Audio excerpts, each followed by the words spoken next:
Thank you for joining us today. We appreciate you, all of you. Thank you so much for being here. It's Saturday, June the 20th, 2026. Welcome to another edition of Have Your Say 247.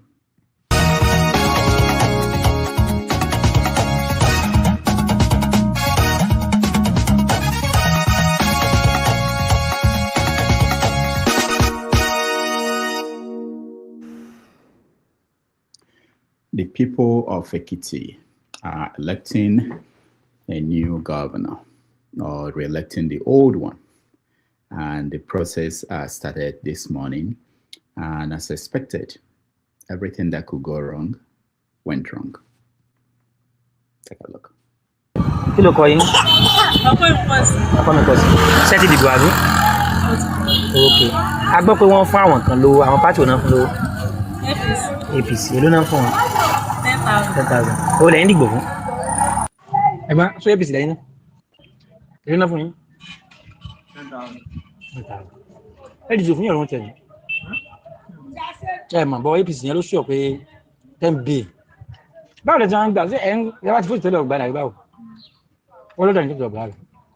Wọ́n ní lọ́dọ̀ ní tó lọ́gbà ọ̀dọ̀ agent. Ó ga rẹ̀. Bí wọ́n ṣe rí adúgbò owó òun, ṣé pé ní jẹ́ ọ̀rẹ́ ilé ìyá rẹ̀ nàbí báwo? Àbẹ́tí gbó ti ẹ̀fà náà ń bẹ̀ náà. Ẹ̀fà náà ń bẹ̀.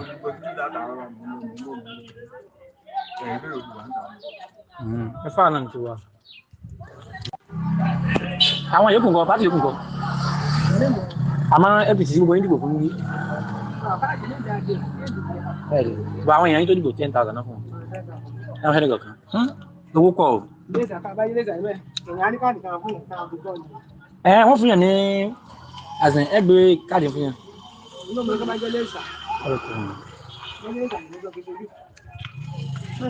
Ṣé báyìí owó yẹn pọ̀ tí ètò pé ìyá rẹ̀ wà ń bí ni ìyá gómìnà wà ń bí ni. Ara náà dé ìlú náà. Èló ṣé APC nìkan ní fìyàn láàbí ADC náà? Ṣé APC nìkan ní fìyàn lónìí àti ADC? Iṣẹ́ àmọ́ ẹgbẹ́ bó sáà pẹ́pẹ́ fẹ́ bí ṣe lèmi ti gbowó. Iye tó ń fún yẹn náà ni. Èló ni mọ́mí? Ẹ wá. Wọ́n fẹ́ yẹn ni. A mọ̀ pé APC lẹ́sìn ìlú lè ní inú fún. Iye tó ń fún yẹn náà ni náà. Wọ́n ní 10,000 náà fún ìkọ̀kọ̀. Àwọn yòókù sọ pé 10,000 náà fún ẹnìkọ̀kọ̀. Wọ́n máa sọ bẹ́ẹ̀. Wọ́n máa sọ bẹ́ẹ̀. Àti pé bẹ́ẹ̀ ló ṣe rí. Ẹni mo lè gbé ọjà gbàdé kan. Tẹ́ bá ti di tán ẹ lọ ó débi tán ti ń lọ tẹ́ bá ẹ lọ jì náà. Níbo ni màá lọ? Ẹ lọ jì tẹ́ bá sì jì máa mú ibi tí wọ́n ti ń kọ́kọ́. Báwa kọ̀ọ̀kan wà fún 10,000. Okay. Ṣé pàtì agent ni ìlú lọ báyìí? Pàtì agent lọ báyìí. All right, so this is what's going on. Political parties were buying votes. APC, they were spending 10,000 naira per vote. AD, they were spending 2,000 naira. Materials for the election came in late in several polling units, which is not something new. There were allegations of printed ballot papers that were brought to the polling units. We have videos of some of these atrocities happening in Ekiti. Let me show you some more videos.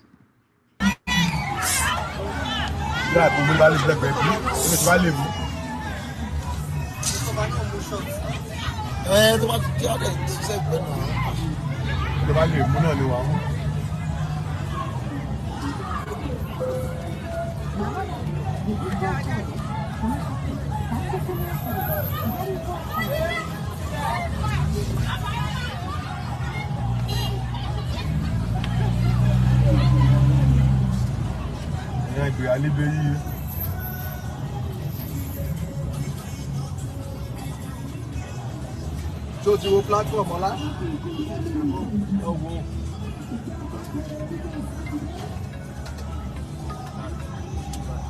Hello sir.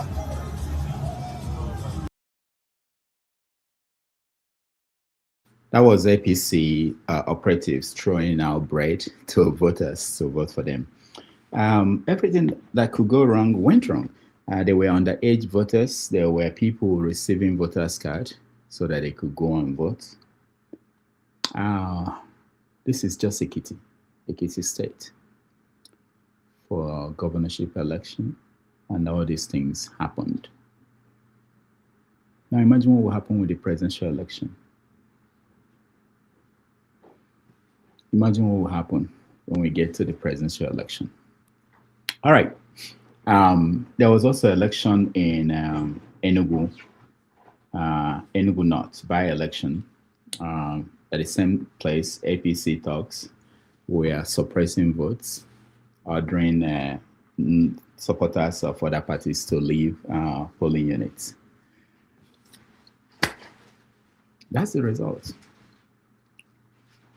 Nothing has changed. And if this small election in these small states could go this way, when the eyes of the media and the world is focused on them, imagine what will happen when we have election across the country. All right. The World Cup is still going on. There are games being played. United States, Canada, and Mexico. Yesterday, Brazil trashed Haiti 3-0. United States have qualified to go to the next stage, which is the playoffs or the knockout stage of the competition. I think they defeated Australia. So that's what's going on here at the World Cup in America. This week, we also had the Knicks. We gave them a parade in New York City. Let me show you our mayor speaking at that event. Kristaps Porzingis, J.R. Smith, Iman Shumpert, and the whole Knicks tape era. I'm talking about guys like Tony Douglas, who I watched tie the single-game franchise record for threes from the stands in 2011. I'm talking about Amari, who got this whole city fired up when he joined. And I'm talking about Jared Jeffries and Lance Thomas and Langston Galloway. Players who gave everything every game, even when a 20-win season was all that was in sight. This championship belongs to them too, because championships aren't just built in one season. It belongs to Emmanuel Quickley, R.J. Barrett, Dante DiVincenzo, Julius Randle, and also to a coach who helped lay the groundwork, Tom Thibodeau. Thanks to each of these New Yorkers and too many others to name, New York City has just had two of the most magical months in as long as any of us can remember. All right, that's New York here. We honored the Knicks for what they were able to achieve by winning the NBA championship the first time in 53 years. Back to Africa. In South Africa, the situation is still bad for immigrants. They're still going door to door, kicking out African immigrants. And we know that other Africans are beginning to take action. One of the things that was reported was that musicians from South Africa who had shows scheduled in other parts of Africa, they have to cancel because the shows were canceled by these African countries. So things are changing, things are happening, and we're going to discuss those things on the show. Let me show you, I think an African, I'm not sure if it's a Nigerian, who was confronted and told to close his store in South Africa just this week. What I was trying to say, some of you are from here in Petroleum. You know when the Chinese was running this shop. It was when the Chinese was running this shop, the Chinese have one worker or two workers. But since I started running this shop, I created an opportunity for about 20-something South Africans who are working here recently. You understand? I created the opportunity for about 30-something to 20-something South Africans who are working here recently. Am I lying? Am I lying what I'm saying? Am I lying? Am I lying? No, I have permits. Guys, just keep it short. Yes. We don't want any foreigner to run any business here, including you. So today you're closing. We've been telling you. Today we're closing.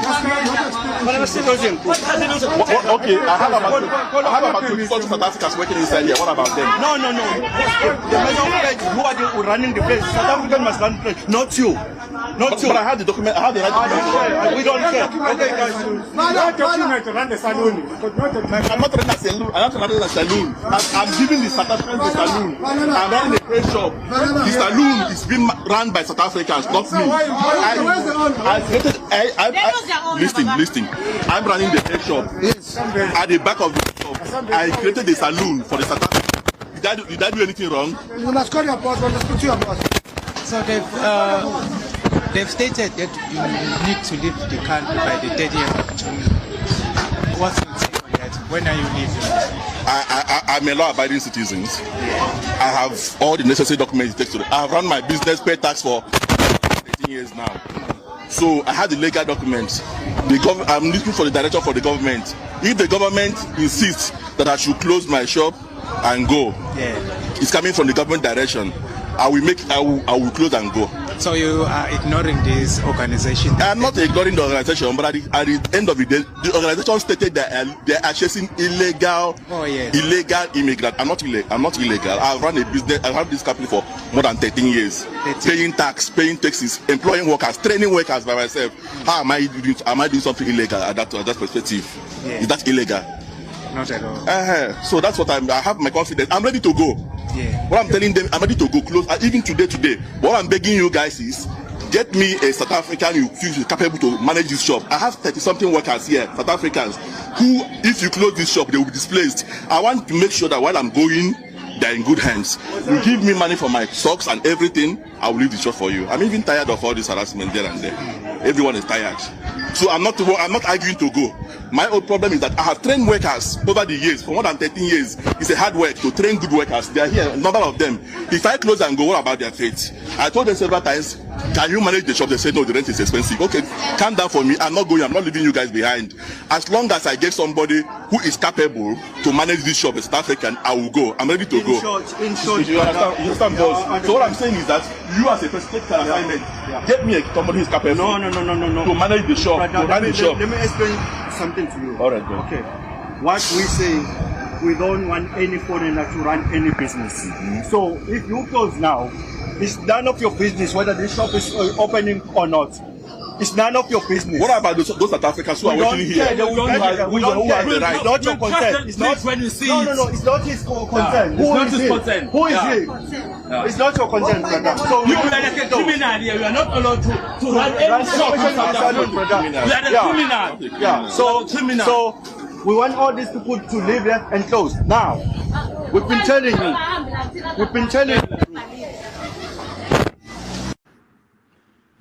All right, that's from South Africa. Meanwhile, in Chicago here this week, the Obama Center finally opened what is often known as the Presidential Library.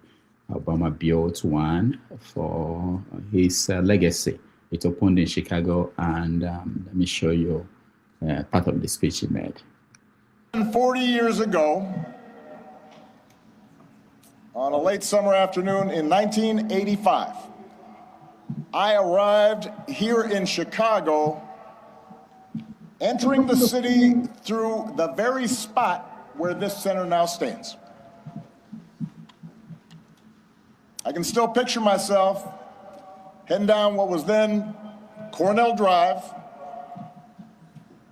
in a janky used car that I'd bought in New York, with all my worldly possessions stuffed in the trunk and the back seat, so I really couldn't see out of the rearview mirror, and I was a safety hazard.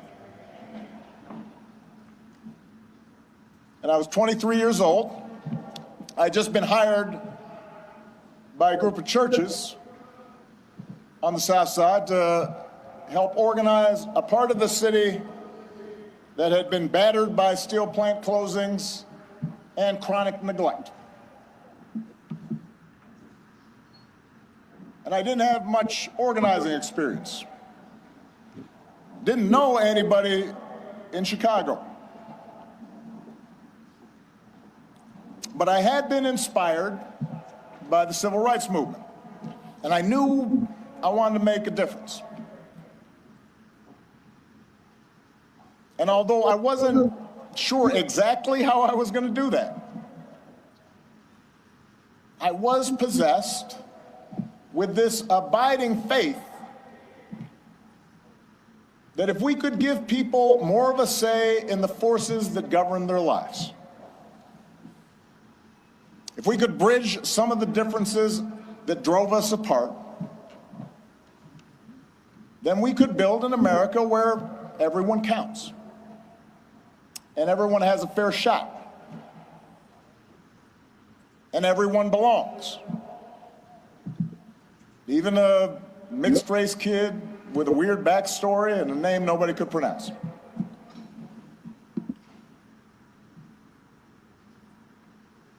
And it was here, in this city, a city of broad shoulders, that I found what I was looking for.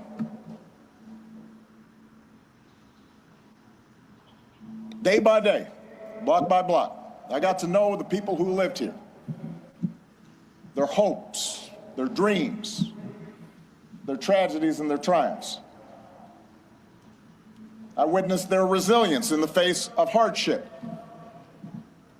and the quiet heroism of a single mom raising her kids and sending them to college on a secretary's salary, or the priest electing to stay in the city and open his doors to at-risk youth, even as most of his flock had fled to the suburbs.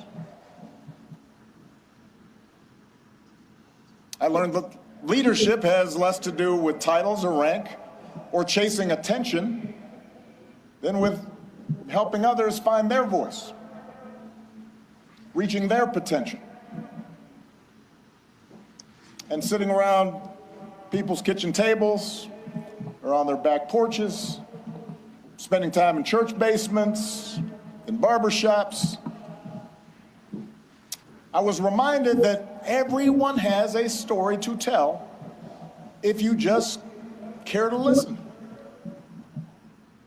Sacred stories, full of courage and humor and grace, and that each of those stories in some way connected to my own. In other words, I found my purpose here, and I fortified my faith here, and I found my community here, friendships that would last a lifetime. And I found a girl from the South Side who has been my greatest blessing. Michelle and I, our wedding reception was over at South Shore Cultural Center. You could walk from here. Our daughters were born right down the street. This is where we bought our first home. This is where our kids took their first steps. This is where I launched my candidacy for the Illinois State Senate over at the Ramada Inn on Lakeshore Drive, serving pretzels and soda, embarking on the path that ultimately and improbably led to this day. All right, that was Obama, a brief part of the speech he made on that day. And Nigeria's musician, Thames, also performed. She was one of the musicians who performed on the opening ceremony. Something interesting, Dora Akunyili, her daughter, painted Obama and Michelle. The painting is one of the works that you can see at the center. Let me show you a video of Akunyili's daughter, Angelica. I feel the energy shift. Hi! How are you? So nice to see you. Before we get any commentary in, we just got to soak it in. It's us. And It is so all pretty. of the stories within the story. Your house was behind there? Euclid. Oh my God, you got everything in there. My only real question is, how come you didn't dye my hair in the photo? It's Don't they usually touch it up a little bit? I thought about it. What was your sort of sequence? So I did the drawing first of the two Right. of you. We read all your books. We listened to all the interviews you all have done, podcasts and videos. My whole studio got to know you. I wanted to make these decisions that tapped into those memories. So when you saw this, it felt familiar. It is beautiful. Was there anything that surprised you? It was good. It was so challenging because it made me push myself. It took me out of my comfort zone. Well, it looks fantastic. Oh, In fact, my I'm God. going to have a suit made with this pen. You know how long I've been wanting this woman to do something with and for me. It was an honor. I mean, It was an honor. we did it.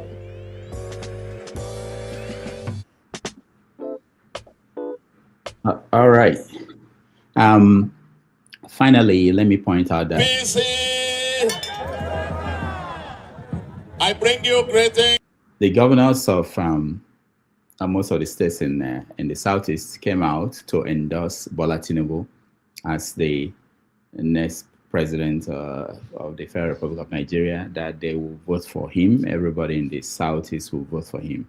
They had an event, and this is Soludo speaking for most of them. From the All Progressives Grand Alliance, APGA. And I am here on a solidarity march.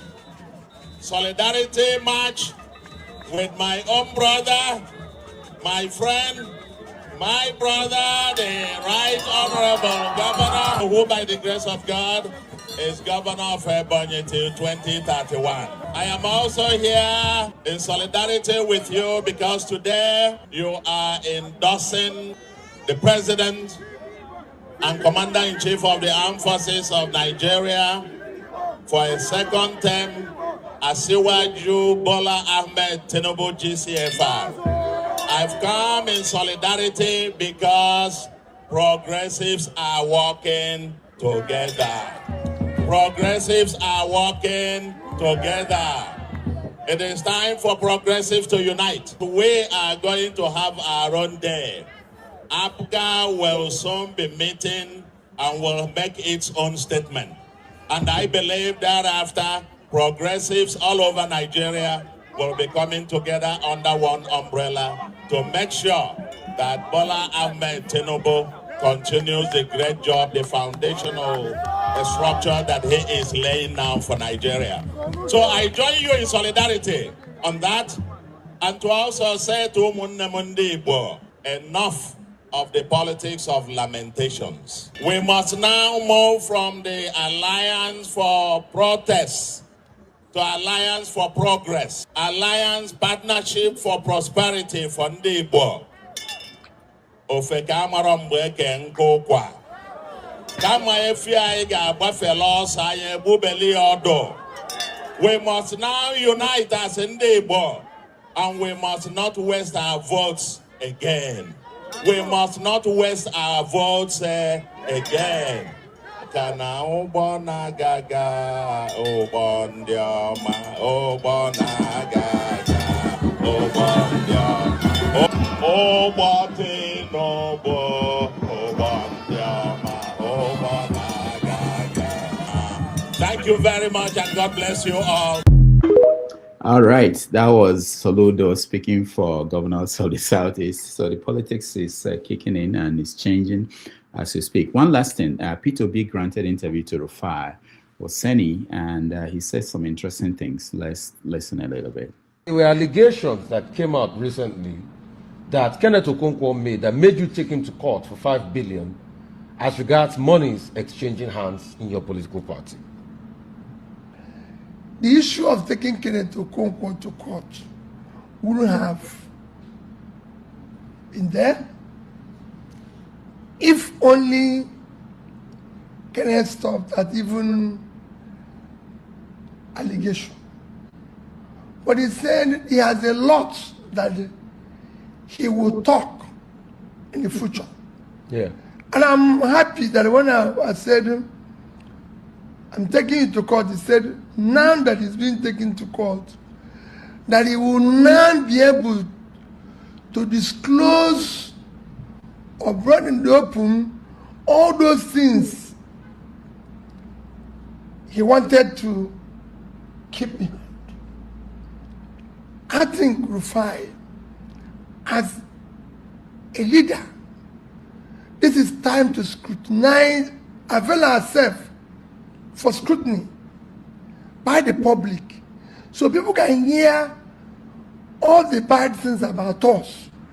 Because it is important that our future leaders must be who they say they are, in terms of character, in terms of integrity, in terms of competence, in terms of qualification, in terms of everything.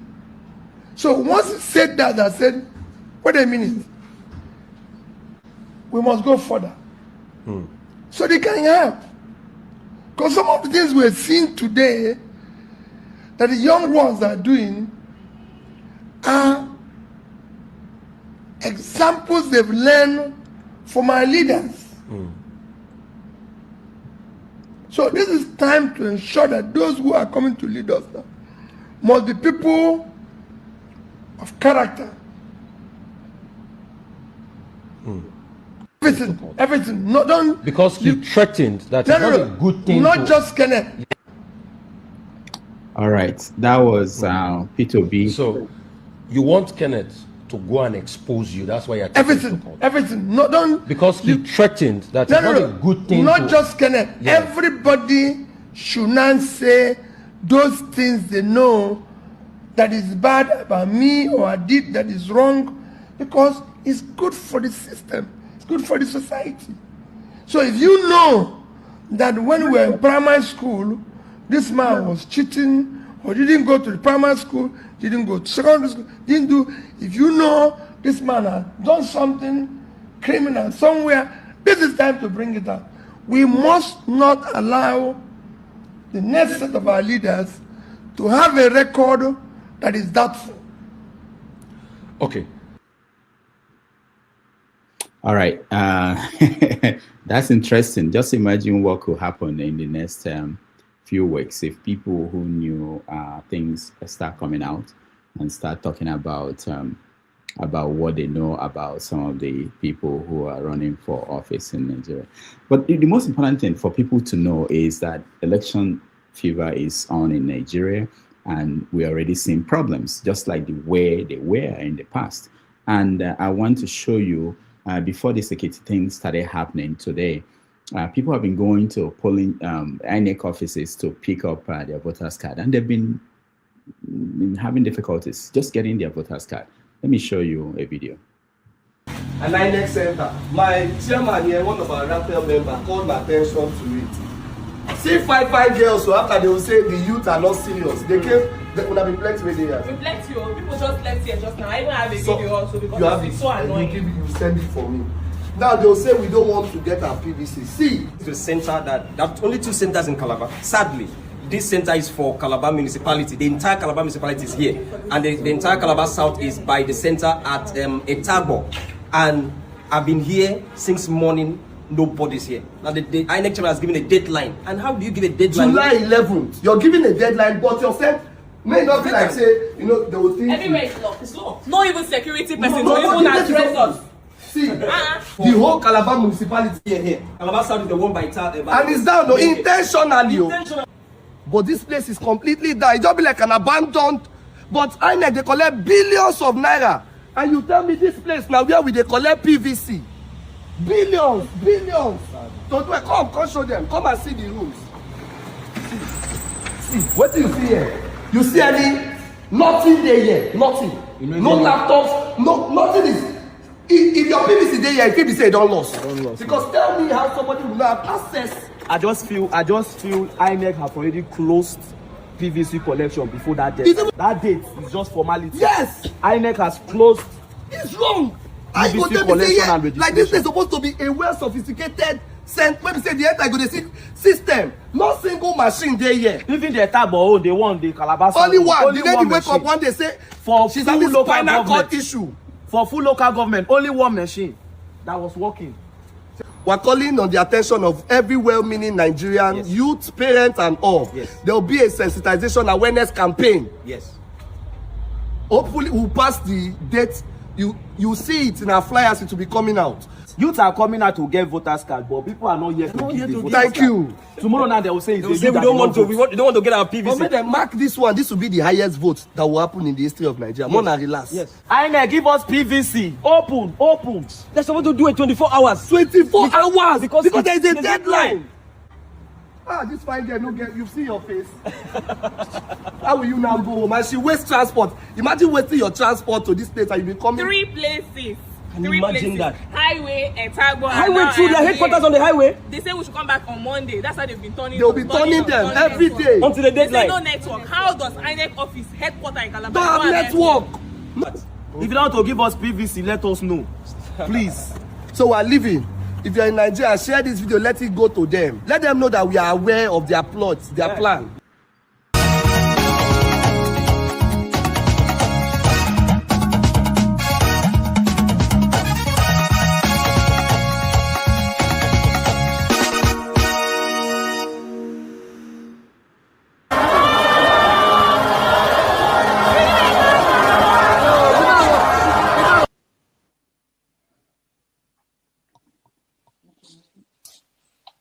No, this rally make my blood pressure go up. And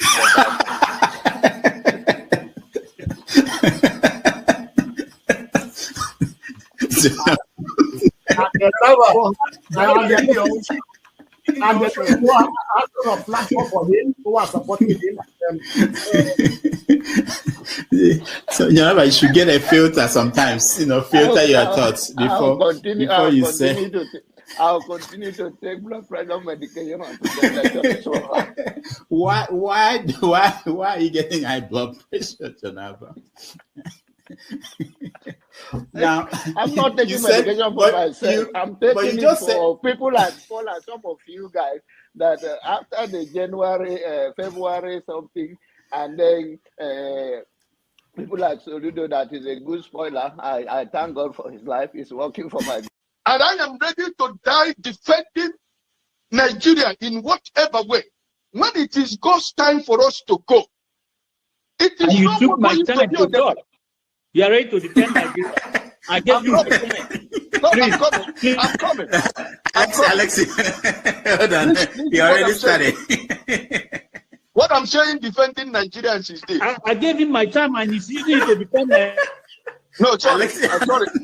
Alexi. I hope that Nigeria wins. I'm never going to wish any president evil so that I can say I told you so. No, I won't wish them evil. I hope. You see, I'm not praying. There's no point. I can't pray for Nigeria to be fine.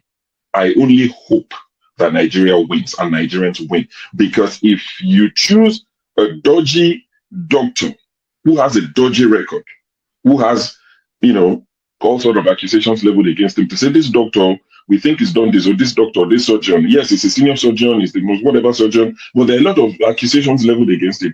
If you choose him to operate on you, and you tell me to pray for you that it doesn't kill you surgery, what's the point? I can't pray. You might make it, you might not make it. My prayer won't change anything. So I hope Nigeria and Nigerians win during Tinubu's 4 years.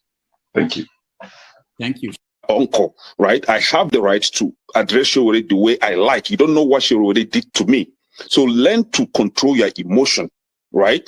That is the only thing I'm going to tell you. But if you don't want to control your emotion and you insult me here, I'm going to insult you 100%. Okay. You understand? You cannot insult me on a normal ground. Fiscally, you can't insult me, right? I will treat you like a child.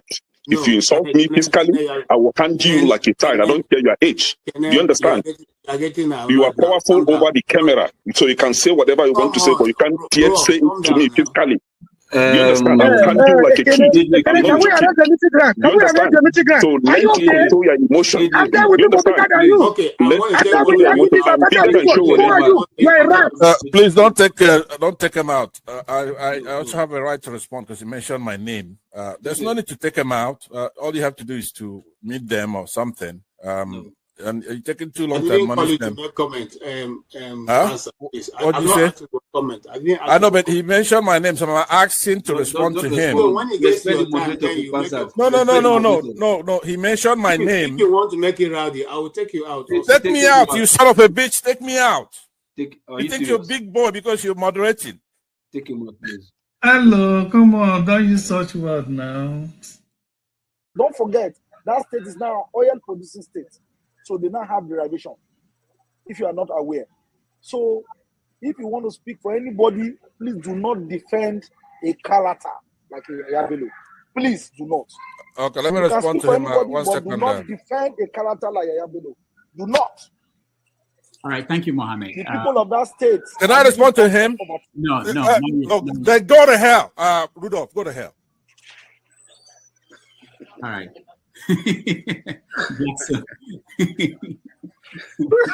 Rudolph, I've never seen this part of him before.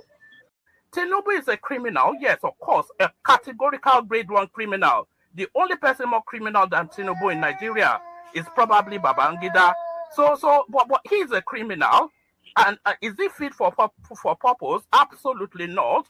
Should Tinubu be the president of Nigeria? Categorical no. Is there a better option than him? That is subjective. So show me who he is. Dr. Damages, please, I want Soli to tell us who are the fools on this panel. I consider you a fool. Yeah. On this panel, yeah. Who are the fools? I will explain the foolish statement that you made. When you were talking about Sowore. I made a foolish statement. Yes, you did. You must be very stupid if you don't know how to respect your elder. You are very, very stupid. Are you crazy? You must be very stupid to use that word on your elders. Am I your mate? You're a very stupid boy. Can you learn how to talk? If you cannot handle it, don't ask me. Can you learn how to talk? Mute your mic. See, don't be fooled with the comment section hype. So excuse me. Okay, hold on, guys. I expected you to ask him to withdraw that word. Nobody is a fool on this panel. Okay, hold on. Be stupid. Can you call your? Okay, hold on, everybody.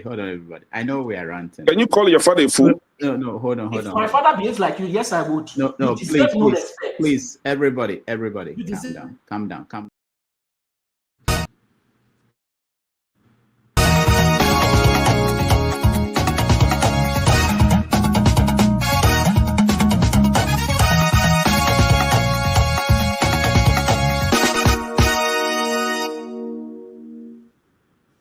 All right, welcome everybody. Thank you so much for joining us. And it's another Saturday. I know that people are busy. There are so many things going on. In the World Cup is very important to so many of our people. In New York here, we have US Open for golf is going on, and a lot of people are on the island participating in that. Of course, we know that in Nigeria, there's election in Ekiti and in Enugu, by-election in Enugu, and people are interested in all those things. But we're going to start the show the way we normally do and have conversations around those topics. If you are able to join us, if you're in the studio, if you're around, if you're in the studio, turn on your camera. If you are watching at home, we appreciate you. You can like and share the stream now, and that will be helpful. If you can support us, we will appreciate that. So some of the stories in the news today is Diezani Alison-Madueke. You guys remember her, former Minister of Petroleum under Jonathan, was acquitted by a court in London for all the charges. So she came out and said for 11 years, the trial had been going on for 11 years. She said she was vindicated by the court. Some people in Nigeria are saying that that's not the end of the case. It shouldn't be the end of the case. Deziani, but it was a surprise to so many people who thought that there were so many evidence presented by the EFCC. Nigeria's EFCC was also in court presenting evidence to support the fact that she collected bribe. But those things didn't matter. The court acquitted her, and we don't know what next she will do, whether she will come back to Nigeria to participate in in the process, electoral process. And meanwhile, we mentioned at the beginning of the show that in South Africa, a lot of Nigerians are stranded because the federal government's initial attempt to remove them from South Africa, something happened and it's stalled. So there are some Nigerians in South Africa who are stranded and they are looking for a way to get out. They can't go back home because it's not safe for them wherever they lived in South Africa. And the Nigerian government is not able to take them out of the country. So we will be watching that story and getting your comment on that. We said that there's election in Ekiti as we speak. The votes are coming in from polling units, and it didn't look good. The INEC didn't do a good job. Again, it's not a new thing, but it's something that is very important to point out that Nigeria is not yet learning after so many years of trying this democracy and this election process. BVN didn't work in many cases. I don't know what we're going to do. Really, it's an embarrassment that after so many years we're at that same point where we were. All right, this is your show. This is a show that we set up for you to share your views and tell us what you think about issues in the news. So I'll bring you in and we'll begin the conversation. All right, Mr. James, welcome to the show. Yeah, thank you very much. How is the Gambia? The temperature is very high. Real temperature is high? Very high. What is it? It's above 30 degrees. Oh, I don't know what that means anymore. Oh, sorry, centigrade. That's in Fahrenheit. That should be about 80 something to 50. No, it should be more than that. It should be more than that. No, 28 degrees centigrade is 80 degrees Fahrenheit. Okay, now you're talking. Okay. Yeah, 28 degrees centigrade is equal to about 80 degrees Fahrenheit. Okay. All right. But it's really high. Okay, that's good. But politically, well, go ahead. No, I wanted to say politically the country is stable. It's more than stable. Okay. Election is coming up this year, but you don't hear any noise at all from any quarter. Okay. I traveled extensively today. There was no sign of any noise or even billboards or nothing. It's as if nothing is happening. Interesting. Yeah, it's more than interesting. Okay. Thank you, Mr. James. Let me say... you forgot to mention South Africa. Some South Africans were deported from Ireland for being illegal immigrants. Oh, I didn't know that. From Ireland? Yes, 42 of them. Wow. They were deported to Johannesburg from Ireland for being illegal immigrants. And I think less than 5 of them had criminal records. Mm. Check your WhatsApp. I sent it to you. Oh, okay. I'll check it. Thank you so much. I didn't know. Thank you. Okay. Jagun, welcome to the show. Good day. How are we all? Good. How are you? Very well. Very well indeed. Thank you, Mr. James. Thank you, Rudolph. Yeah. So, is your prime minister still in trouble, Jagun? He is, I'm afraid. It's a very strange thing that's going on. I don't necessarily follow it too much. I don't know the difference necessarily between him and the rest of the Labour Party. They're all much of the muchness, really. I'm afraid politics in the West, the whole of the West, is in a big dilemma. They have no way forward, I'm afraid, in the West. Most of the politicians, as I've said before, aren't necessarily worth their salt, and they are bereft of ideas in going forward. The only idea that allows them to go forward is the third world, is Africa, is the global South, where they would continue their oppression, and we, in our stupefying manner, would accept their oppression. So having a new prime minister from the same party largely won't mean much, to be honest. Do you want Kemi to take over? She is the worst of them. No, without laughter, I really mean it. I don't know the type of personality she is. She may have achieved much by being in her position, and I would applaud any black person who reaches that level. However, she reaches that level on all of the wrong ideas, on the wrong side of history.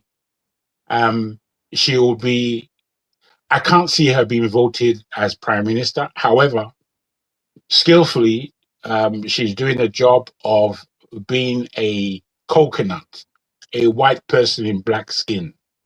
And that may be a cheap thing to say, and I don't want to say that kind of thing, but anytime I listen to her, and I view her a lot.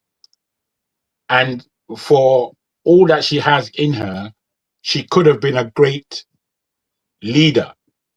But unfortunately, again, she leads from the perspective of white supremacy.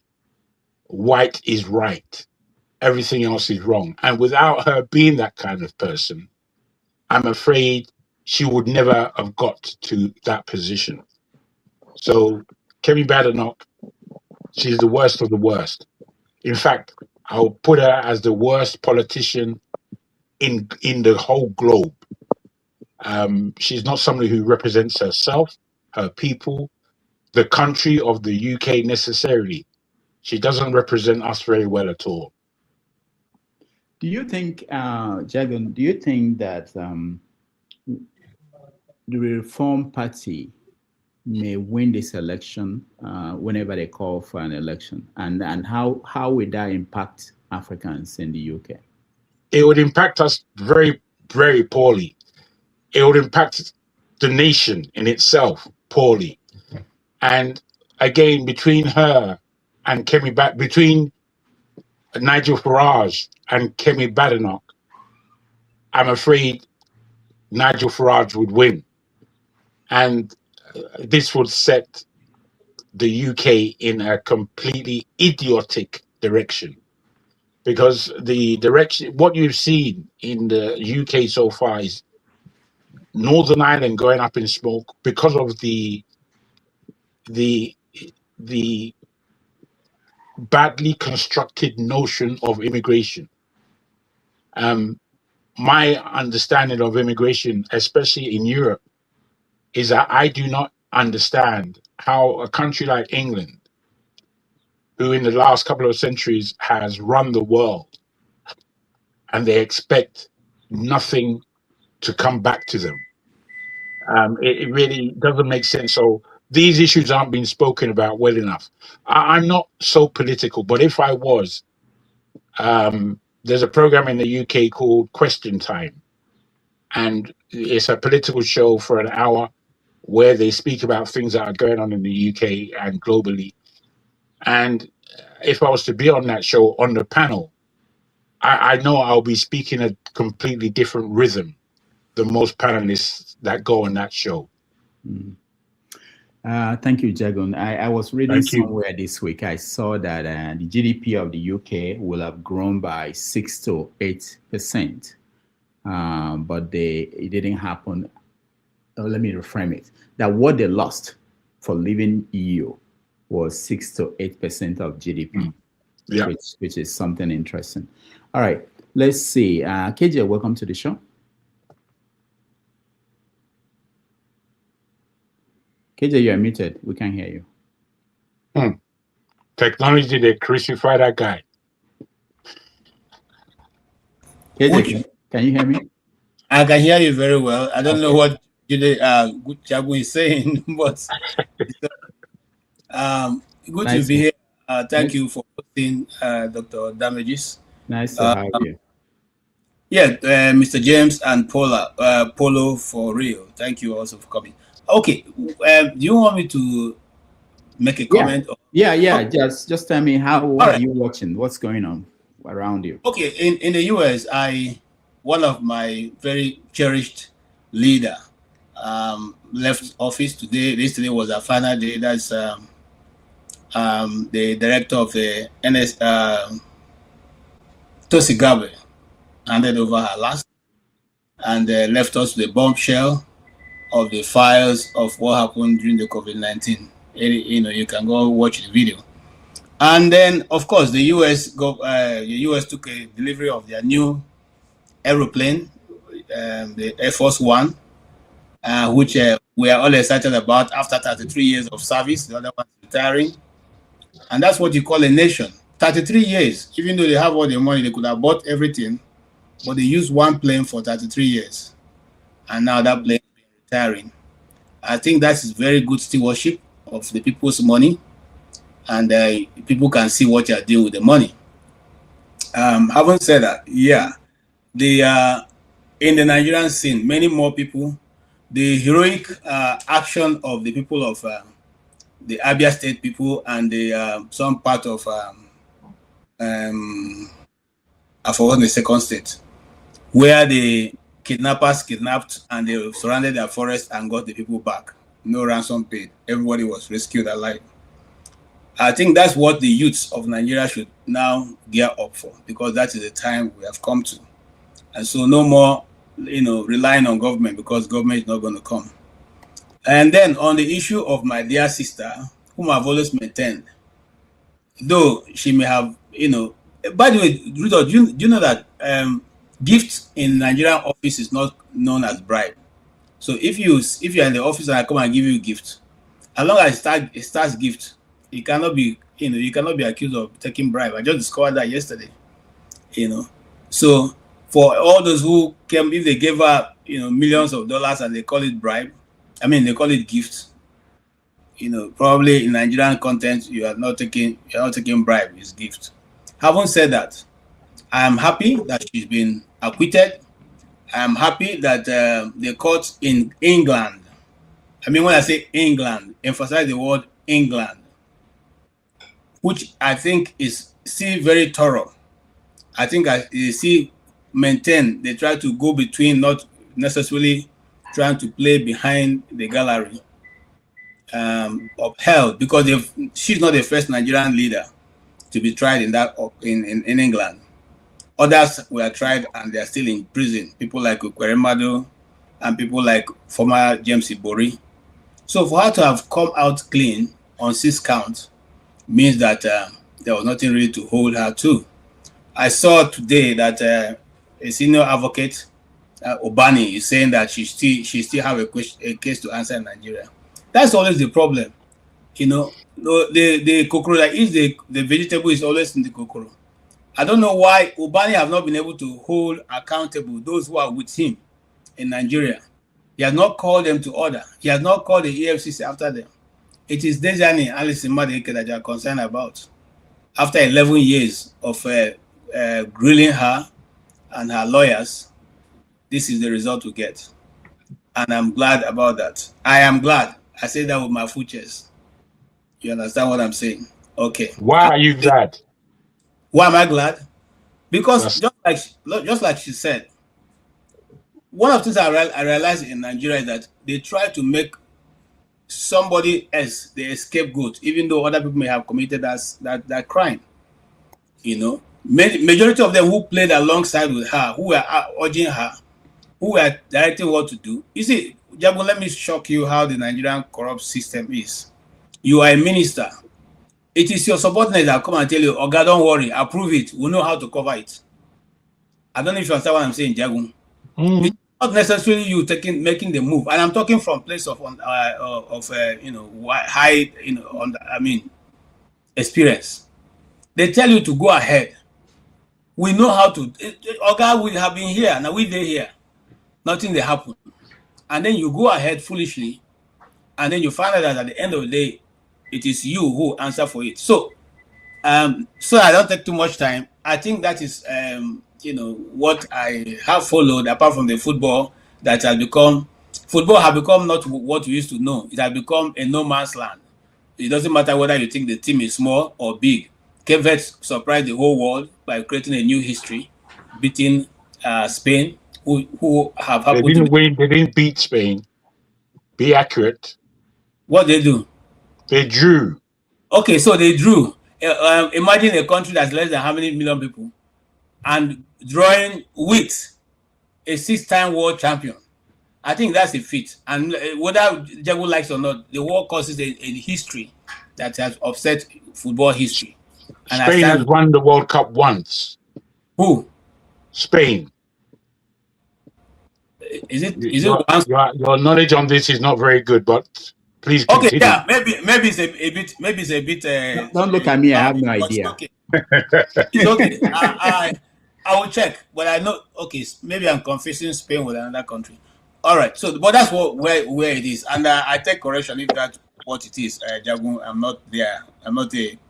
I only watch national match. I don't watch all the other nonsense goes on. All right. Thank you. All right. Thank you so much, KJ. And you mentioned Alison-Madueke. I know at the beginning I wanted to play a video of her reacting to the judgment.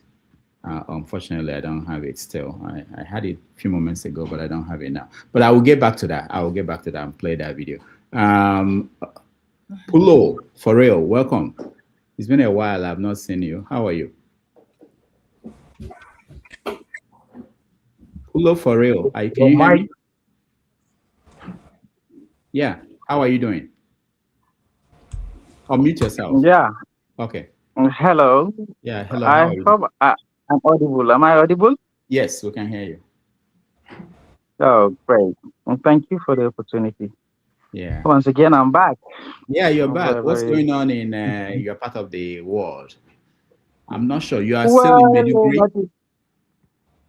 What is dominating the northern political sphere is the famous singer Rarara.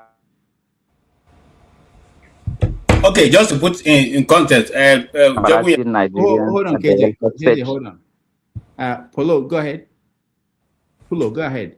Yes. What is dominating the political landscape in the north generally is Rarara, a famous singer, very influential in the north. Yeah. Accusing Davido of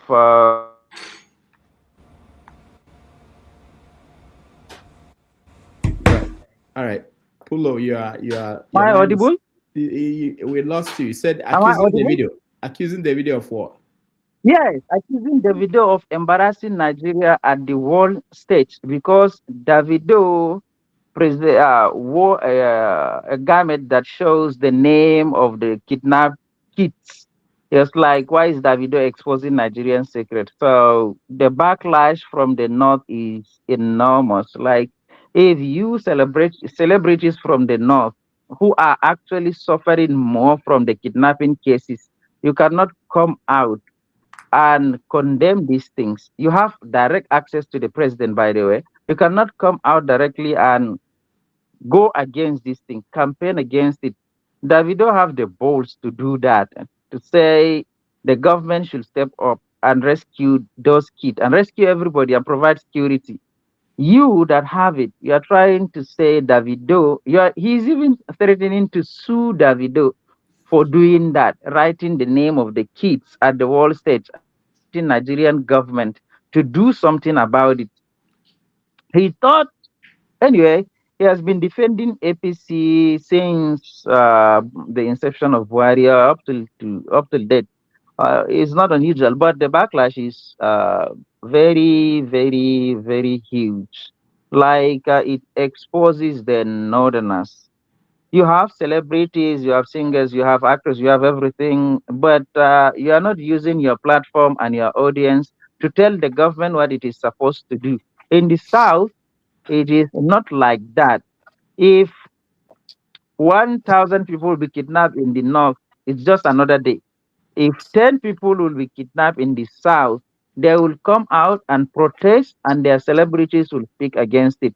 So why is he not coming out to speak against it? In fact, his mother was once kidnapped It took about a week for him to be able to settle the ransom and get back his mom. And now Davido is trying to call the government attention to end all this. He is saying Davido is exposing Nigerian secrets. Like the people that actually did it are the victim of kidnapping, because there are people who are kidnapped. So they went and kidnapped those kids so that government will intervene and pay the ransom to. All right, we lost you again, Fulo, for real. I want you to maybe rejoin, and we will want to hear your perspective on this story and many more. I want to hear from someone from Maiduguri. You know, we have Maska covers Kaduna, Kano for us most of the time, but I always feel that Maiduguri is somehow different from the other part of the northwest. So Pulo, for real, you can join again. Just log off and come back in, and we will hear you to continue your thoughts. Maska, welcome to the show. Thank you, Mr. Rudolph. I actually was watching from the back, but when my brother KJ made the football statements, I had to rush in. But thank God, Jagun had clarified things. But I just wanted to let KJ also know that Nigeria beat Spain in World Cup. So Spain is not a... You guys are getting me wrong. Now, hold on. Spain has won the World Cup once. The female team have won it once. So if you're talking about World Cup, Spain has won it twice. If you're talking about cup organized by FIFA, Spain has 2 World Cups with them. That's 1. 2. You are comparing Spain. Hold on. You see, I used to follow. Nami decided to retire from football. Let me say, I know sabi the history. Nigeria cannot be compared with Cape Verde. Come on, what are we talking about here? If you follow football, how do you even talk about Cape Verde vis-a-vis Nigeria? So let's not leave it there. I know that I'm no longer very current in the football business, but I'm not a novice. I know these things. I followed it. The time I thought following Nigerian football was when Super Eagles, the day you expect them to perform, that's the day they will flop. And so I didn't want to have high blood pressure. I said to retire quietly. Nobody say I don't follow football, though. I play and I follow. All right, thank you, KJ. Maska, finish up your thought. No, I rest my case, Mr. Rudolph, on the football matter. When maybe we take another, KJ is my friend. I cannot be the one to wrestle him to the ground. Why now? No, now we can talk now, Maska. You know me, I have a friend. No, I have some. No, I can't see. It's all right, but I'm sure you get the point. All I'm saying is that your point is solid. Football generally is beginning to be a bit more egalitarian at a certain level, but I can put it to you that come semi-finals, I can list the countries that will be there in the semi-final. Are you saying Haiti will not be there? Haiti will not be there. I'm saying that your point is right, KG. Yes, it's a bit more egalitarian now, but we are still making progress. But the issue me and Jagun are having with you is your choice of the country, Spain. If you are taking any other comparison, we would have probably kept quiet. But it's all right. Like I said, there's no need for us. The thing is, it's not that KJ is wrong, but you see, there's a difference in levels in the league of football. When you're going from your local or your country's league, there's a difference between first and second division, as we understand it. Premiership is at the height. When you go to the European levels, the technicality of those teams that qualify and that get to the finals, their technique of football is completely different. World Cup, however, you see, if your country is not versed in playground football, that your footballing criteria, the culture of football in that country, if it doesn't come from the playground and people playing football as a child, there's a great difference, because by the time you get to World Cup, it actually returns to the level of playground football, where you are cultured in football, you understand what football is, and you play to win. as a way from playing to draw. That is the level of football at the moment, at the World Cup stage. If you can play, it's 11 against 11, and if you can play, you have a chance of winning. Full stop. All right, thank you so much. Let's get back to Pulo and get him to finish his thoughts. Pulo, you were talking about the video, what he wore to perform at the World Cup, I believe, opening, and the reaction from the musician from the North who was. So go ahead, continue with your thoughts. Yeah, this really is a very, very sad story from the North. An iconic guy. Here is a guy who could not write his name properly, but he is blessed with thinking ability.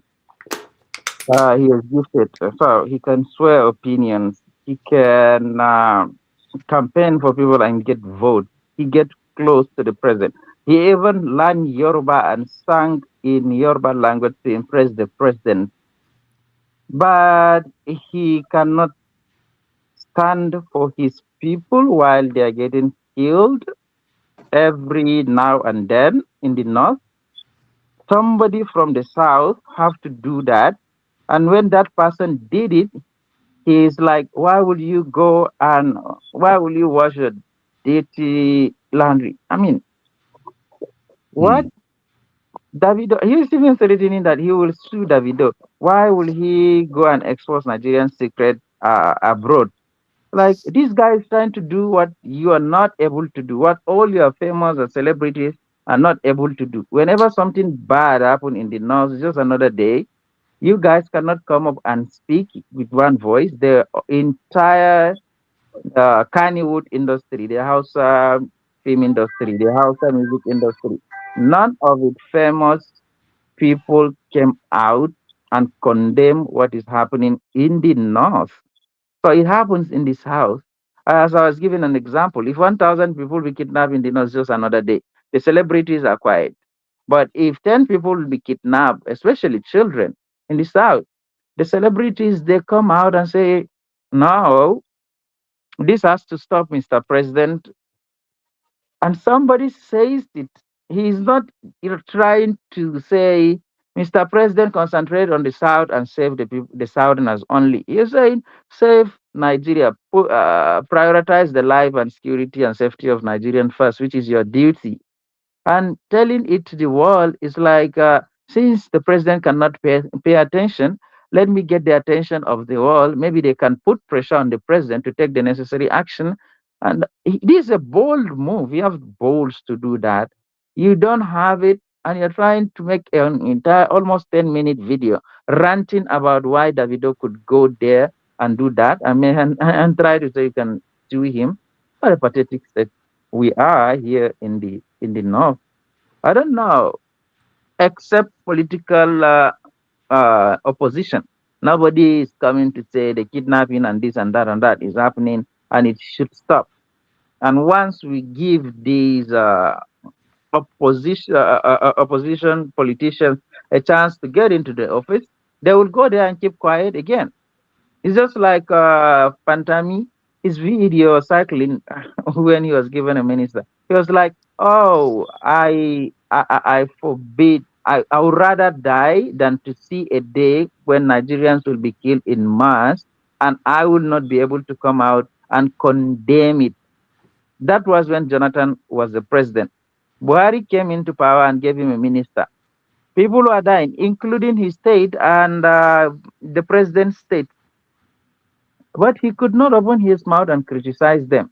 He once said, if you want to make heaven, don't join politics because it's not for the people that are trying to get to heaven. Now he's contesting for governorship under PDP. He once prayed and cursed PDP. Entire sermon, Friday sermon, cursing PDP alone. Now he is the PDP flag bearer.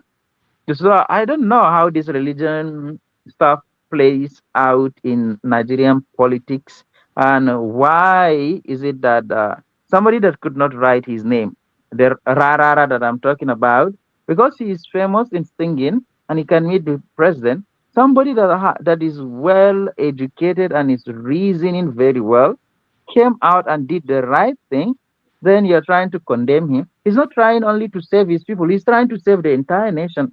Get rid of this insecurity. It doesn't matter who is committing it. It's Fulani, it's Hausa, is whoever, Kanuri, whoever is doing it. Tackle it. All right. But you have access to the president, you're just dumb. And this is pathetic. And you can see the pattern all the way down. Nobody that is famous from either Hausa film industry or Hausa music industry from the north that is coming out and doing the same thing that the Southerners are doing, using their platform to say the right thing and challenge the government without fear. I hope the North will wake up one day and start reasoning with their senses and not being just selfish to just get money and keep quiet while others are dying. Thank you. All right, thank you, Polo. Let me just point out that Reno Mokri also challenged Davido for that, and he wrote a piece on his social media where he criticized him, almost saying the same thing, that you don't go out in public and do this, and So, but the good thing is that from what I'm hearing from you, the reaction of regular people, because that's what matters. Maybe some people you were expecting to speak up in the north might be afraid how people will react. But when they see that people don't support the kind of politics that Dauda, I think the guy you're talking about is Dauda, that's his first name. Yes, Dauda Rarara. Yeah, the kind of politics he plays, that people don't support it, then maybe more people will want to get into that activism. Okay, but thank you so much. We'll come back to you on another. Yeah, I only know 2 people. There is one soldier boy. He participated in. He's more exposed to the ways, and he's very intelligent too. He opposed it as well. He's the one that he's the only one that I know that speaks out without fear. But he's not in Nigeria now. He's in the US. I don't know. But nobody is even chasing him. But he's saying the truth. There's certain people are even calling him an apostate because he posted a video where he says prayers alone cannot save the country. There are countries that are considered atheistic, communists. They don't believe in God. They believe in work. Work first and then pray second. Start with the work and then pray. People started calling him an apostate. Why will he say prayer will not save? So if you want to make money, you cannot just sit and pray for it and it will come. You have to go out and work and get the money. So why would you be in an appalling situation? Your people are dying and then all you can do is pray. And all your imams, what they do in the sermon is just, oh, this is a trial from God. Just pray for it to go away. How will it go away? He's very pragmatic. You have to take initiative to stop this thing. But people are calling him an apostate. And you have to, he didn't retract. He is still adamant that what he said is true and he stands by that. And I like, as you said, maybe they are opening our eyes. Maybe more people will start coming out and speaking against it, since the backlash from Rarara's video, Dauda Kahuta Rarara's video, is enormous. Maybe people will start coming out and expressing the dissatisfaction from what the government is doing. Thank you. All right, thank you so much. Let me just point out that the video responded to Reno Mokri. I think he's posted Umu Bingo. That was his one-line response to Reno Mokri. Maybe KJ will interpret what that means. But let me go to Mazapara first. Mazapara, welcome to the show. Yeah, good evening, doctor.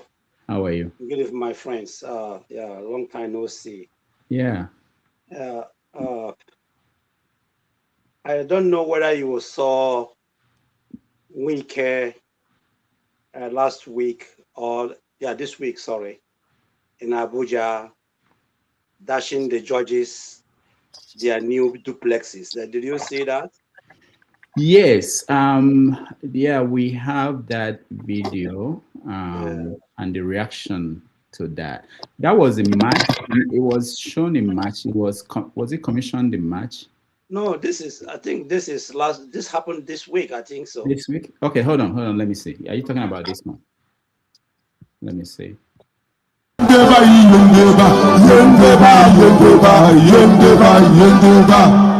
that's why I have told people, those who say they don't see, may God never allow them to see. I think those who intentionally, when God has given you eyes to see what is happening, to see development coming to satellite town, and you say you are not seeing, may you never see again. For those of us who have seen that development has trickled down to the satellite town, that the people are getting the impact of government, God will continue to allow us to see. And I do know this community, one good turn deserves another. Not be so. If you do for me, if you fall for me, if you push me, if you hate me,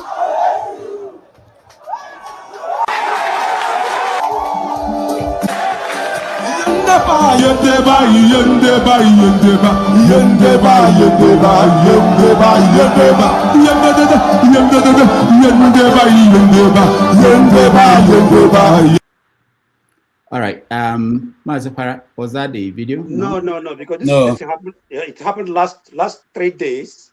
Yeah. When he handed over Judges' quarters. Yeah.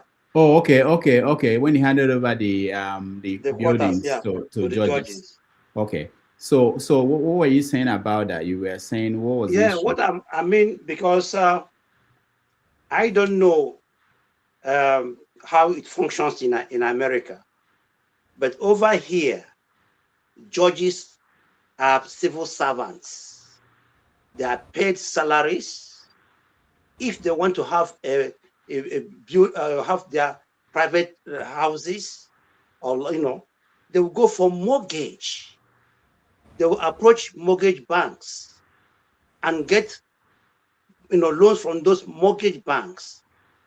So I don't know why should a minister should build such mansions, duplexes. Okay, Mazi, hold on, Mazawari, hold on. Make sure that So these are the houses. They are people judges. Wow, you can see they are glorious. And I think they also have some for the Federal High Court judges. Well, people are saying that it's a way of shutting down the judges, but I think that's the responsibility of the executive. They build out this for lawmakers. So what is wrong with building for the other arms of government? I don't see it so. And recently we have seen cases also being won even by the opposition. The same appeal court just yesterday overruled Justice Speaker. So, and INEC that people have also complained about is also making a case for the parties that were asked to be registered. So I do not think, but whatever it is, the bottom line is let the judiciary be strengthened. In providing this type of houses to help them to get their job done well, they should do it, because we must save this democracy and we must save Nigeria. So far, I can tell you that Tinubu has done well in the FCT courtesy of Diezani. You may not like it, but you cannot hate what he has done in the FCT. All right. So the video we played, I think I understand that it was from yesterday's commissioning, and those were the buildings. All right. So you're talking about conflict of interest. You're talking about something that doesn't. I agree with you. I understand what you're saying, Mazapara. But in Nigeria, it's a different structure. You have lawmakers. They have. I don't know if they have houses now or they used to have. You have government officials being given houses. In most parts of the world, it's not that way. But the question is, how does that influence the role of the judges when? Exactly, Doctor. You know that there's I think an English adage that says, "Who plays the piper? Dictate the tune." I don't think so. As a human being, you give me this kind of, or dash me this kind of magnificent, this kind of mansions, and then you bring case against your opponent in my court, and I will look at your face, and I wouldn't kind of give you some favors. I think nobody, your conscience will judge you badly. I believe that is not appropriate in democracy. That whether to the lawmakers or to the judges, or I think is improper. Here where I live, I have a friend who was one time, house of rape in Berlin. He couldn't afford Berlin, a flat in Berlin. He was doing his attachment with somebody. In fact, when our group visited him in Berlin, he didn't take us to his house. He took us to a place like McDonald's because he told us that he's sharing an apartment with a friend. That's federal house of rape. And this guy, he only served for one term and he lost the election. He came back here. He's living the next house to me here in 2-bedroom flats here. In fact, what he does now is he's a driver for the party, SPD. He's a driver for the SPD. What he does is, like, if there's an election now, he will drive their buses and put their postcards placards everywhere. That's what he does now. He lost his election. Finally, let me come here now. The president of Germany in 2012, Christian Wolff, resigned. In fact, he was the governor of Niedersachsen, that is Hanover. So, because he was a good politician, he lost the election and then he became the president of Germany, though ceremonial, because Germany president is a ceremonial something. This guy, do you know why he resigned in February 2012? Because his house, the mortgage on his house, he got a lower mortgage interest because of his influence, and the bank manager was his friend. He went there and got a very lower interest than ordinary Germans could get. So when they investigated him, they saw that his mortgage loan was lower than average Germans. That is why he resigned. Google it. His name is Christian Wolff in 2012. So this is where transparency works. I have lived here for a very long time. I have not seen German judges dining and whining with politicians. It's taboo. That means this is conflict of interest. You cannot mix up with these people. So the problem is that people are looking at, like you see that woman was praising him, but unfortunately, that's the proceed of corruption, the way I say it. It's never done anywhere in civilization, in all the civic places we like to live. It's not proper. Finally, did you know that Wike came there with a Rolls Royce? Rolls Royce. Doctor, can a minister in America drive or ride Rolls Royce or Maybach? Mazi, we can explain to you that his father was a general manager of several companies. Okay. And he was driving a Mercedes when he was in high school. Okay. Why are you not believing Wike? It's all right. You are right. You have reminded me, whom his father was. It's fine. But this is and finally, our sister, Deziani Alison-Madueke. I'm happy for her because this is the campaign against her was just mere political propaganda, because that's how APC destroyed Jonathan and his government. That is how they started. He looted. In fact, they even seized a diamond bra from her, a diamond pant from her. All this were just to tarnish the woman's image. Today, the woman is free. The same court that jailed Ibori freed her. But if you come to Nigeria, they will say, no. That is a corruption.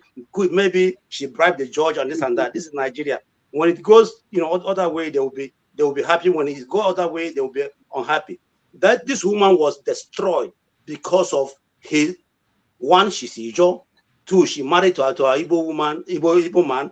Secondly or thirdly, she was the first petroleum minister in Nigeria, a woman. That's why they destroyed her. Okay, for example, my question is this woman, was it the first petroleum minister?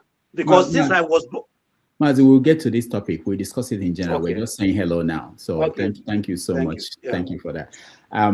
So thank you. I appreciate everybody who weighed in and giving me an idea of what they've been looking at.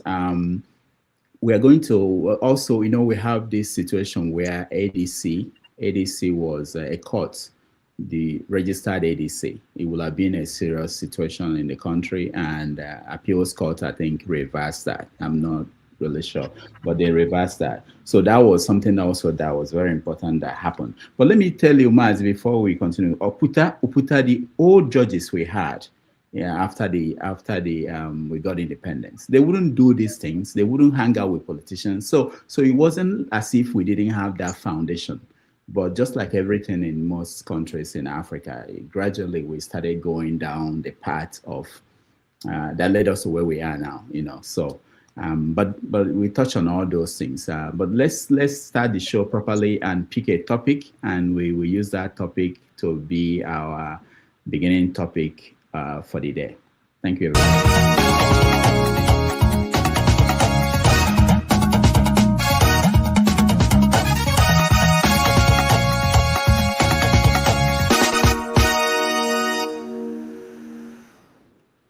All right, Ekiti decides. Today, the people in Ekiti State went to the polls to elect a governor. And let's watch some of the things that happened. Good afternoon, sir. Yeah, good afternoon. Yes. Will you meet you, sir? Okay, I'm Celestine Okudili-Odo. I'm the co-convener of the Nigerian Civil Society Situation Room and head of programs on police, Action in Nigeria. Okay, so the 2026 gubernatorial elections of Ekiti have been held across the 16 local government areas. And of course, the Situation Room in collaboration with other international organizations and civil society. Maybe you'll be louder. Sorry, okay. I said the Ekiti elections have been held across the 16 local governments. And of course, the Situation Room has been on the field. Now, could you give us thus far what you saw from the process? Okay, so Nigerian Civil Society Situation Room, we deployed with our partners to 16 local governments, Claim Foundation, Action Aid, Impact, and others. So we deployed across many of the communities within the local government. And to say that with regards to the deployment of material, which is the starting point on election day, so most of the places we observed, the material arrived on time. Is to say that around 7:30 on average, there were material, including the rural communities. But there were a shortage of material in some places, leading to intervention of the polling agents trying to support, but this was just pockets areas. But in the commencement, the vote also commenced on time, on average, let's say 9 a.m. But in some places, they were ready even before the 8 a.m. So they had to wait till 8:30 to commence the accreditation process. So it's to say that the opening of poll, there wasn't much hitches. So with regards to access to the polling units, there were a little challenge in some places due to the location of the polling units. So in some places it's hilly, in some places there's staircase, and even people find it difficult accessing such, especially the PWDs. So, and there's some also there's a particular case of the PWD who moved from 4 places, without a wheelchair, who was struggling, crawling to 4 places, he was still unable. So that was quite sympathetic. So I think it's also to factor these PWDs why planning this in terms of assets, in terms of facilities to enable them also cast their votes.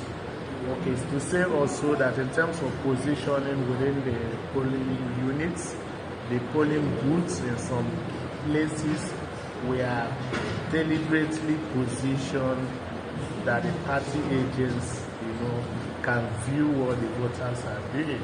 So in some of those places, we had to call the attention of the INEC officials and the security agents, to be able to intervene and reposition, such polling booths. So, but that was pronounced, especially, when you leave the metropolis towards the rural community. Okay. In some communities, we got full reports of vote buying. So we just want to confirm if you also got that particular information while you were carrying on. Okay, so in terms of vote buying, there's a paradigm shift in vote buying. To put it. There were reports of vote buying during the election. I will show you somebody who was reporting that. Okay. A gbọ́ pé wọ́n fún àwọn kan lówó, àwọn pátì náà fún lówó. APC ló náà fún wọn. 10,000. Ó lẹ́yìn dìgbò fún. Ẹ̀gbọ́n, so APC lẹ́yìn náà. Èló náà fún yín? 10,000. Ẹ dìjọ fún yọ̀rọ̀ wọn tẹ̀lé.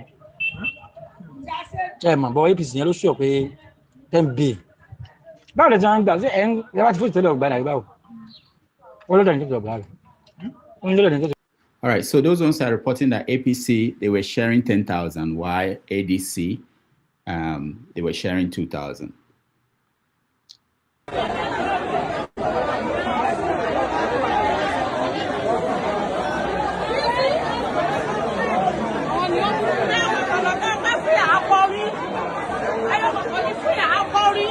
So what's going on here is they're sharing a voter's card that people can use to go and vote.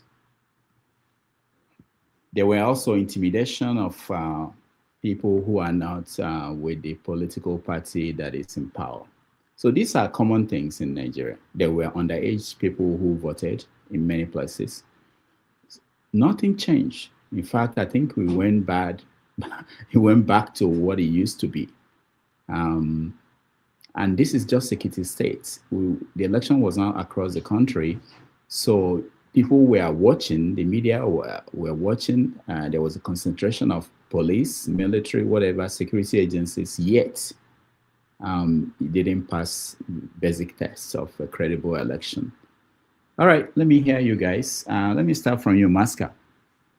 So the question is, if for me, when I see something like this, I find it difficult to now say that this person won. This person is the governor-elect of this state, because obviously it didn't pass the basic test of a credible election. What do you think? Well, my position would remains the same.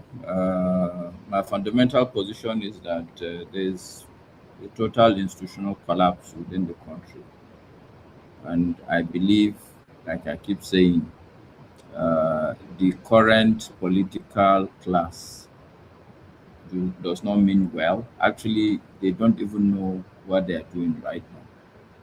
So for us to look up to them is a waste of time. And also, we cannot look up to the general masses. The situation is very dire. And at least the little I know of psychology, you get yourself into a circumstance where you are no longer thinking right. All you're thinking about is survival. I saw something today that really made me feel very, very bad. There are these people, you see a lot of people now are just struggling in the country. They look for any way to survive. So you see a lot of people roasting corn by the roadside.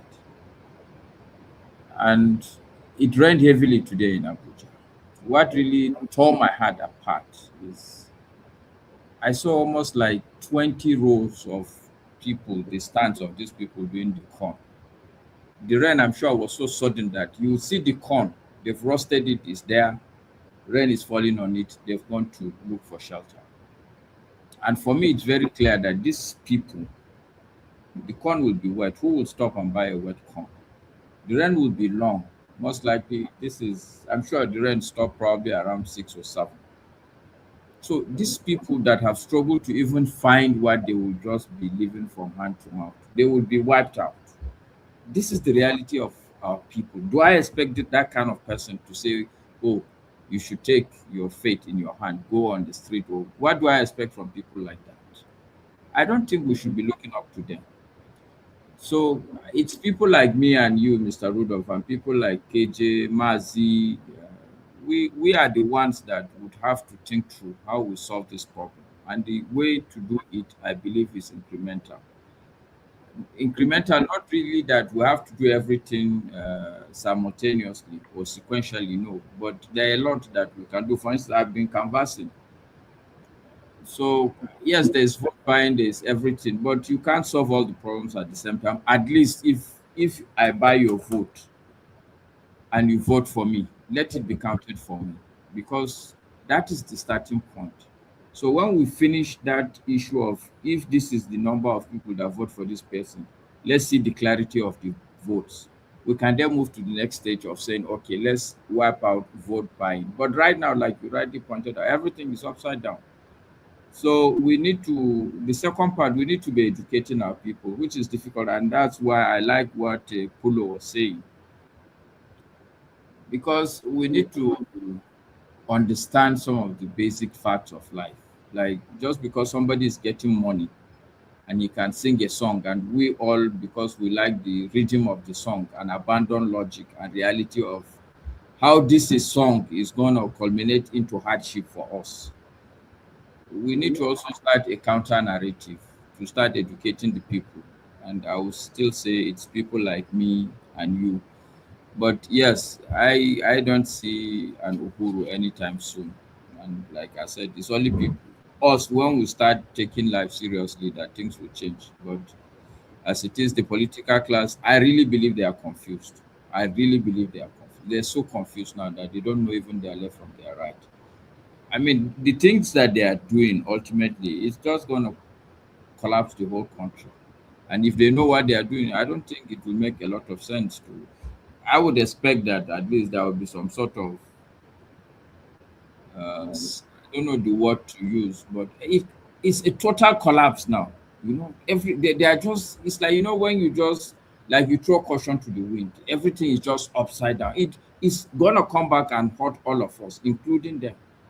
But when this is like, the insecurity is there. Look at what we are doing in terms of the political scene. Everything is upside down. It's just not, it's not a good story. But I still am very clear that if we look at the political class or the masses, there is no solution from these two places. We would have to, those of us that God, I believe God had made us who we are so that we can at least provide salvation. I raise my case. Thank you, Mr. All right. Thank you so much. Pulo, go ahead. Oh, right. I don't know what happened in Iki, but I will tell you a similar story that happened here in Adamawa State when they were conducting the primary elections, which is supposed to be which is supposed to be done by the party members, right? Not agents again. So I am a witness. I have a friend. He's more than a friend, but he's a very accomplished guy in the political sphere. So what he does, what he told me was, when they were conducting the primaries, when he went there as a returning officer to collect the electoral materials, he was not given any. He was just given the list of the people that are going to be at each polling unit, and he was given an instruction that Tinubu, by all means, should win by large margin, nothing less than 80%. No electoral material was sent to any polling unit. And whatever is going to happen in those polling units, doesn't matter. What he does, he sat inside his car with those forms, and he did all the math, and he figured out the way to give everybody that is on the ballot the number of votes that they will have, and then created everything in his car. He didn't even go. Doesn't even care what happens in those polling units. That's the primary election for the president. And then last week, local government chairmanship election was held. So the governor is in APC now. I think what the agreement was, okay, allow my candidate in CDP to win the chairmanship, and after swearing it, they will all come to APC again and join me. So that is what they did. On election day, wherever they know, if they took a polling electoral material to that polling unit, the PDP will not win. Nothing was sent there. By 10 a.m., election were over. And that is when we are expecting the accreditation to be completed before the voting starts. But by that time, it's done. Imagine a complete ward with more than 11 polling units, having only 2 functional polling units where people can go and vote. And those places were fully controlled, and all the voters have to vote for PDP. That is what happened, and nobody said anything about it.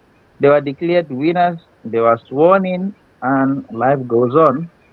I think this is Nigeria. I don't know how we're going to start changing this narrative. Who is going to pick it up and start saying, hey, this is wrong? Why would you do that?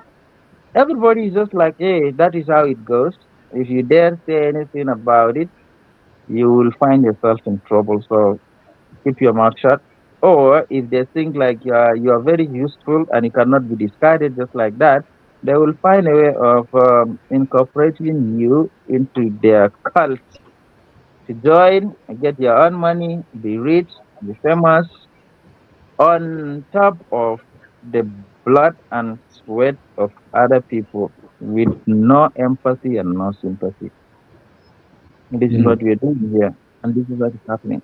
This is not a fairy tale, this is a reality. I live here and I see it. And I think probably this is what is happening across the country.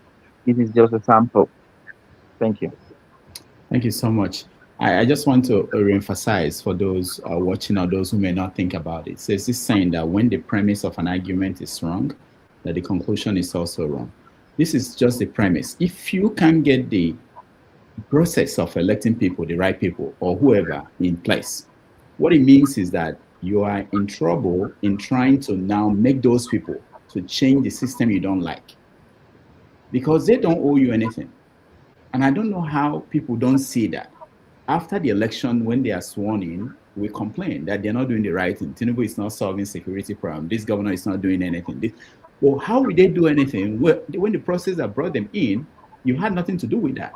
So that's the thing that we need to make our people understand. I understand the hardship Master talked about and the difficulty in selling people not to collect money when they are looking for a way to survive. But for those who are thinking about that country and how to solve the problem, we have to get this fundamental first in order. All right, let me hear from you, Mr. James. We're talking about the election in Ekiti, what we've seen, and what it means for us in the next time. I frankly have nothing to say. Remember, there is an agreement between you and me. If the 2027 election is free and fair, put me before a firing squad. It's an agreement between you and me. I concede my time to either Jago or KJ. I have nothing to say. Thank you. All right. Thank you, James. Let me just say that you already won. You know, there's no need to wait for 2027 because this what is happening now is part of that 2027. You know, all these processes. If we are still dealing with BVN, we are still dealing with materials getting there late. And this is just one state. We are still dealing with, I'm hearing now there are inconsistency in what was announced and what was written on the forms that they sent to INEC, you know, everything went back to where it was. Since the days of Simon Bakwe during Shagari's time, this man has been crying physically for us to see. He said it is better for the British to come back again and colonize us than for us to continue with the system. So I have nothing to say. Let them do whatever they want. Thank you so much. All right, thank you. Okay, Jagun, go ahead. Thank you very much. I've said it on this platform many times, and it seems to me that very few people, if any, understand at all what I'm saying. For the words and the pronouncement that you just made, Rudolph, it's an oxymoron. It's an oxymoron because people like yourself somehow believe in the democratic procedures that we have in Nigeria. And I say that not because you think one way or the other, but because you speak a lot on the Nigerian issue of politics. The Nigerian issue of politics is non-existent.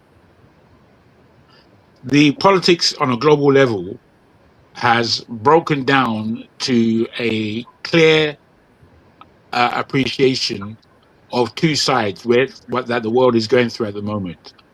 One is the continuation of white supremacy, fundamentally. The other is the Eastern world, Russia, China, and such, who think very differently to the kind of politics that we are doing in the West. Where Nigeria is concerned, I have said categorically, there should be no election 2027. None. It's a waste of time and energy. It's a full lack of appreciation of what we have been going through since 1999 and really, frankly, before. Now, I say that the people, if they really want power, they should take it back. And part of taking it back is not to, nobody should go and vote for anything or anybody.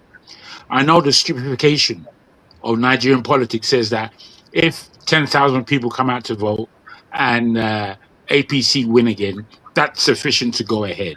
It's not really sufficient, is it? Because it says that the sycophants have gotten their way. There should be a campaign going on from now, right this minute now, that says nobody's going to vote on the 27th for the same old, for the parasites that are eating our very flesh in this thing. I mean, just look at what you just showed us. What you showed us is a disgrace, apathy at the greatest level, where you can pay someone 2,000 naira and earn their vote because of desperation, because they're hungry.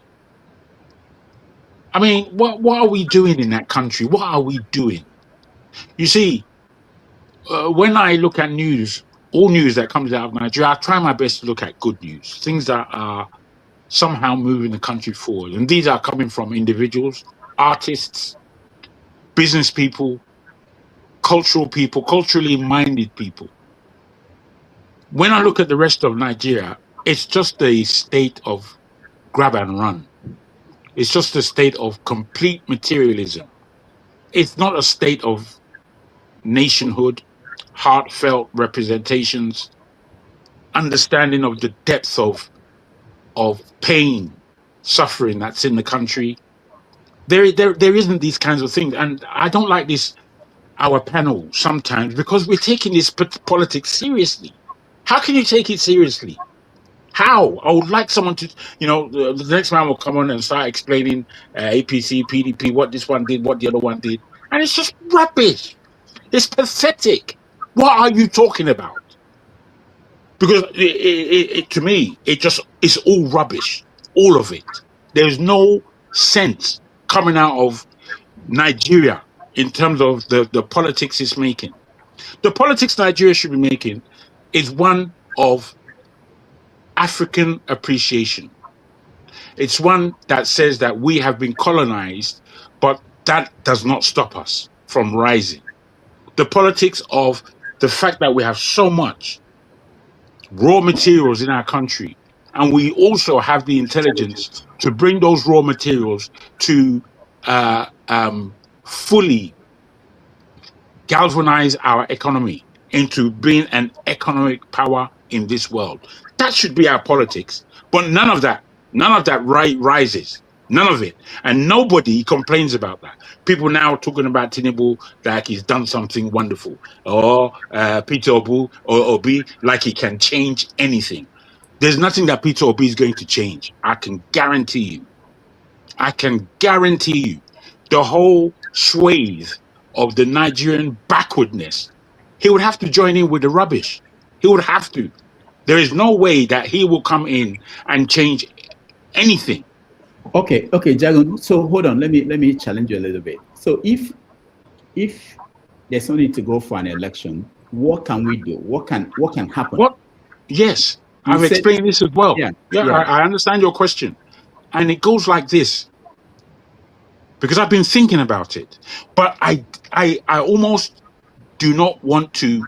Myself and Masca have spoken about this issue, and we've looked at who can join us in raising the game, and very little people really care about changing things in Nigeria. On this platform, they will talk all they want to talk, but nobody would raise a pen or their consciousness to really saying, okay, let's do this. What I would like to say is, in taking back power, it's a campaign. And that campaign says where we are going to begin. And we are going to begin by nobody going to vote. Then we would raise a what would I call it? An institution. No, that's the wrong. An administration of like-minded people who would present over a 3-year period how we are going to run this this country called Nigeria. And we will do it. You see, it will be very easy to prove within 3 years that the people can actually run this country. What I mean by that is, firstly, all those individuals, and when I say 3 years, is that by that 3 years, within that 3 years, we would now be able to raise a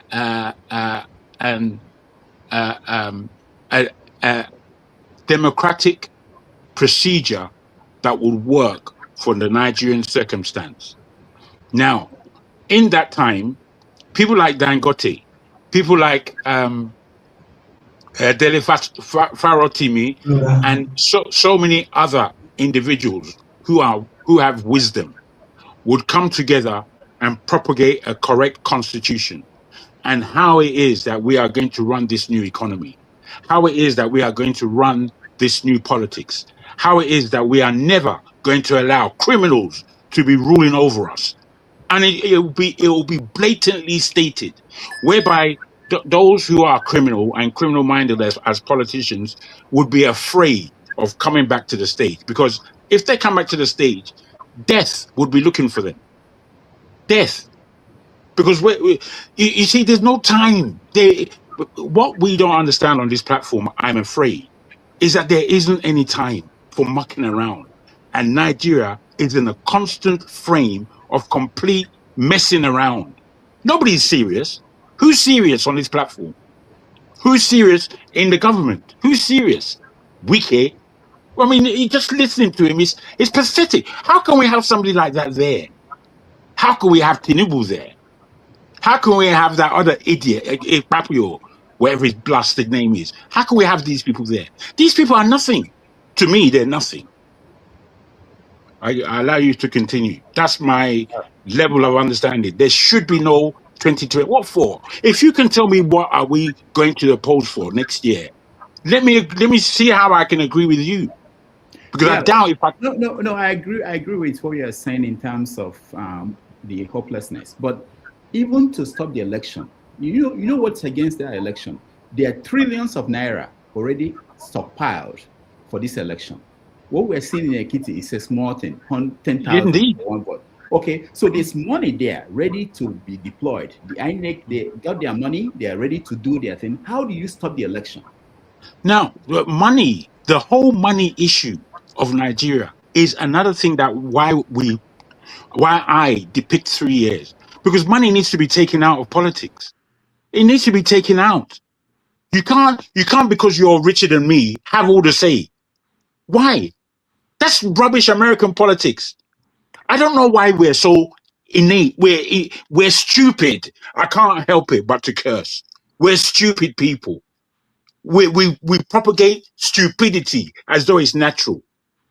The position of Nigerian politics right now is such going backwards. We don't even know how to turn it. We don't know how to look forward. That's where we are.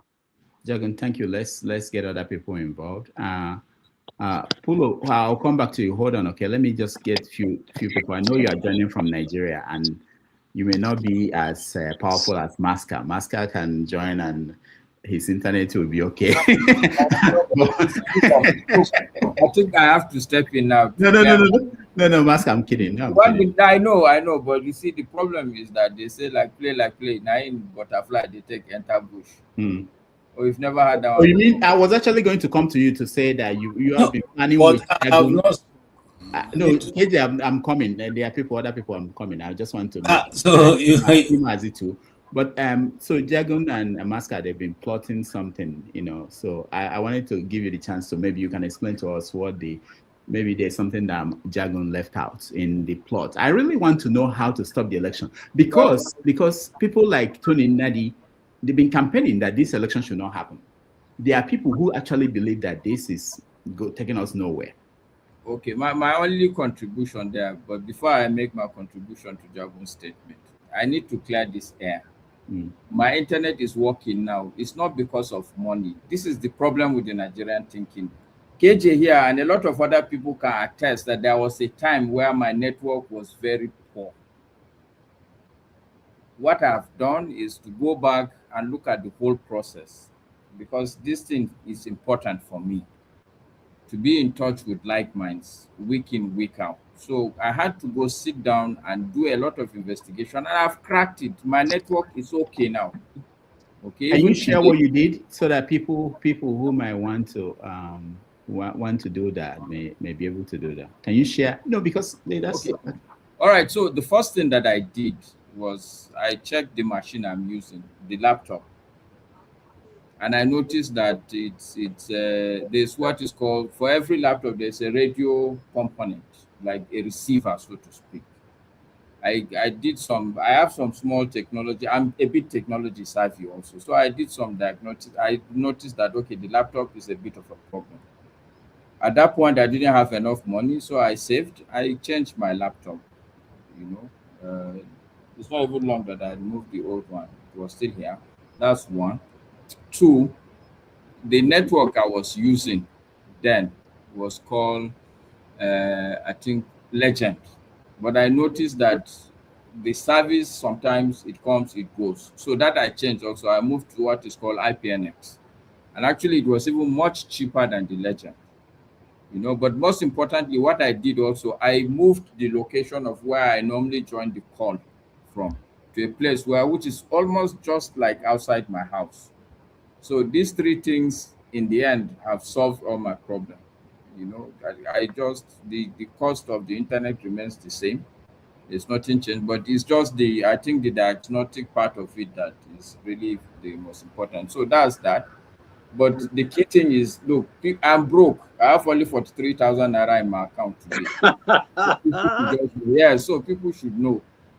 Yes, I've been lucky in my life. I've worked with good companies and I've been exposed, I'm experienced. But because I wanted to be on the straight and narrow road, I'm not the typical Nigerian big man. I've been driving the car I've been driving it now for 18 years, you can imagine.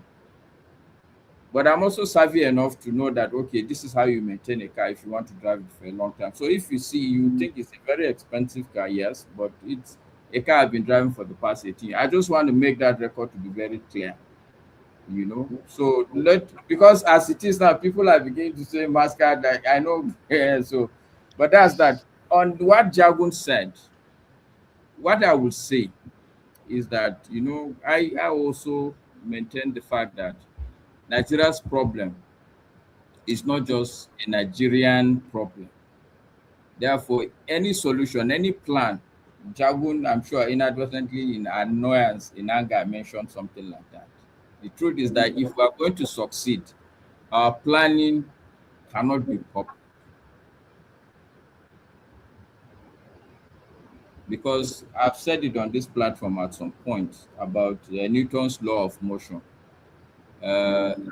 The Action and reaction are equal and opposite. I think it's the second one that says so, like if you push, there will be a pushback. Yeah, that's it. Yeah, the balance is that if you fight corruption, corruption will fight you back.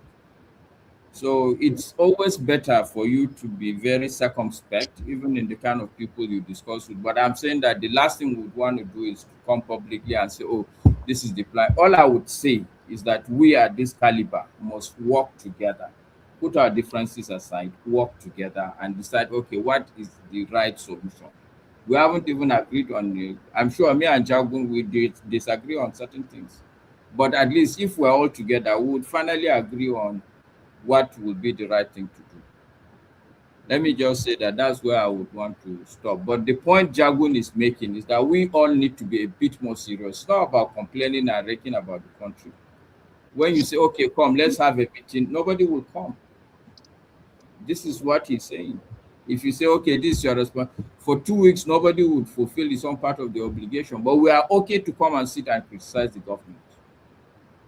When we as individuals, we cannot even meet ordinary basic tasks assigned to us as a group. That is the point he is making. All right. Thank you. Thank you, Maska. Okay, let me give KJ. Where is KJ? Okay. I'm hearing noise from somewhere. Polo, hold on. Okay, I'll come to you. Let me at least get 2 people in who are here to say something before. Ovie, go ahead. Where are we going? Oh, you don't know where you're going? All right. Hold on. If you are thinking go ahead. Yeah, go ahead and your view on the Ekiti election, how it's going, and have you seen it? What is your take on how it's going? No, nothing surprising, nothing unusual. Are you satisfied with what you saw? Does that give you hope about 2027? Are you going to? Oh, 2027 is done and it's been done. It's been over even before now. No, that's not the question I'm asking you. If what is happening today in Ekiti should happen in 2027, will you be able to say that this person was elected governor of this state, president of this country, or senator representing these people? It's not if it should. That's what is going to happen. Okay. And it's not for me to say. And hold on. Yeah. And you'll be glad to have their pictures behind you as people who were elected in your country, in your state. Yeah, going by the system we are practicing and how we have come to accept our settlement. Yes. Okay. We are practicing a system that few people will be selected and they will give us to elect. In that case, it doesn't matter who we actually cast the vote for. But again, I think what you're asking me, it's not up to me to say that I accept it or not. But I think at this point, I have come to understand that we are a negotiated settlement, not a country, nor a nation. And that is my own personal view and understanding. But if I want to view it from a different angle, from the lens of Bola Tinubu, Peter Obi, and Sowore, I mentioned these 3 people because what they are selling to us is 3 distinct ideology. Tinubu want to maintain the system as it is, because as a colony, people are to be selected or elected to maintain the colony for those who want it. So he wants to maintain the system, and rightly so, because that is the oath he took when he was taking this job, to maintain the system. While Obi, on the other hand, believe in the system, but believe that it's not efficient enough. They believe that something needs to be injected, discipline, not necessarily to change the system, the structure as it is, But I don't believe it will succeed in 2027, because if you want to change a system, you have to have the guts and capacity to go and bring different people that will bring that mission to bear, rather than recruiting from the system. So that's why I see from. Then Showore, on the other hand, believe we should burn the system down, politically speaking, and rebuild another one. But is he getting traction? How far is he selling that ideology to Nigerians? It falls short. We are talking about the question of 2027. So that's the lesson I'm serious from. And I've always used competition as a Olympic, for example. When in every major competition, there are three winners. One, the person that eventually emerged as the gold medal, that took the overall position, one. There are another winner who just happened to be among the finalists. In this case, top three. They are satisfied. To them, they are winner. They are in the national conversation. When then the third category are people who just happen to be in that championship. And if you look at the Nigerian 2027 competition critically, they are obvious. Champions don't do anything different, but they do things differently. So that's why I say what we are seeing in Ado Ekiti, Kabe Ekiti, it's what is going to happen. So that's what to do. That's what they know how to do. So, I mean, I don't see anything surprising, because again, what is happening is not new anyway, especially with the adults. They continue different actors and different names. Last week, 2 people or 3 people sent me a release from Edo State Ministry of Education, and it was about Ososo Grammar School that is closed due to insecurity. They said that I should forward it to you. I know that. I mean, I'm on ground. I did forward it to you. So when something like that gets to you, this is your hometown, insecurity. Yeah. Who do you blame? Who do I blame? Those in charge of the system. Who are they? The elected officials and elected leaders in our community. Those behind you. Oh yes, they have come by a part of the system. It's not an Edo problem or my village problem. No. It's in Nigeria. I'm bringing it close to you so that you address it like somebody who is impacted. Our people. So you blame them. I mean, are you happy that your grammar school is closed? Hold on. Our people say who they cry, they see road. No, are you happy that the grammar school is closed in your hometown? I am not happy, but that has not. Hold on now. And you are blaming. If we are doing it this way, we are not going to get to the problem. No, you are blaming the people behind you. Dr. Dameji, allow me talk. If we are doing like that, we will never get to the problem. Because what is happening also is also happening in Nnobi. It's happening in Meduguri. So it's not something new. You're trying to put it before my face. I said, who they cry, they see road. You understand? This problem no start with Tinubu, with Monday or Pablo. Does that exempt them from complacency? No. Right? So, as I said, people are selected for us to elect. Give me different people and see if I'm going to wave them away. None of them is different. All of them are the same in terms of what is going on. Right? So I am not going to shove my support for my governor. No. Ovie, how do you hold your governor accountable for that? Did you show concern? How will you hold him accountable for what is happening in your hometown? How will I hold him accountable? Yeah. Is he not accountable? Is he not responsible for that? He's taking a proactive measure already. So what else am I going to do? Okay. The people failed him from local intelligence, told him, oh, this is what they heard that is going to happen. And he took a proactive action by making sure the children stay safe first by staying at home. And now, don't just stay in Ososo. If you come to Tiri village before Ososo or after Ososo, actually, the same kidnapping happened in school yesterday. So imagine if also people did not give information before and the governor take the project, maybe it would have been a different case today. So I am not blind or deaf to what is happening in Nigeria. All right. But to say that these people are responsible, that means we are not going to get to the situation. We are not going to get to the solution. Now, if we don't want them in office again, we have to present a different people that I believe, okay, they can do a better job than what these people are doing. All right.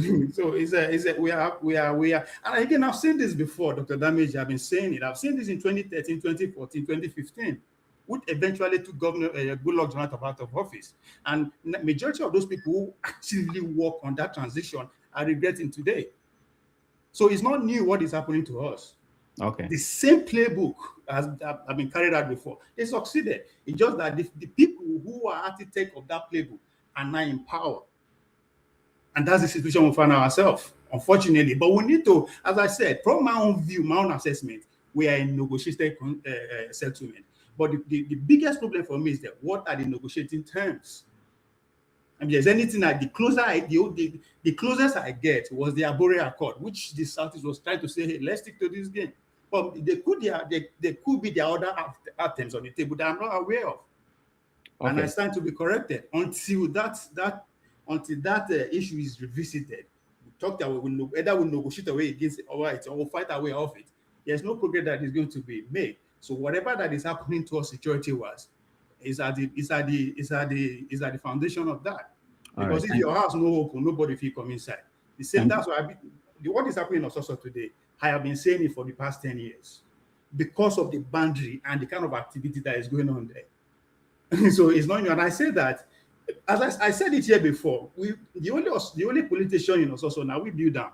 I use the word because my senior brother build down, right? But I challenged him as at that time privately that I don't think this is what we need, because if we are going to have insecurity in Ososo, now we go bring her. Means the youth and general people of Ososo, because now they go make friends.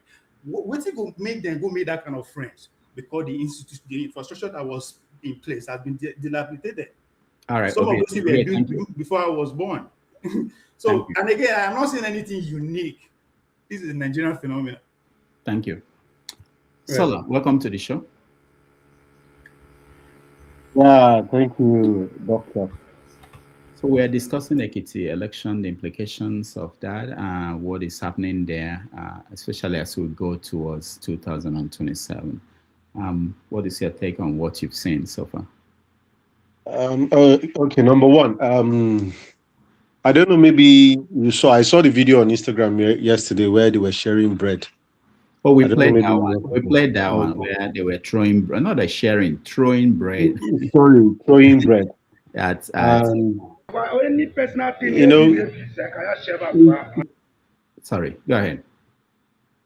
And we've come as Nigerians. I don't know. I was looking at the budget of Nigeria, the breakdown of the capital expenditure, and I see education as 2.3 trillion, which is about 8.8% given to allocated. And it doesn't mean that that's the whole money that was released. And when I checked it with Ghana, because I'm using ChatGPT for those people who would like to also fact check, when I cross-checked it with Ghana, they merged it together.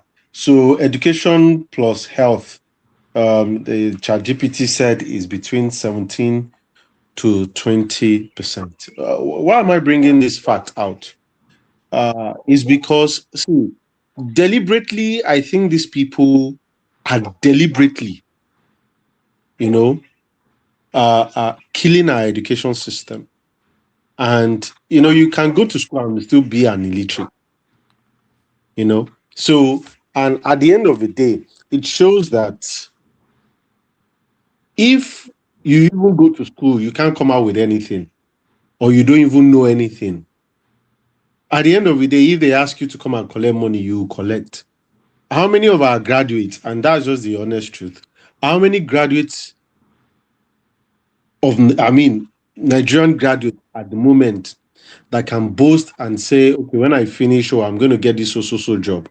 Even those that came out with, for class or something, there is no job. There are no jobs. And it's not simply because also there are no jobs. It's simply because there is an upgrade. Go to UK. I mean, in the UK here, there is a lot of upgrade.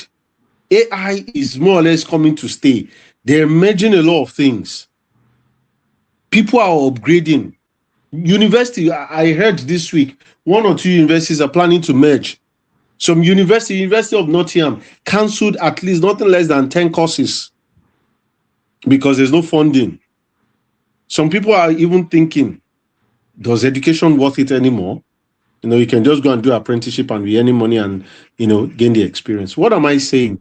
When people at the end of the day are illiterate, you will see these kind of things happening in Nigeria. And you cannot, it's just like a lion cannot give, or a goat cannot give birth to a lion. And I'm sorry, Ovie, I'm sorry, Okpebolo, I don't know what to say about Okpebolo. Don't just be sorry. You don't have to be sorry. As a governor of Edo State, haba. Are you telling me that Edo State, and I'm not single-handedly picking only him out, but we know that in the southern part of Nigeria, and no disrespect to Masca or anybody from the north, we have sound minds, technical minds from every counties of, I can say every counties of Nigeria, but me, I'm from the south. But from the southern part of Nigeria, we are sound. So it's only a Okpebolo you can pick out. So at the end of the day, these things will not stop. And Jonathan did a brilliant job. The Confab 2012 is gathering dust. What have we done with it? They brought a lot of people, everybody from everywhere. Jagun said it, we should do this, we should do that. But they've done it. Why can't we implement it? Everybody from the whole country came out together to draft this thing. And this is what is going to move Nigeria forward. To today, they've not done anything. See what Jega did during Jonathan time. See the way Bubu and this new Kompu, this Tifnubu, see what he has done. And there's no way. If we continue like this, there's nothing we can do, Doctor. Nothing, except we change that constitution. When Obama was talking this week, go and listen to what he said. He said the forefathers, they gave us a good constitution. I'm paraphrasing anyway. They gave us a very good constitution. It doesn't still mean, yes, they still made some mistake in terms of they did not end slavery. But that constitution was the fabric of the development of the greatness of America today. That is the reason why you and everybody living in America can still be living in America. And at least even if you're oppressed, you can still speak out. But we as Nigerians, can we speak out? Somebody else will speak, they'll go and carry him. They've killed 4 generals. 4. Can you see the wedding drone the army is using? I call it wedding drone. This is the drone that you buy from Temu. That is what they are using to chase bandits in 2026. And if you tell me how much was budgeted for that drone, it can't be less than maybe 200 million or 100 million. That Temu drone. So what are we saying? So we'll keep on, and Nigerians need to see, nobody will come and save us. And that is the reason why, what Jagun is saying is that we need to start more or less broadcasting this thing. Also, probably people from each state in Nigeria should start talking. We should have them on this panel. Let them be reporting what is going on in their place so that we can make it big. The platform can be bigger. So these are the only ways we can more or less, those people on ground, and I mean good people that are not thieves that maybe you send money to do jobs that are going to do all that thing else. But we need to make it bigger. We need to make this voice to be heard so that they'll know that people in diaspora, they're also speaking. They want to be collecting tax, but yet they're not doing anything with our tax. Anyway, I leave it for KJ. Let KJ continue, sir. All right. Thank you, Sola. KJ. All right, sorry, Mr. Rudolph. Before KJ, I see people like Pansat out there, so you can take me to the backstage so that Pansat can come and insult me. Is Pansat inside in the studio? I don't think so. I saw him on the comment section, but I'm just saying you can put it back. I'm sure there are other people who want to do. Okay, all right, no problem. KJ, after KJ, I'll come back to you, Pulo, too. I think you want to say something. I'll come back to you after. KJ, go ahead. Thank you so much, Dr. Damages. And Sola, I'd like to disappoint you. The system is not going to change. Because since the system, those who run the system are the same who make the rules, who is going to change it? Nobody. You know, and for those of us who were here when the former administration, this administration came into power, we, you know, I personally, I pontificated what's going to happen.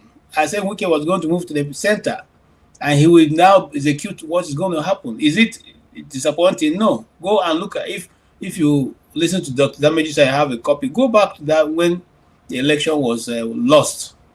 What we said. So I totally agree, and I'm in the same position where, you know, Mr. James is, because sometimes it's frustrating and you sound like a broken record when you keep repeating these things. So what's the way forward? Is there any way forward? Well, we have said here again that if you want to wrestle a pig, you must be prepared to get dirty. So as long as we are playing elitist politics, it's not going to happen.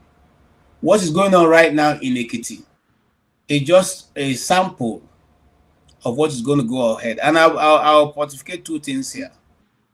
If they insist, and that, because I heard that same voice come from the National Assembly last week, that they should suspend elections. If they insist and that voice takes center stage, just believe me, this man will not live there until he dies there. So that voice should, as quickly as possible, be killed and not allowed to generate traction in Nigeria. Now, what is the other option left to us? And I still go ahead, I'll go back into the judiciary. Look, what you see happening to ADC is not the end yet. And Peter Obi himself should be watching out because his own time is coming. When they finish with Atiku, they will come for him. And they will come for him at the time that there will be little or no time to react. So I don't still believe that they're going to allow him come into that election timetable with his name on the ballot or his party in the ballot or him himself as a candidate. Because what's happening now is that there's so much money in the system out there lying just waiting for dirty games to be played. And those money, already we know the philosophy of the president and his steward, Wike. What money cannot do, more money will do it. They are ready to buy off anybody and everybody to make sure that the system is totally bastardized. I was talking to a friend, who I didn't even know played a lot of parts in the election. And one of the things he shocked me with was that, you see, these people are so ready to buy off anybody. Anybody. Doesn't matter what your price is, you call it, they'll pay. Because they want to keep them in that system. And it's unfortunate that the people of Nigeria cannot see that we are gradually becoming slaves in our own country. It's very unfortunate. It's not going to change. They are not about to change the system. And they are going to do everything possible within not even within the law, because they've gone beyond the law now. Whatever they can do to achieve that purpose, they will do it. Now, if you look at also if we talk about, you talked a little bit about the Jonathan Constitutional Conference. My question I always asked at that time was, what stopped Jonathan from implementing it? You see, that's why sometimes I am a bit skeptical about Igbo presidency or the South presidency. Except for Tinubu now, majority of the people who have come into the presidency, especially Goodluck Jonathan, didn't understand what power is. He failed to see that authority rests with him. And consequently, if he had instituted a constitutional conference, he should go ahead and implement it before leaving the office. But he left it. The man who couldn't even build... KJ, hold on. I'm not defending Jonathan, but I think what he did was exactly what Tinubu is doing now. Tinubu passed a tax law. Yes. And he's not implementing it. Yes. He knows that he will lose the election if he tries to implement that. Yes. He's putting it in the cooler. After the election, if he wins, he will implement it. So Jonathan's calculation that time was the same thing. He knew that the outcome of that conference was not acceptable to so many people in so many parts of the country. So he was worried that if he should push for that, he will lose the election. So he was advised, and he didn't implement that. So sometimes it works, sometimes it doesn't. But that's exactly what happened that time. Okay, let me concede to what you have said. A friend of mine was the secretary of the Middle Belt, who was representing the Middle Belt in that that conference. So I have a little bit of insider. But that's the thing. When people who were there were telling, let's not go there. Let me not digress. I'm simply saying that the people who you must have the desire to implement what you think will help the country. And I totally agree. I mean, if somebody's asking Ovie, what does it mean? What Ovie simply says that the system that we are running is not being controlled by those who are operating it. And those who are able to change it have not been given the opportunity to change it. And consequently, instead of our people to come out, they are going for bread to be thrown to them, 2,000 naira to be given to them, 10,000 naira to be given to them. If you keep collecting it, when will the change come? And Rudolph, I want to shock you. Even for this program, I don't tie. See, and they always sit down and they look now. Nothing will change. You see this thing? Yes, so Obi may even have all the master. In fact, if we all know Obi very well, he has already planned out his program or how he's going to go about to effect a change. But is he going to be given a chance? These people are not there for games. They are there to make sure they perpetuate themselves and their children in the system. Now, think about this world. How many countries where this kind of thing going on in Nigeria is going on, and the government and the people of Nigeria are just okay. Nobody bothers themselves. As if not human beings that are being affected. As if it's just you see on a live TV or rather not live TV but on a social media, they are beating a man. Beating his wife, and we all go home and sleep. We're okay with it. So what else will happen? Then there are people who will now change. Coming to Ekiti, what you see in Ekiti, is it new? It's not new. And so I want to dwell on maybe what I consider to be the way we can solve the problem. I said on this program, the youths are more in number than the elderly people. If they know how to mobilize and they can hold on to the youth, maybe giving them, I don't know what to say, give them or promise them or tell them but educate them on the reason. See, I am talking this way because during the time we were youths, the system didn't allow us to perpetuate or bring up our own ideas. Consequently, me, who was reading Adamu Chiroma as Federal Commissioner for Finance in primary school, still met Adamu Chiroma as a practicing journalist, as a minister in Nigeria, where he could no longer even walk. He was being wheeled on a wheelchair. And I said to myself, we are finished. So this is where we are. Has it changed? And don't get me wrong, because before some people jump in and say, I'm giving Adamu Chiroma as the example. Okay? It has nothing to do with North or South at this point. The same system is being perpetuated everywhere. Everywhere. And look, let me reverse a bit to tell you how bad this situation is. Ebonyi State is one of the worst states in the East, one of the poorest. But guess what? The governor of the state drives an Escalade, bulletproof Escalade. Okay? In a city where majority of the city is not even tarred. And they are telling you that they have the authority to do with anybody who goes against their desire for this election, whatever they can do to him. Is that the people who want to change? Nobody says anything about it. Okay? In other clients, after being seen what Wike is doing with the lawyers, certain lawyers, MBA as they call the Nigerian Bar Association, will have taken a stand. But no, you hear what the woman said. No, if they can do for these people, why can't they do for us? So even the hope of the common man have been lost. Consequently, there's no common man again in Nigeria. It's unfortunate, but that's the truth. And it is now dog eat dog, all for one. Defend yourself.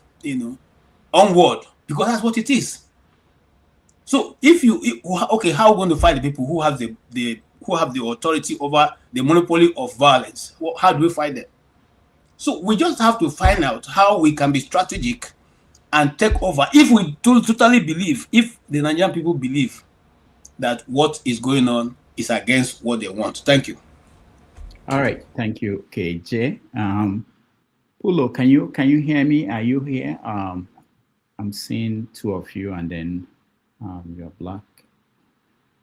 All right, let me go to who is the next person? Obaramazi. Yeah, Mazapara, go ahead. Doctor, thank you once again. Maska, Barikade, I've said this here several times that we black people, sub-Saharan Africans, we are not ripe for democracy. We are not ripe. The democracy cannot alleviate our sufferings, our predicaments. Sub-Saharan Africa.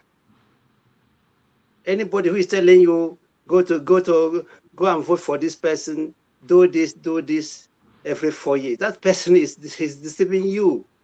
Democracy, we are not ripe. We're too primitive for democracy. We're too poor.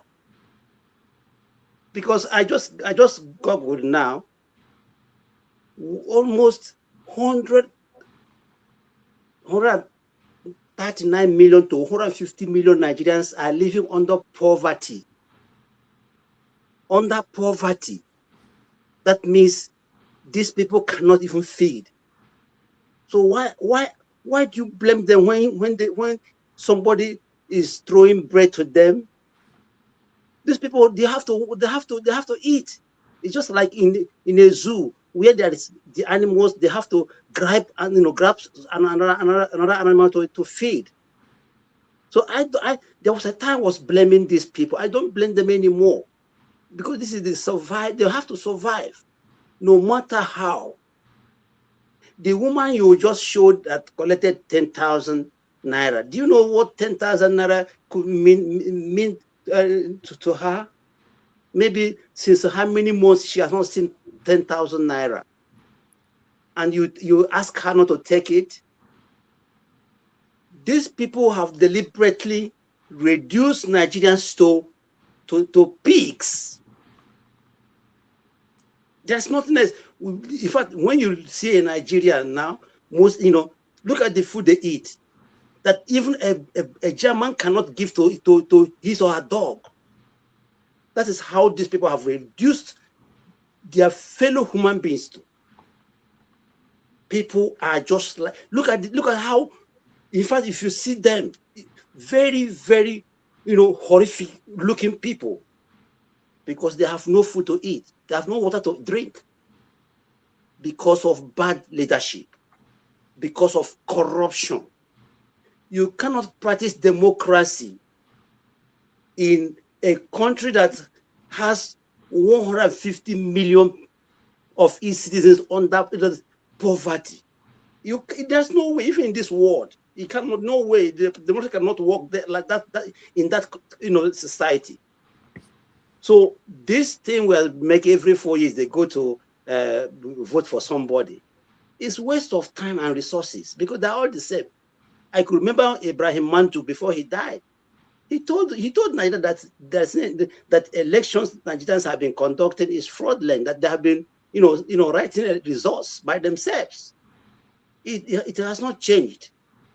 Anybody who's expecting this election, next election, to be or free and fair, that person is delusional. It's not going to happen because these people, they don't mean well for the citizens, ordinary citizens. I just lost a nephew a few days ago, after spending millions of naira to, for his colon cancer, whereby there was nothing in the clinic, where nothing, this and you see how they live large, the politicians, how they live large. Look at how their children are shining. Look at how big their children are. Look at Akpabio's daughter, because they eat, they don't even know what to do with the food, while ordinary people are not feeding. This is the wicked. That's how wicked they are. So anybody who is talking about Ekiti election, Adamawa election, it's all the same. From the north to the south, it's all the same. These people, they have no conscience. They are not human beings like you and others that have that kind of sympathy, that will look at people and say, "Oh, this person is suffering, let me help." No, it's not going to happen. I'm sorry. It's waste of time. It's waste of resources. Okay, for example, look at some people are asking them, "Where's your manifesto?" How many Nigerians can read manifesto? How many of them? How many of us can read manifesto? You are conducting an election, a democratic, democracy in a country that. How many people are literate enough to read those things? Let us come down and examine and decide the best, governance, system that can help in Africa, not only Nigeria, Africa. China is not democratic. China has almost 5,000, parliamentarians. What they do, they go to every ethnic group and select one of the best of them, and every ethnic group is represented in Chinese, parliament. That is the way, if I should suggest, that's the only way to make Nigeria go forward. Because with the total that we have almost 500 ethnic groups, bring each of them, at the parliament, and let's discuss what their people need. Because what I need could be different from what somebody's in Adamawa or in Kotrokoshi or in Ogoja needs. Let their people represent them, not these people. Not these people. These people are time wasters. They waste time, they waste money. Dr. How can you tell me that a minister will be riding, riding, Rolls Royce? Here in Germany, governors go on little Passat or little BMW. What the heck are we talking about? And we are not. Look, we can't get it. There is no way. The system is rotting. The system is not. It cannot never make progress. Look, finally, for me, when I left Nigeria in 1990, do you know how much I bought the dollar? 18 naira. And that was under the military they are accused of being so corrupt. Dr. Damages, 1990, I bought a Marine, 18 naira a dollar, under corrupt, military regime. But look at where we are today. I mean, sorry, we can't help ourselves. I'm sorry. Mazi, imagine if you had bought $1 million that time and kept it in in Nigeria. All right, but let me correct a few things before I come to you, Polo. I'll come to you, and Desta, I'll come to you. Starting with KJ. KJ was talking about losing hope. That you are just looking and laughing. It made me to think, and I remember that it was 40 years ago, in 1986, that I started writing about Nigeria consistently on a weekly basis. So I estimated that I've probably written 2,000 articles about Nigeria.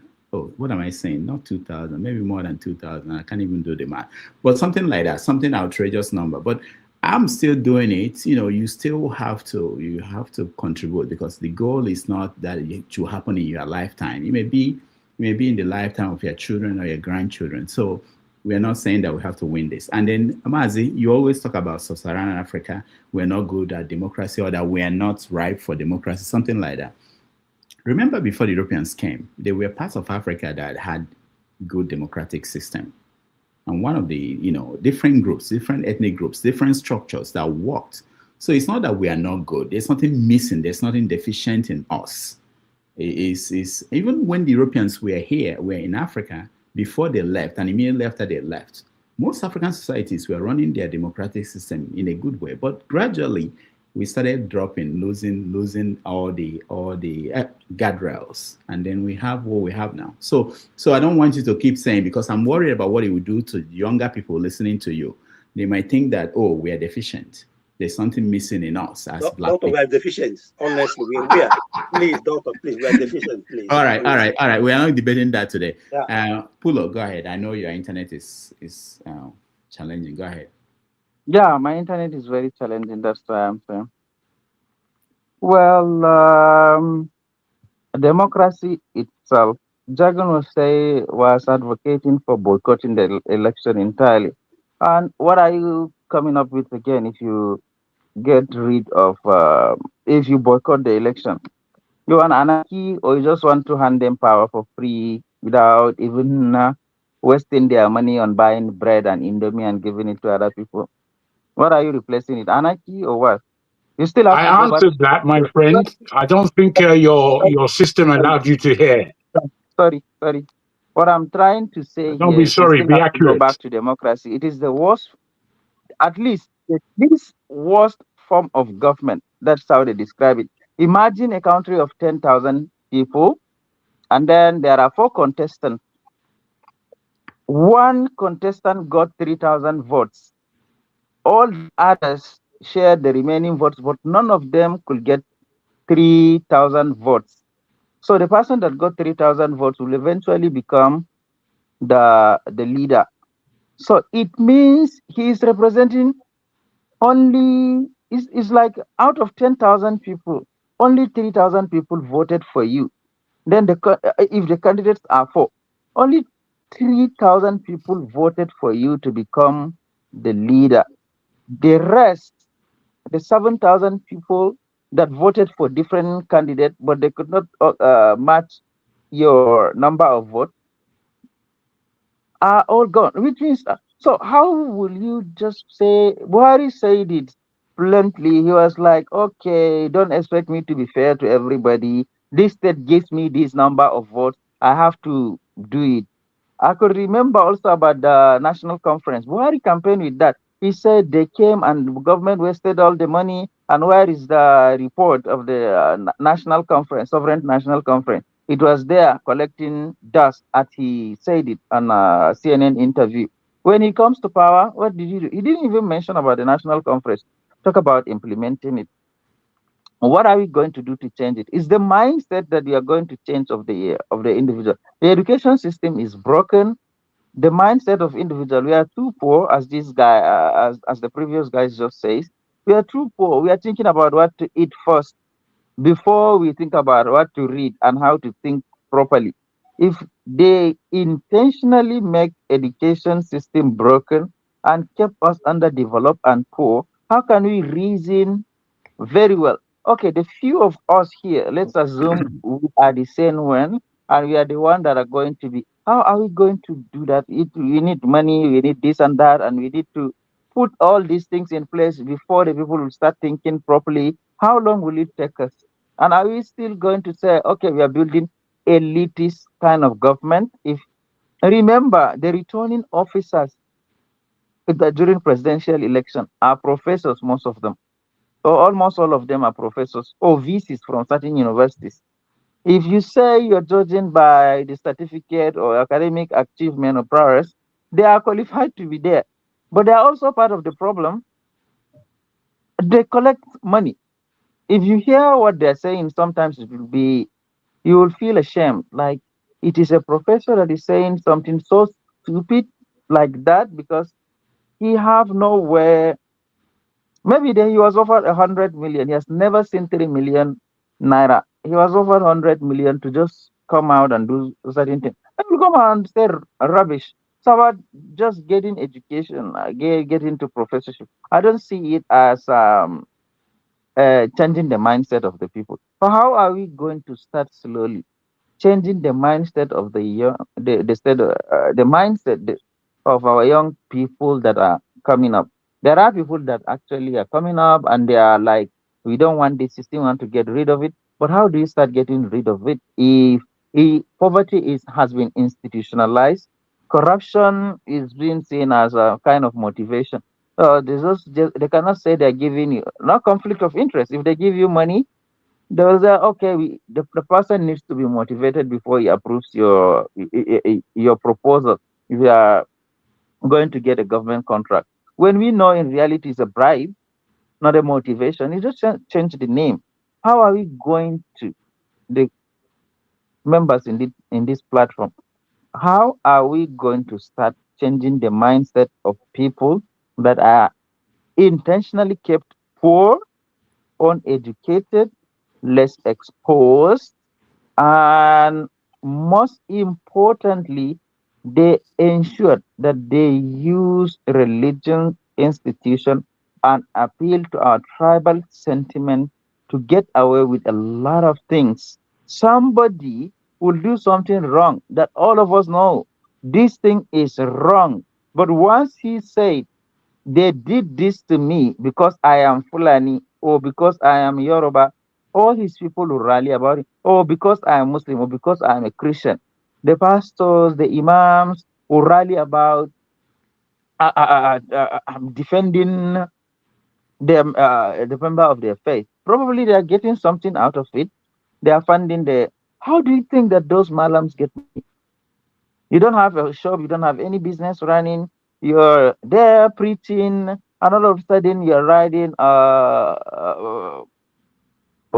10 million naira car. Your house is a very huge car. Your children are studying in a private university. Where did you get all that money from? And the pastors, the tithe.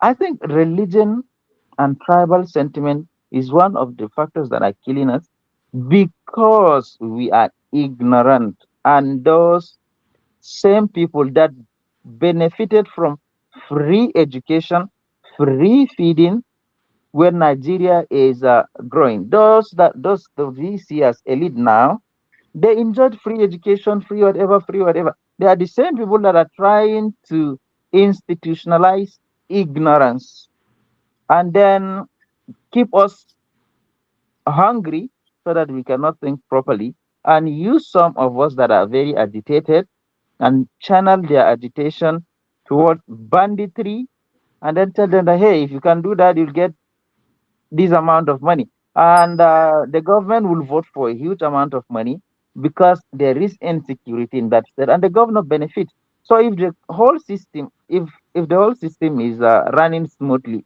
the security vote will vanish. The governors will no longer get that money. The military guys that are there and are collecting more money because they are in a high risk or red zone will not get that money. I don't think they are in their best interest to stop this from happening.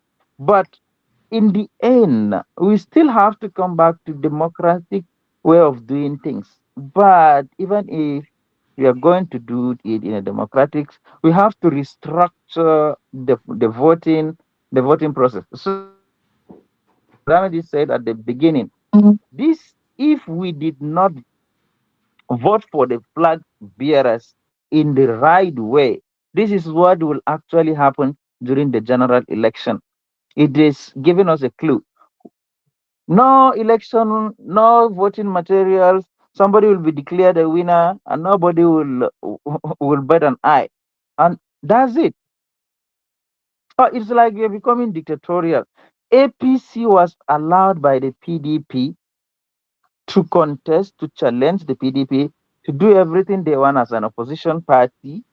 That is how they came to power. And now it is the same APC that is trying to quench all kind of opposition force, either by frustrating it, banning the big platforms, and keeping them busy with courts and so all kind of things. They're trying to become dictatorial. They were accusing PDP of doing that, but now they have become worse than the PDP. So I don't know if you guys have other alternative to democracy, which I said, if there are 10,000 people and one person, five contests and one person just got 3,000 votes, and he is the winner. So he is just voted by 3,000. 7,000 people did not believe in his ideology, did not believe in anything he is doing, and we still have to give him that way. So let's have another. Maybe you guys can help me out here. Thank you. Yeah, thank you so much. I'm here to help him out. No. Can I hold on? Don't jump in. Don't jump in anywhere. No, actually come to say thank you to Pulo. You know, I was having a wrong notion about him. I never knew, but somebody commented on the comment section that he has gotten himself some education, you know. But Pulo, yeah, I think you made a very valid point here. You know, I was thinking that you are one of those tribal and religious bigots, but I think you are different. I think I was wrong. Yeah, good to hear you. Thank you. Your submission. Thank you. We'll go to Dexter, but before Dexter, let me just say, Pulo, for the question you posed, which is how to make democracy work better. So there are some countries where you have to get 50 plus 1 votes before you become anything. So like example you are giving now, which is I think what happened in the last election where Tinubu got about 30-something% of the votes. You have to get 50%. So if you don't get that, they do a runoff where the top 2 candidates will compete. So if Nigeria had adopted something like that, what would have happened in the last election wouldn't be that Tinubu will be declared the winner. Tinubu will go contest against Atiku. And then that way to be more like what you are saying. So there are different versions. In New York here, we have what they call ranking, votes ranking. It's a different structure where you rank choice voting. Yeah, exactly. So there are many options out there that people put in place to make sure that what you are afraid of is not happening. But again, what happens in Africa is that we don't adopt what they call best practice. If something is not working, there's always it's not new to the world. And the solution is out there, but sometimes we don't look around and say, okay, they've done it here in Switzerland. In Switzerland, for instance, they solved one of our biggest problems, which is that this region is not having the opportunity to govern the country. So in Switzerland, they have a structure where they have vice presidents that rotates, you know, where the president will be this person for 2 years. After that, this other region will bring a president. So, but at the end, every time, they all have present vice presidents. So in the case of Nigeria, say we have 6 geopolitical zones, and each of them will have a vice president.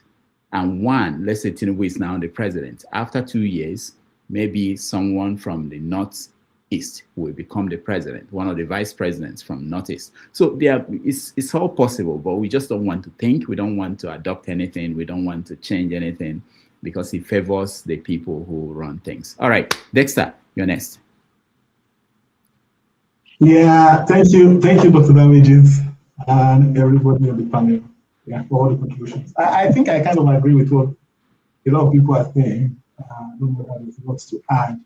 But there's a narrative which I think we should not drive here, which is that everybody is the same. You know, this generalization of everybody.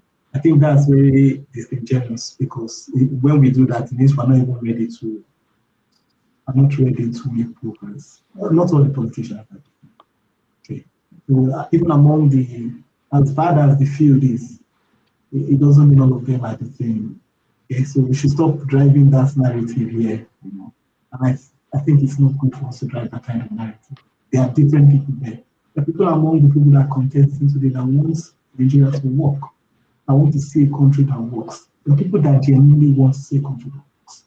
So we shouldn't kind of put that, they're all the same. And I think I also agree, you know, with what the last person was saying. You know, one of the ways, in fact, Nigeria is being set for backwardness for another 15 years. All you need to do to know a country that will make progress, you need to look at the educational system of the country. Because that's the next generation. If you want your country to move forward, if you want democracy to work, you need people to be educated, you need people to be enlightened, you need to be able to know the value of their choices. But look at what is happening today in Nigeria. They're literally destroying the school system. So, Dr. Damages, for some of us, people that schooled in Nigeria back there like you, at least your school in Nigeria could be able to take you outside of Nigeria. The way it's going now in Nigeria, the average person that goes to a government school in Nigeria, I'm sorry, there will be no way out. there will be no way out. You'll just be stuck in there. And you have to keep on taking the palliatives from these politicians. So I think that's the way it is going. And it's a model that has worked. Sadly, it's a model that has worked best in northern Nigeria. Model has worked very well in northern Nigeria. Keep the people out of school, we use them as political tools. It's moving down everywhere. We must kind of agree we have a problem. And that's why I always say we need to, the Bob Marley song that says emancipate yourselves from mental slavery. It's actually directed at us. Because there's this mental slavery we have. I mean, think about it. Professors are the ones rigging the election. You show that the the professorship means nothing. In Africa, we're so more interested in titles. But if you go to the Western world, you see somebody that is the professor emeritus. You don't care about it. You don't care about whether he's professor emeritus. What he's doing is what is he churning out. That's what he cares about. He cares about the work he's putting out, not the title of professor. So it just shows that we have completely missed it. Maybe the solution, sometimes you can't keep on moving in a direction and you're not getting to where you want to go. And you just say, let's keep going. And I think that's what we have been doing in Nigeria. Let's keep going. It won't get better. If we just keep on working in the direction we are going, it will get better. I think I saw somebody put a post up and say that, I don't know if it's true, but I said, okay, The Guardian, I think it's from The Guardian of today. Abu Salami said that people in Nadeco did not want him to hand power over. They came to meet him to stay back in office. So we shouldn't be surprised that it's the same quotes that Nadeco group that is in power today are perpetrating these kind of actions that So it's the same group that are perpetrating this kind of actions that they want to stay in power forever. So maybe the solution to Nigeria, we should start thinking out of the box. We should stop thinking that the things we think are problems are our problems. Maybe actually fragmentation of Nigeria will help us to move forward. Because there's this big bulge in Nigeria and there's so much to loot. And so the people want to loot it. They don't care about the progress of the people. So they want to keep that big bulge and keep on looting. Maybe we should chop it into bits and pieces and let everybody become responsible for what he has. And maybe when we now value what we have individually, then we can now decide to come together and decide how we would make it work for ourselves. Because if you look at historically from the Nigerian history, the coming together was not actually because we knew what we were really bringing. It was one of the things we saw what the colonial masters were doing. I would say, no, we can take this back from ourselves. We can take it back. We can take it back. Oh, they are making so much money from this. We can actually run this by ourselves. Maybe it's time for us to run it, create it by ourselves, because we really have not created anything. Nigeria is still living on the oil discovered in the colonial era. We've not created anything new. We've not done anything new that is genuinely ours. So we're still fighting over the resources that were discovered. What is the new resource that has been discovered? What is the new game we have added to the Nigeria of old? What is fitting the Nigeria of today? It's the same thing that was discovered a long time ago. So maybe since we cannot make progress this way, we have to decide. Because it's either we continue like this and maybe next 100 years, there will be another Dr. that made this saying the same thing. Or we decide we have to try something new. We have to try something. We have to be ready to fail. Well, because one of the things, no, we should do the SpaceX model.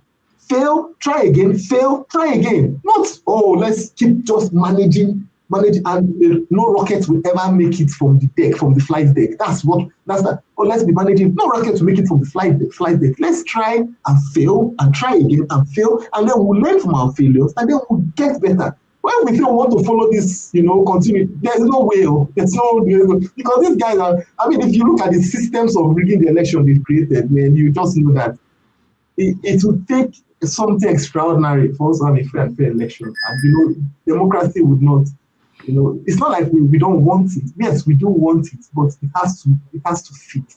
It has to fit us. Thank you. All right. Thank you, Dexter. Kene? Yes, Dr. Damages. Thank you. Actually, I come up because of what I've been hearing. I think we are all suggesting on how to fix Nigeria, throwing solutions left, right, and center, But it's unfortunate, when you have a criminal armed robber with sophisticated weapon in your house, this armed robber has taken over your household. You are now powerless. You can't confront an armed robber with an empty hand, right? So now, the armed robber is in control, flexing your resources before you are very forced in your face. I mean, you can't do anything. That's the situation we find ourselves in. We have, just like Ovie stated, they selected and then you voted for criminals to be in charge of your country. And you dare expect that they will be able to let go of what they are benefiting from that country. Talking about Rolls Royce or something. That one is even a Kabu case. Somebody bought himself a nyash or whatever they call that nonsense. A president that the citizens are hungry. Citizens could not even afford a 1 square meal. Now, this is it. If you are trying to find solution for Nigeria's problem, no, unfortunately, Nigeria has missed that opportunity. Nigeria has missed that critical window of opportunity to correct its economy and infrastructures or whatever, that they've lost. They've missed that opportunity. They could have done that some 15, 11 years ago when we still had a sane president. Not when we had terrorists like Buhari or this thief like Tinubu, and you expect that we'll be able to correct that country. I commented on the comment section that the youth, most of the Nigerian youth today are cowards. And somebody was like, oh, that I was reckless with my word. No, I wasn't. They are cowards. What do you expect them to do? They can't even do anything. So they can only sit down, look, make noise on social media. If somebody like, what do they call that guy? VDM made a post, you see them running their mouths left, right, and center. These are the people that country is sinking. And all they do on social media is to run their mouth like parrots. Now, let me tell you, there will never be solution for Nigeria's problem until either of these two things must be done. It's either you see, the Nigerian army that we have today, the Nigerian army, the security forces are the real problem. So try to find a way to either overhaul that security agencies or just take them out completely because they have been infiltrated by terrorists. When you have terrorists and you call them repentant terrorists and you absorb them into Nigerian security forces, what do you expect?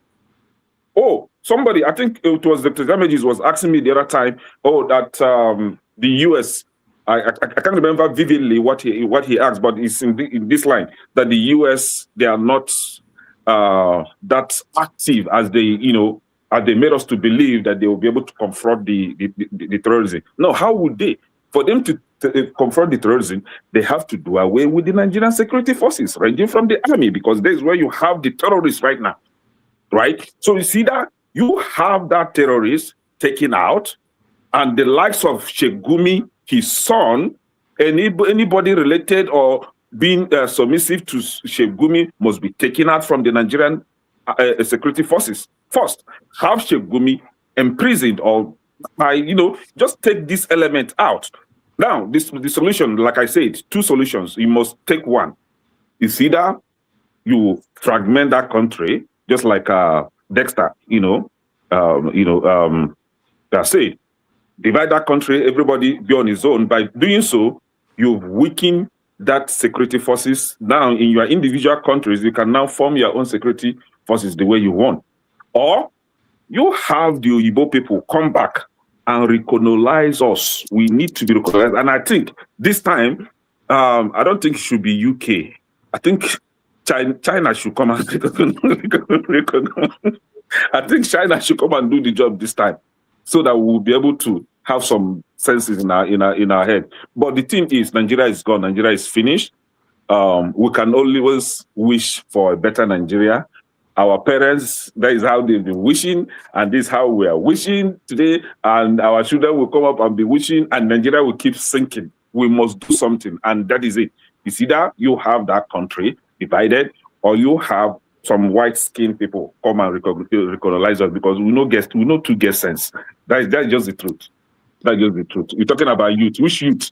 The same youth that they will call behind closed doors and give them 2,000 naira or 20,000 naira max, and they will be on social media blasting the suffering citizens and while protecting the criminals. The same youth.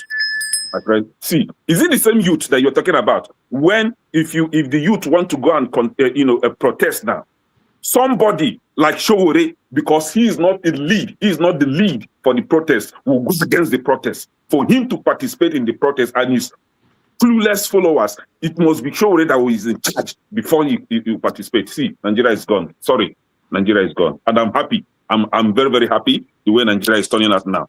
Everybody gone. Dr. Damages, sorry. Thank you. All right. Akuwudike, you're welcome. Yeah, thank you, Dr. Damages. Yeah. Hello, everyone. So, I want to talk about the insecurity in Nigeria. So, but we're talking about the election in Ekiti. We're rounding up. Yeah, now that's the thing, because that's exactly why I came in, because I'm really busy tonight. I want to pen down something for someone, but if you will allow me to do it a little.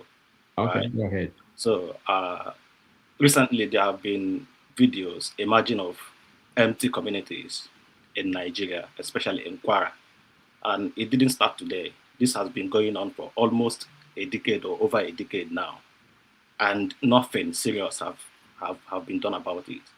So I bring an information for the Nigerian people, those that are in Nigeria right now. Don't listen to clowns that come here to tell you trash. Don't listen to clowns that come here to tell you that let's get more men into the Nigerian military. The Nigerian government, as it stands, the present Nigerian dispensation, is not ready to do anything, and they are not going to do anything. Right? Don't ever listen to those clowns. They don't mean well for you. Today, as a Nigerian, wherever you are, be you in Nigeria or outside of Nigeria, right? I dare you to send this information to those in Nigeria. I dare you as Nigerians to stand and defend your homes and ancestral lands. Don't ever run away. I dare you not to run away from your homes. For people that for someone that have not taken his bed for almost 3 months to come and chase you out of your homeland. Come on. Chase you out of your homeland, you will abandon your house for someone that have not showered for almost 3 months. No, this is not an insult, but we have to say the truth right now. I dare you, as a Nigerian, don't ever abandon your home. Don't ever leave your ancestral homelands. I dare you not to listen to clowns that come here, right, to defend the megalomaniacs in power. They will sacrifice you on the altar of one Nigeria and come here and gaslight those that will try to talk about you. And any person that tries to keep them on the topic when they try to deviate will be labeled as hater of Nigeria. Don't ever listen to these people. They know exactly what they are doing. Previously, I used to think that maybe they were talking from a patriotic perspective. No, these people are deliberately telling you lies and profiling solutions that are far from being feasible. Don't ever listen to these people. I dare you today, join the vigilantes, join your local vigilantes, arm yourselves legally, and defend your homelands. Don't ever run away. If you keep running away, one day, these people will take over everywhere, and you will have no homelands again. This is just a little information I just want to, for those that are willing to listen, because I'm very sure, right? I don't want to talk about the issue of Nigeria can never progress. Nigeria can never work. Nigeria can never stop deceiving yourselves. Even in the next 20 years, we'll come here and defend and do the same thing. This talking we are doing, in the next 20 years, we'll come here and talk. Nigeria can never work. Akuwudike. Everybody should stop deceiving themselves. Akuwudike, where are you? I'm in England. Okay. I I just want to make sure that you are abroad. Yeah, I know what that doesn't mean I won't be able to say what no, it's not about being able to say. It's about, telling people who are home, who are watching other villages being wiped out, that they should join the local vigilantes and arm themselves legally. Yeah, and they should stay and defend fight themselves. when you are outside the country. That's how they will No, say. they can still arm themselves illegally. It's not legal. No, I've been in England just barely 3 years. Yeah, I know. It doesn't matter, but that's how they. That's how I know exactly what I'm saying. I'm not talking from the blues. That's how they see these things when we say things like that's a lie. People are actually listening. Okay. I know that Danjuma also told his people in one speech that they should arm themselves and they should defend and people started asking him right there, where do we get the guns? Give us the guns. You know what Danjuma said to them? Mm-hmm. He said, if you know where the other people are getting their guns, so that's exactly why I said arm yourself legally. Right? Even a police chief. This thing is not going to stop. What you see happening in Nigeria today, it's not going to stop. And if you think it's not coming to your, it will arrive. It will arrive at your doorstep. It must arrive at your doorstep if nothing is done about it. Forget about Nigeria. Nigeria is not going to work. Defend yourself first. Stay alive first. Because Nigeria will never work. Thank you. All right. Thank you. Let me give Mr. James opportunity to speak on something I know he cares about, which is South Africa. At the beginning of the show, I played a video of an African that they basically forced to close his shop. This is what has been going on in South Africa. Nigeria moved a few people out of the country and told people who wanted to leave to come and register and report themselves. They did. But Nigeria, being Nigeria, they didn't have contingency plans, and people got stranded, that they don't have a home to go to. Nigeria is not providing for them. So but it continues, and there are repercussions about this South African thing, to the point that their musicians are getting their gigs cancelled across Africa. People are debating whether their businesses should be told to leave other parts of Africa. So, James, because you've not weighed in on the Nigerian issue, this is topic I think you have something to say. I'll give you 5 minutes. After that, we take a break. When we come back, we will rant. Okay, Mr. James, go ahead. Thank you very much. I'm sure you can hear me. Yes. Good. You see, this South African problem is both good and bad. It's good because the owners of the country are telling the non-indigenous to leave. The Constitution of South Africa and the Constitution of Nigeria guarantees freedom of association. If I don't want to associate with you, you have the right to tell me, keep off me. So they are telling those that don't want to leave them, so they should leave. That is one point. Now, I'm not surprised that the Nigerian government disappointed those who want to be lifted to Nigeria. While I was there about 20 years ago, while I was there, if you don't have a valid residence permit, if you go to the Nigerian High Commission, whether in Petroleum or Johannesburg, they send you back as a Nigerian. Now, what does it mean to have a valid residence permit? You can apply maybe to go to South Africa on a visitor's visa. They might give you 6 months or 1 year or whatever it is. For that period, your permit is valid. If the permit happens to expire, you have to go to the Home Affairs for extension. They might extend it 1 or 2 or 3 occasions. Then it got to a point whereby they no longer extend it. Then you become an illegal immigrant.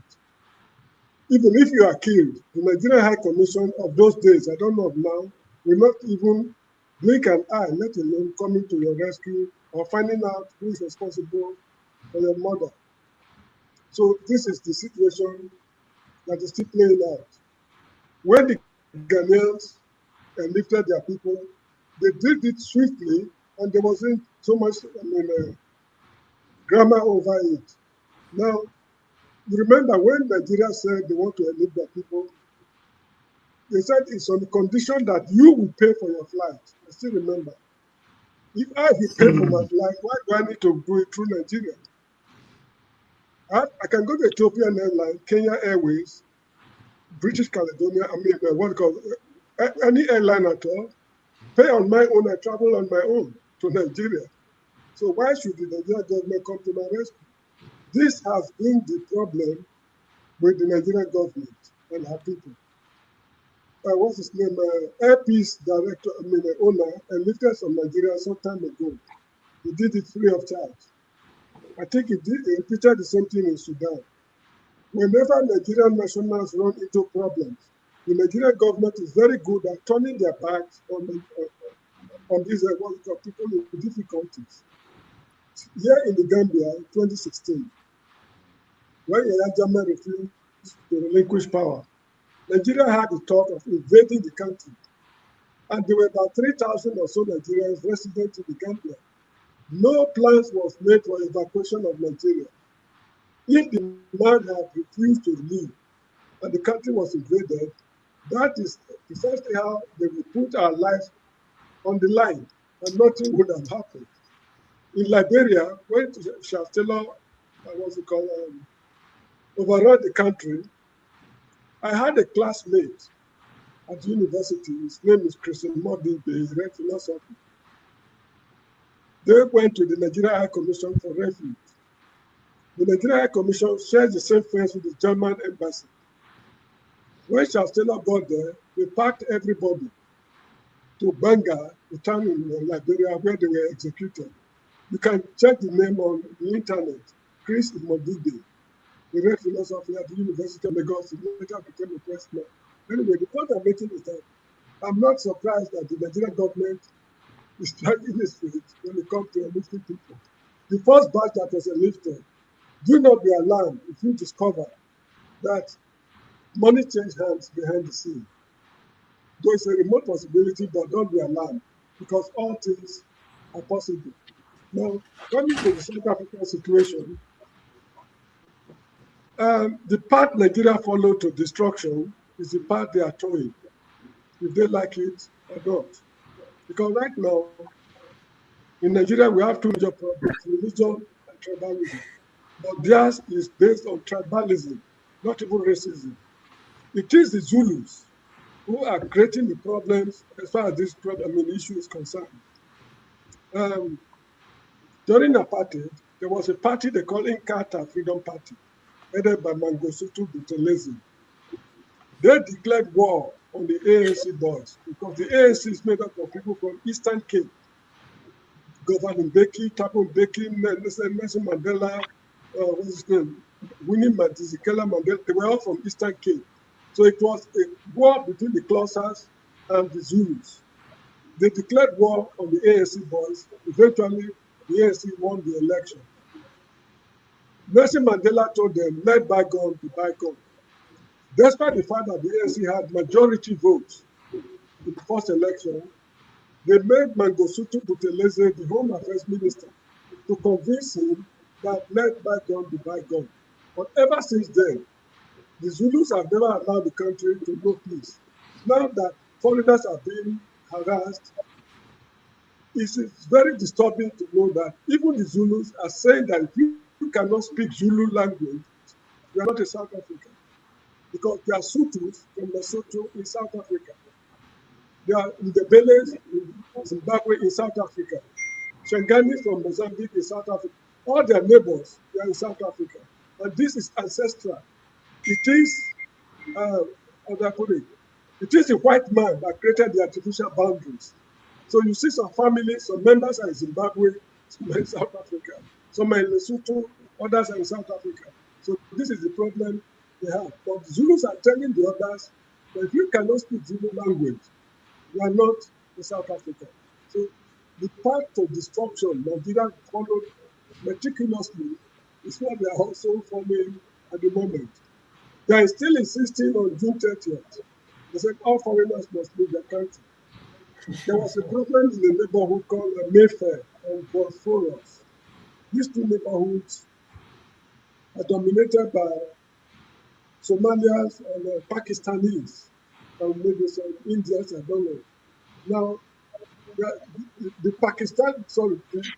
Somalians in Mayfair are telling the people that even if you're a black man from South Africa, this region belongs to us. So this march and march of Jacinta, I understand they're fomenting troubles in Mayfair. So the country is finished, take it or leave it. But one thing I want them to know in conclusion is this. During the first election, the ANC had majority votes, absolute majority. I think second election or so, but now they still have majority, but it's not absolute. So they are forced to form a coalition with the apartheid party that killed them for 400 years. Now, if this is the case, it means the ANC is losing their grip on power. This coming election, the local government election in November, I'm suspecting that the ANC will lose more ground. In the next general election, if the whites manage by fair or foul means grab power from the ANC, that is the end of South Africa. Because if they launch another liberation war in future, no African country will send anybody there to come to their rescue. And lastly, sorry, let me add one more point. We in Nigeria, we have the habit of saying we help South Africa, we spend billions and billions of dollars. It is not entirely true. While I was in primary school, there was what they call Mandela Fund. People contributed money to liberate South Africa. Most of this money was embezzled by Nigerian government. There's an article I sent to KJ, I think Ovie and Dr. Damages, written by Patrick Wilmot. Patrick Wilmot was a lecturer at the University of Ahmadu Bello University. He mentioned that the money was not properly accounted for. So while we were spending it on the ANC boys, they too are no fools. They know that we are stealing our own money in their names. So they just keep quiet, provided they get what they want from us. So this is what is happening. Now, when they finished the liberation, what's it called, war, they went back home. They could not tell their people that this is what others did for us, because all the monies they got were unaccounted for. It was not a legitimate government. Even the organization was not registered. So all the money received, they did not, how do I put it? They could not, the account was not audited. So when they got home, that free source of money was no longer forthcoming. So they descended heavily on the state treasury. It is the colossal embezzlement that is going on in South Africa today that is causing this economic problem. There's one good thing about South Africa. They are very good at setting up commissions of inquiries, and they make the results public. What Jacob Zuma alone did to the Republic of South Africa is enough to wreck so many African countries, because South Africa can fund the budget of so many African countries. So what that man did alone is very, very disturbing. So this is it. We had this, what's it called? I've forgotten that. Corruption in South Africa is very, very disturbing, because there was a man who called, I'm sorry, I'm very old now. Yeah, man, please. There was a man called Shabi Sheikh. He was the financial advisor to Jacob Zuma. They finished, they emptied the treasury during Jacob Zuma's time. Now, there was another commission of inquiry, Allen Bosek. Allen Bosek, during the apartheid era, they received some money from Coca-Cola Foundation and Paul Simon. They embezzled the money. Allen Bosek went to jail, and that's a different story. Now, there's another commission they call Zondo Commission on State Capital. There are a lot of commissions of inquiry. Jago, Otito. There have been a lot of commissions of inquiry that expose corruption in South Africa. That is one of the advantages they have over us. They expose their own corruption. And for us, it is snakes that swallow our money, so there's nothing we can do about it. Anyway, the best thing for all Nigerians in South Africa to do right now is to think seriously of relocating. If you cannot come back to Nigeria, Why not think of going to another African country? I left South Africa 20 years ago. I did not go back to Nigeria. I went to another African country. They can do the same thing. So this is my opinion. And nobody should blame South Africa for telling foreigners to leave. If it's a pity, I wish this is the only topic we have for discussion today. No, it's not a pity. I heard they are coming to Gambia. Just be telling Some of them, all kinds of history. There's nothing that you said that is new to someone like me. However, the way you labored it, I would think that for somebody like you, that I understand your frustration about Nigeria. I do. But the amount that you had to say for and with South Africa compared to the serious archaic state that Nigeria is in, I'm embarrassed. I'm embarrassed for what's come out of your mouth this evening, I'm afraid, Mr. James, because Nigeria is in a much more, wait, please, Nigeria is in a much more archaic state than South Africa. You know, it's just like your position with people who have a belief in God. Because you don't have a belief in God and you don't have a belief in Nigeria, you suspect that nobody else should. And I put all that in the rubbish bin where it belongs, as opposed to somebody as educated as yourself, who should be given either some credence. I believe in God, right? No. I believe in God. Can I hold on? Let Jago finish now, please. Thank you. You see, we just had a big round where I came and I listened to what everybody had to say. And where I think it kind of ended with people saying quite various things, they kind of, without wanting to agree with my position, they all agree that Nigeria is not going in the right way. And it's not going to go in the right way in this election. So where do you land? Do you not land on the election is going to be a useless event? That's one thing. The second thing now is, do we have an understanding of where we want Nigeria to go, or what we suppose Nigeria as a country should be?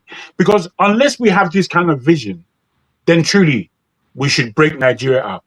But someone like me, I've got a vision for Nigeria. And I would like to share that vision with those who also have a vision. If you don't have a vision for Nigeria, if you don't care, you've escaped. You've escaped Nigeria, you've run away. Stay away. Stay away, dog. Stay run away. Nigeria is beyond redemption. Mr. James, okay, fair enough. Then you stay away and you keep your mouth shut about Nigeria.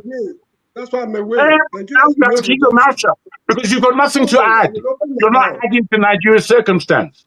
Pakistan You've got nothing to add. Redemption. They broke away. Eritrea was. It's okay that you've run away. It's good. It's fantastic.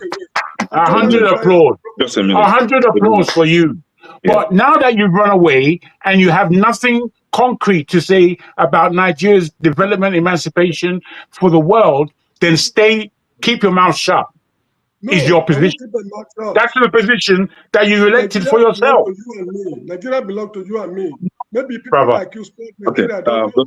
Nah, brother, that's all rubbish. Yeah, we may have different opinions. Yeah, we may have different.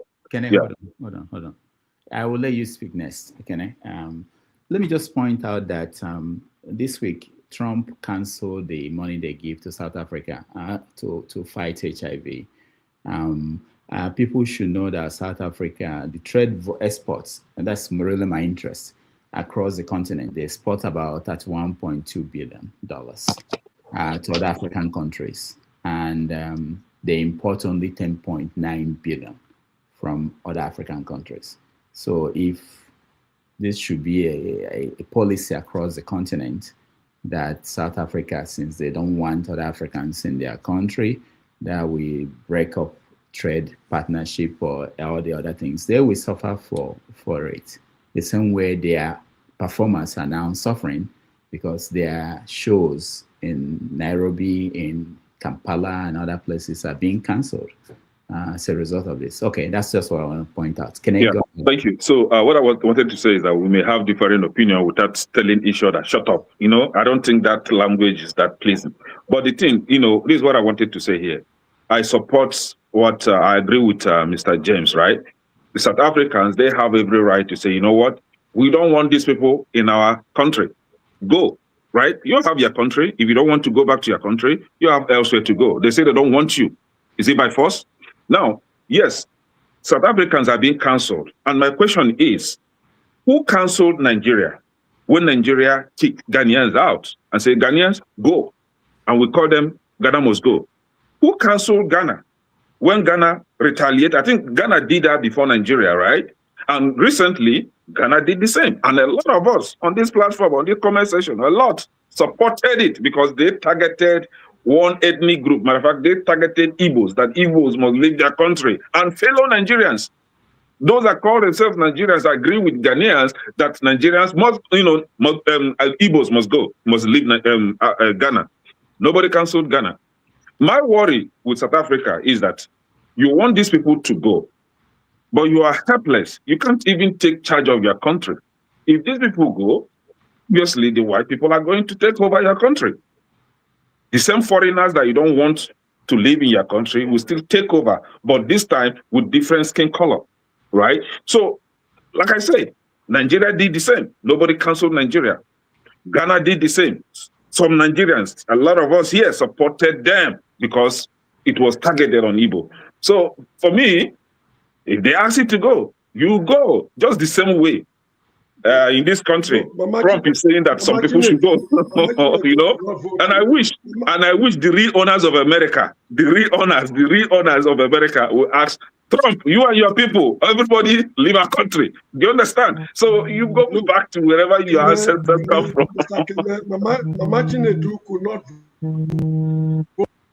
Exactly. It's same Nigeria. Some people will say, go back to your Igbo land. Go back to your Igbo land. Right? The same Nigeria. The same Nigeria, they will say, leave our state, leave our region. You know? So when you support evil, whenever you support evil, don't worry.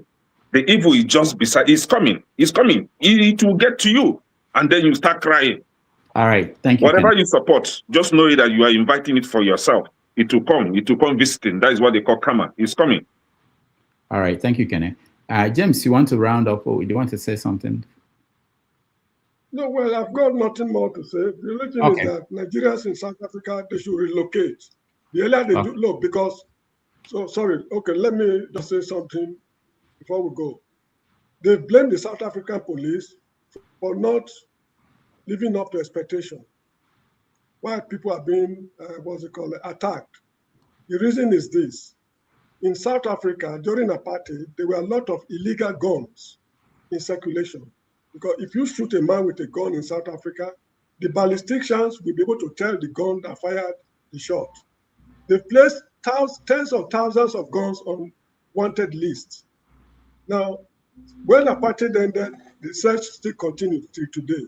You see the mammoth crowd you saw roaming the streets of South Africa. Virtually, I don't know if I'll be mistaken, 50 to 60% of them have got pistols on their waists. Should any South African policeman be crazy enough to open fire on any of them, it's going to lead to a national revolution. There are a lot of illegal guns in South Africa. They are all armed to the teeth, those people you see roaming the streets. This is why the police was not able to do anything up till now. All right. Thank you very much. Thank you. Thank you so much. Sully, we're about to take a break. And when we come back, we are going to rant. You want to say something before we go on break, or you want to wait until we come back? No, I didn't see some topics that actually happened over the weekend. I'm curious why. Like which topic? When that miscreant went to your state to go and start cloud chasing. Oh, you mean you were talking about a very dark man? Yeah. Well, I think probably it didn't rise up to we mentioned so many topics, and at the end we didn't touch on them, or we won't touch on them. But let me hold on. I think I want to play a video from that, and maybe you can explain to us what this is about. There's a video that is very important that came out. I wasn't sure what was going on there. First, let me make it very, very clear. Oyo State is not Chibok, and it will not be Chibok. We have lost men even soldiers, officers. I can confirm to you that a lieutenant in the Nigerian army was killed a few days ago.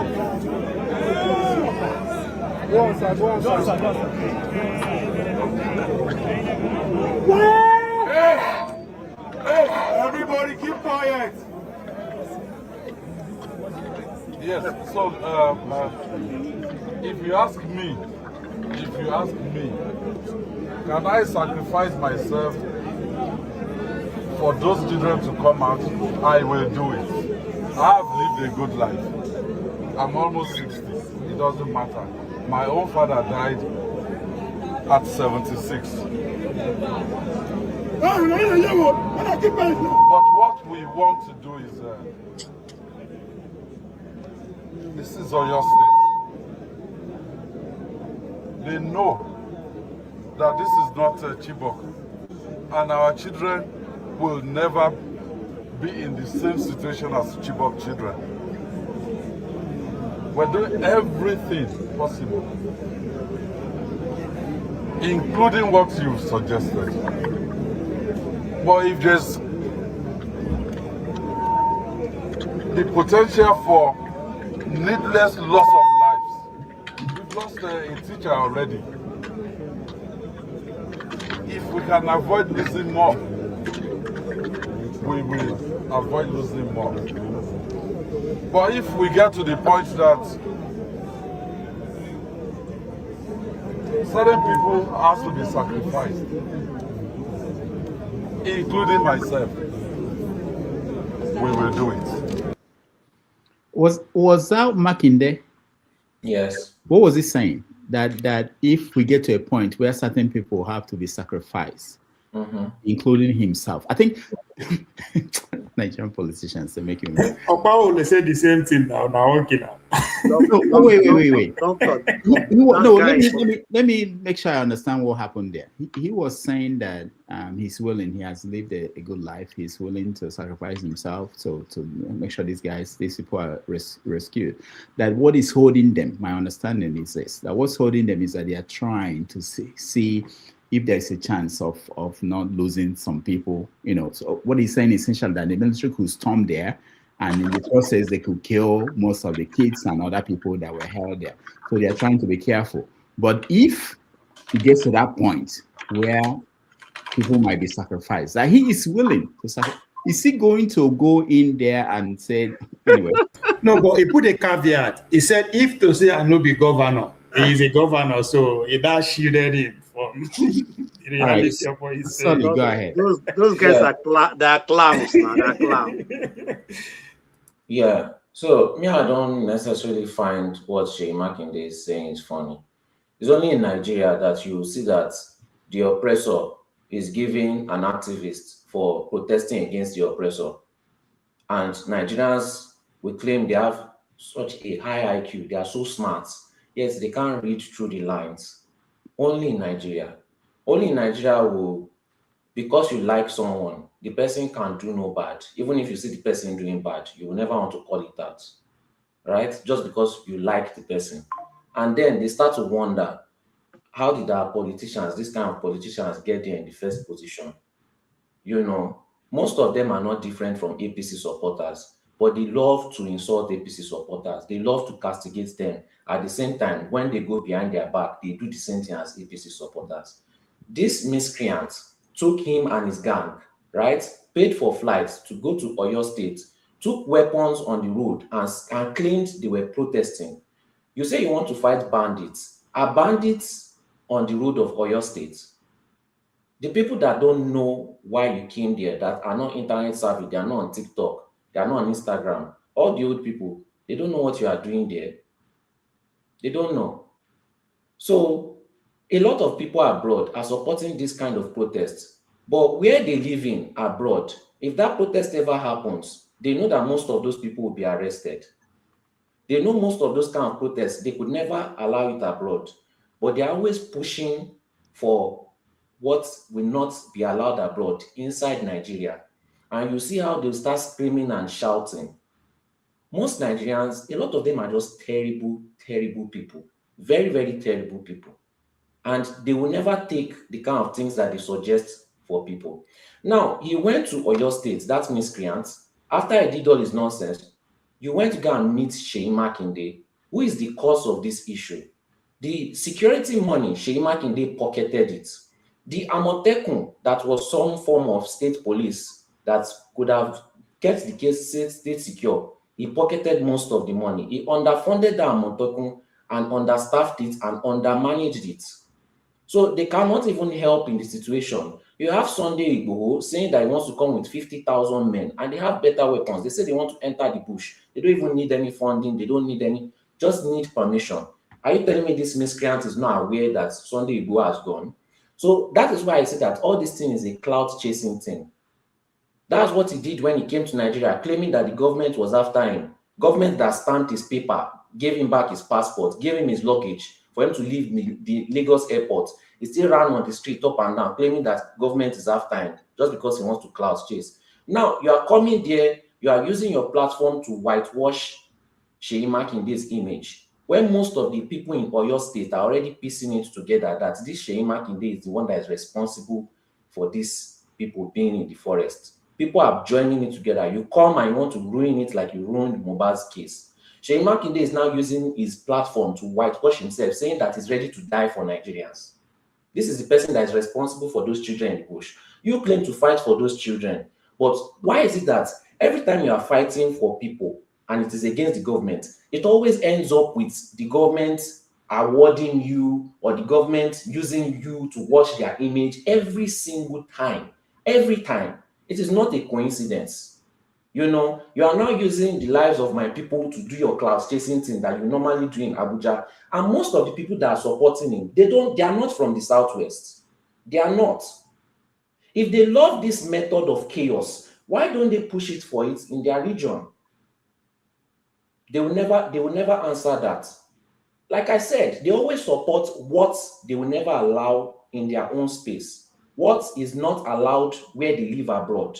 But as long as it is another set of people, to them, it's not real. It's like GTA. You know, you see all of them. They are in the comment section. They are supporting somebody that was in court, proving to defame another person's wife. Until today, he has not apologized for it. He continuously uses his platform to promote fake messages like he did with Showore. Till today, he has not apologized for it. These are the kind of people that Nigerians support, right? There's a guy called Scott Iguma. This guy has been talking about meeting your local government chairman, right? This guy gathered people of the community. He didn't go to protests. He went there as a community. Because once you go as a community, Nigerian politicians see you as a voting bloc. There's no Nigerian politician that will see a voting bloc and just deny them, right? They've been going continuously, back and forth. Now, he has gotten a meeting with some of the people representing the local government chairman area, and they are starting to audit their finance. And this guy is taking us through the whole process, right? Documenting everything, so that if any other Nigerians want to see it, you know, Nigerians is, they copy what they see, right? So if you are going on the streets carrying weapons, that is what they want to copy also. If you are doing things the right way, that is what they will copy also. If you have a following, you should know how to use your following. If you go to that guy's comment section, you will see Nigerians insulting him. Every effort that he makes to better his local government area, they insult him all through. Look at through the comments and look at the names of what people insulting him. Look at what Nigerians are supporting and look at what Nigerians are insulting. Then they come back and start pretending they don't know why Nigeria is such in a terrible bad state. Look at what you support. Look at what you insult. Nigerians have not suffered enough. They just don't want to do the right thing. Majority of them, I'm not saying all of them, but majority of them don't want to do the right thing. They just want to go with their emotional fuel and they just want to burn everything down once it doesn't go their way or once they are not the one oppressing other people. You know, I'm going to continue to point that example because this thing is going to end up blowing in their face. And I'm not saying Very Dark Man did not do some good things. When he protested for Wike to do street lights, to do the road lights for transportation, when he was talking about the school, this thing, yes, you are making government responsible. But there was a point in time that this guy changed. And a lot of people noticed it, but some people don't want to say the truth. And from that time, only government has been benefiting, not more only, but mostly government has been benefiting from this guy's works. That's when we started seeing him in private jets, started talking anyhow on the people, saying that, is it these people that he will fight for, that he will never fight for Nigerians? You know, all those kind of speeches, started acting, you know, proud, basically using the Oshomole method. But these Nigerians, they don't want to catch up. They don't want to say the truth just because they like the person. That's why their pastors are able to fleece them, just because they like their pastor. They don't want to say the truth. So anybody can take advantage of them. And they will rather buy, you see that in the comments, choking their own neck for somebody that has been convicted in court for doing criminal acts. That's who they support. These Nigerians that claim that government is oppressing them. Thank you, Solid. Thank you so much. We have to wait until we come back from break. I know, Jagon, you're raising your hand. I've been here for almost 4 hours and I'm getting old. I have to take a break. When we come back, we will do the right. How can you be getting old? Wait to know who is still a youth.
farko, the first three, I greet all of people for the looking for me to hear what I'm saying. 2 days are hiding. You are not. You are 2 days. You know, never see me. Today you see me. The firstly, my name is Comrade Sanusi Saadu. The here saying the speaker in the APC National and the Republic of Nigeria. My name is Comrade Sanusi Saadu Bungudu. I'm living in Bungudu local government. I born in Bungudu local government by Masallaci Lalle Bungudu area. I send you the message from Bola Ahmed Tinubu because of the governor of the Zamfara state, the Dauda alone. The Tinubu, my President Muhammad Bola Ahmed Tinubu, they may give you the message. The first, I paid with those of humanity and the great respect to you, Mr. President of the Federal Republic of Nigeria. On behalf of me, on myself, and the assistant member of APC Zamfara State chapter, want to give some good work of advance, Mr. President, the definition of the governor Dauda to APC in a major setback to your party, and we respect this move to join APC because we move your party for what Mr. President, the two is one of you accepted this defection to APC.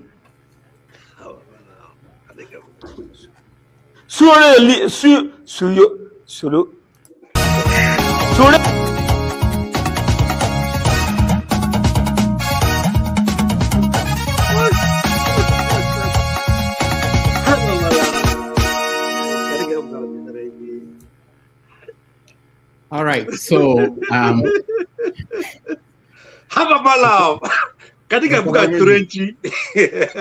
Dameji, you are a great AJ, you are a great recruiter. Thanks for spotting that talent. I'm sure very soon that picture will be behind the veil.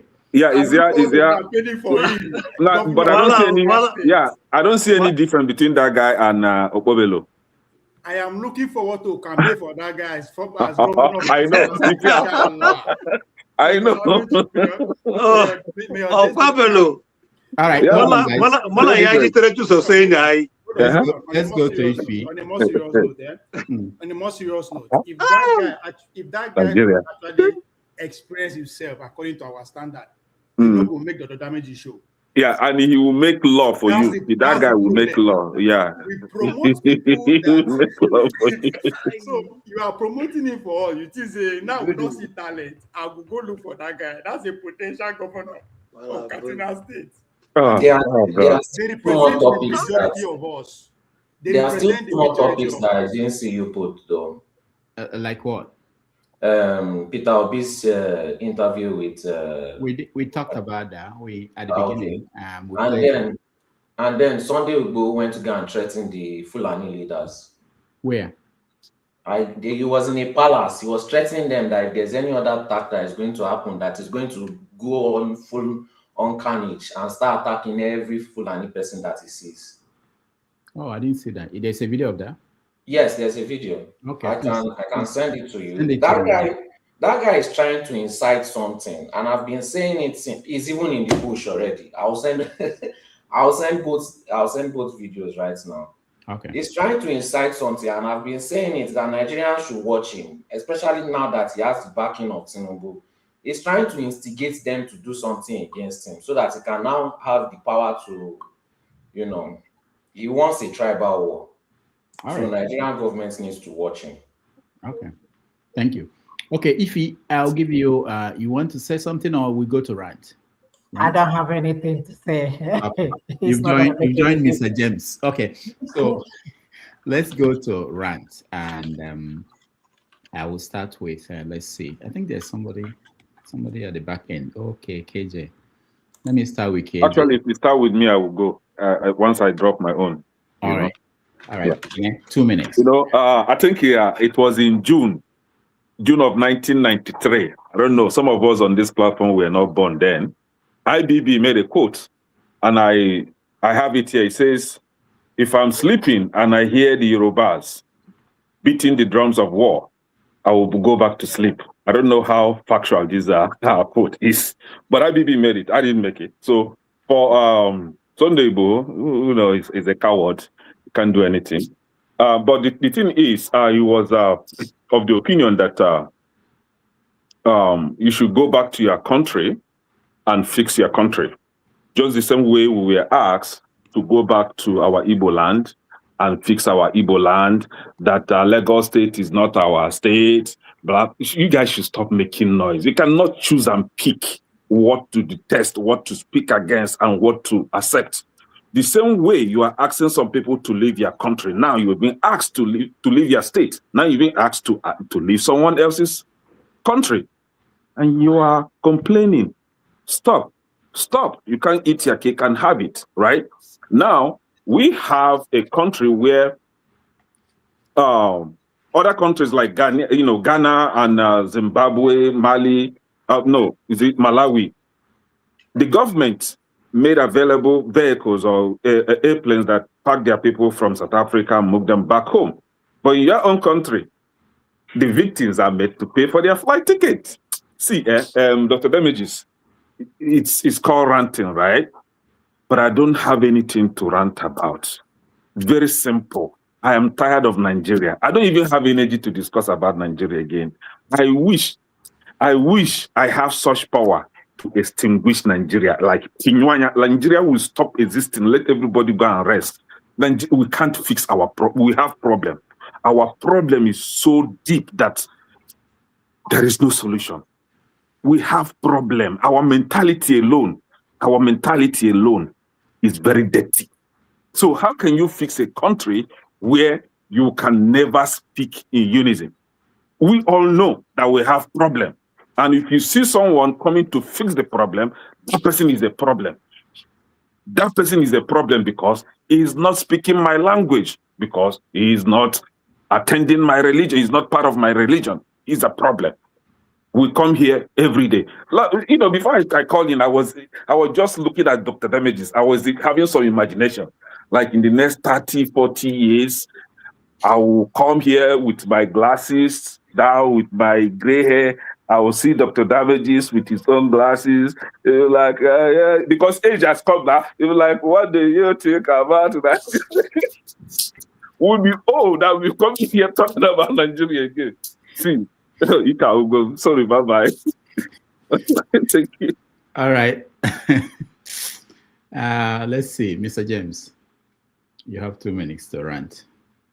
Well, I still insist that Nigerians in South Africa, they should try to relocate, because come June 30th, the government will not be able to guarantee their security. There are politicians fueling this problem. An election is coming up, I think, around November or thereabout. And it's going to be a sad story should they decide to remain in South Africa. And secondly, we come here every day, we discuss problems, but fashioning solutions, we find it very difficult.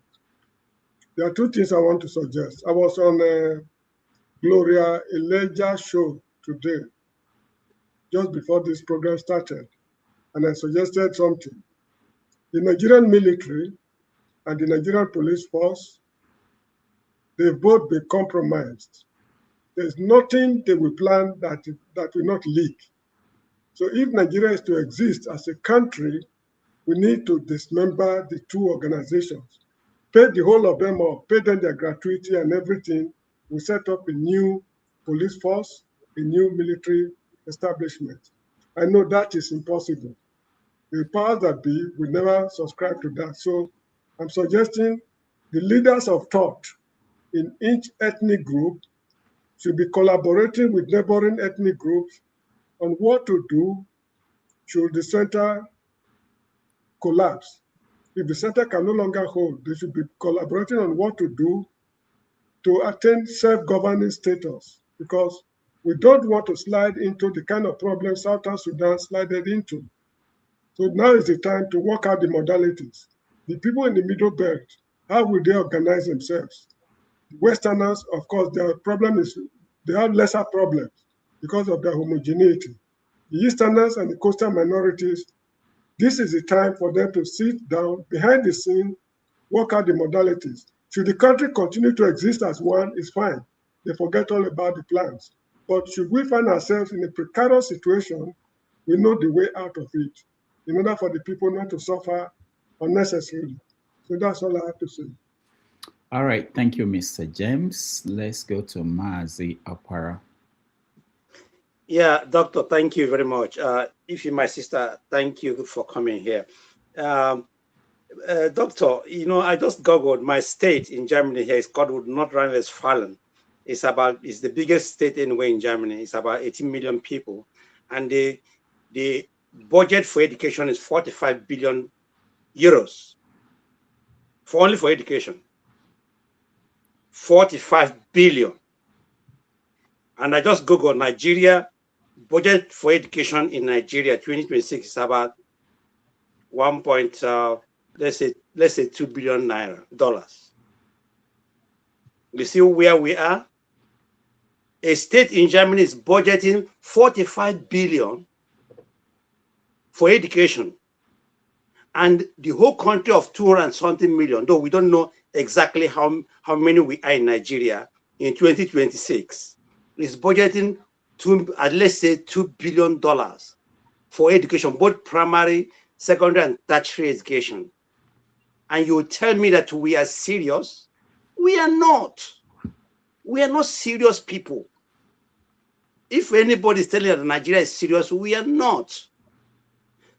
Okay, now you look at how the destroyed education system in Nigeria.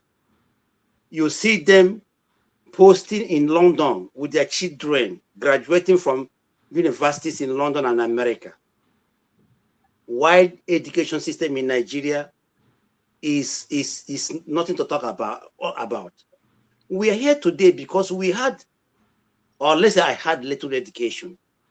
Doctor, you are more than you reached at least the peak of education. But I did not. But I'm grateful that the one I got, I can travel with it. I can express myself with it. It's no longer like that in Nigeria. Education. Why you see America progressing, Germany progressing, Japan progressing is because they focus on education. Uneducated country people are like in animals. That's why you see people behaving like animals in Africa, mostly in Sub-Saharan Africa, because we are not educated. We are not exposed.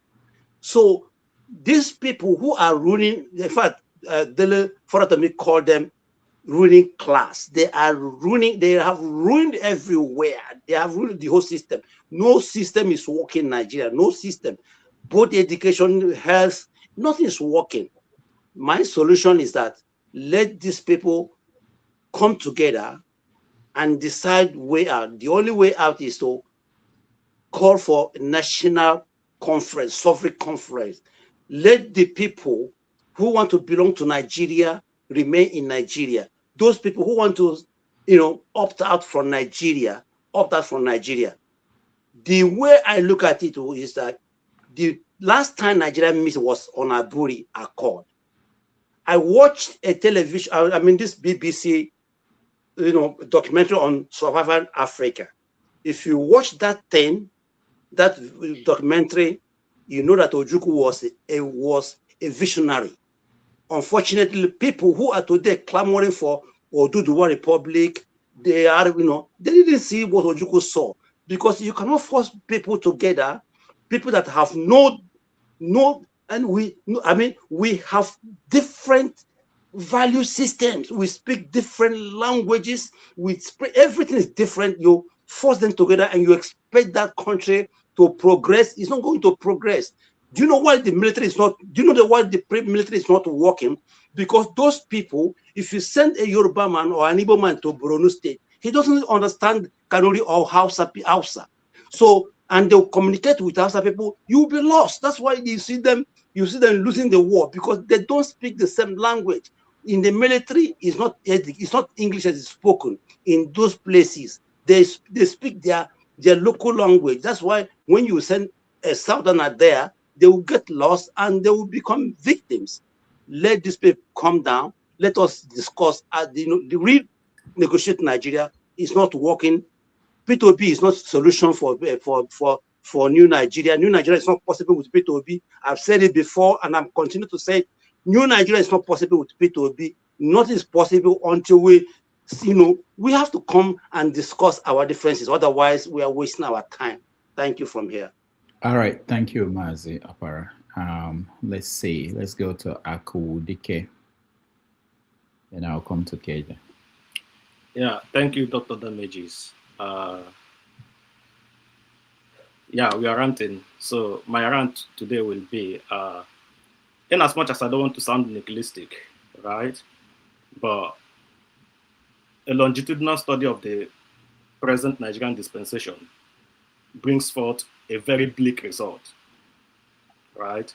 And for that reason, I've come here to call out people that come here to intentionally mislead Nigerians because of what I may call a vested interest in the present Nigerian dispensation. People like this will never accept the existential realities in Nigeria because of what I would call their hatred for ideas from a different perspective or group. As a Nigerian, if you're listening to clowns like that, the joke is on you. If you listen to them, their ideas will make you vulnerable, to make you two things, vulnerable and passive, until the terrorists unalive you and run over your homes. You will be sacrificed on the altar of one Nigeria and individual interest. It has happened in the past. It is happening before our eyes now, and nothing is being done about it. Be very careful. These people will always bring about solutions that are very far from being feasible. They know what they are doing. I used to think that maybe they were talking from a patriotic point of view. No, these people are intentionally lying to you, right? Their lies are aimed at your mental side. Their lies are aimed at your mental side. Don't listen to clowns like this. They want to just protect the interest of the government in power because they have vested interest. Like I said earlier, I dare you as Nigerians to defend yourselves. Don't run away. Join your local vigilantes. Arm yourself legally. Stand tall and defend yourselves, because this thing is not going to stop. Right? It's not going to stop. Do not die in their complicity, because those that will sacrifice you will come online here and gaslight those that will try to talk about you. They will gaslight them. And if you try to keep them on the topic, when they try to deviate, they will call you a hater of Nigeria. Do not die in their complicity. Do not fall for their propaganda. That their propaganda, I will repeat it, is aimed at your mental side. Remember, it is grossly irresponsible to leave your responsibilities for God. That is all I have to say. Thank you. All right. Thank you, Akudike. Let's go to KJ. Thank you so much, Dr. Damages. Today have been worthwhile, and I enjoyed the discourse so far. Welcome to see Ife. God bless you. All right. Having said that, I want to say I concur with the last speaker. I'm not trying to I'm just trying to say, look, these things are deliberate. You see, if you listen to what the Oyo state governor was saying, you find out that he was actually saying nothing at all. Nothing. The guy is full of nothing. See, these are the people who have elected as leaders. And just before anybody would think I'm taking on him because from the Southwest, because people like to spin words here. We used to have an Okeze Ikpazu who said that he brought development, Mr. Biggs, to Aba as one of his developments in Aba. See, before he became governor, there was no Mr. Biggs. Now they have Mr. Biggs. So these are the kind of people we have elected. Let me put this on record. Rudolph, go and read. Maybe I'm wrong. Since Nigeria became independent till today, we have not solved one problem. Is there any problem that has come up in Nigeria we have solved? If there's anyone, please remind me. One, not electricity, not road, not hospital, not education, not even unity. We have not solved one. But people are quick to defend and say we are moving forward. How can you be moving forward when you don't even know where you're moving to? What is the roadmap to where we're going? What makes a nation that we are pursuing? What's our goal? I dare say, anybody can come and prove me wrong, that the military government, when they were in power, even did much better than our so-called civilian governments. Because during our military government, Nigerian students had bursary. It was called bursary. My elder brothers and the rest enjoyed it. The NYSC was well organized with complete good uniform. Their uniform was second to none. Those who saw, in fact, my uncle's hat, still he has a plume on it. That was how the NYSC this thing. So we are all looking forward to serving NYSC. So we have that, that cap. But when we got to NYSC, we didn't have that kind of cap. In fact, what they wear now looks like the one they left in the garage. Some of the uniforms are so terribly sewn that you'll be wondering whether a carpenter sew. So every institution that seemed to be will have helped in national, cohesion have been scattered, have been destroyed. The army have been destroyed. Before you can hardly find, tribal segregation in the army, but now it exists. In fact, a friend of mine told me a very frightening story. He was giving command to a younger officer who is from the north. I mean, not call tribe now before they will come for me. The guy refused to take his command. He refused. This is a way junior officer, what we call in the army NCO, non-commissioned officers, now refusing to take order from a lieutenant. So you can imagine how it is. In his lifetime, he may never get to the rank of a lieutenant. But because of who he knows and the side which he comes, he refused to take orders. What are they going to do to him? So we are building a nation, and unfortunately, the younger ones are seeing what we are doing, that we don't see where it's going to end up. Because even now, the younger ones are quick to defend whatever they are seeing as the right thing. Okay? When we were growing up, was it that there was no corruption? There was. But when you went to school, you segregate yourself from those people whose parents, you read them in the newspaper, they are corrupt. You don't want to go near them. Okay? You don't want to go near, you're not even friends with them, because you look at them and say, these are people who are eating Nigerian money. You people kind of, shield yourself away from them. That doesn't happen now. You call them and become friends. So you enjoy the Nigerian money. You fly about in presidential jets. When we are growing up, I'm just telling you, when we are growing up, we had gone to swim in the government house. And unfortunately, a child drowned in that swimming pool. The governor shut down his government house, swimming pool. Till today, as I talk to you. It was not the fault of the people, the guards. It was not the fault of anybody there. But he shut it down.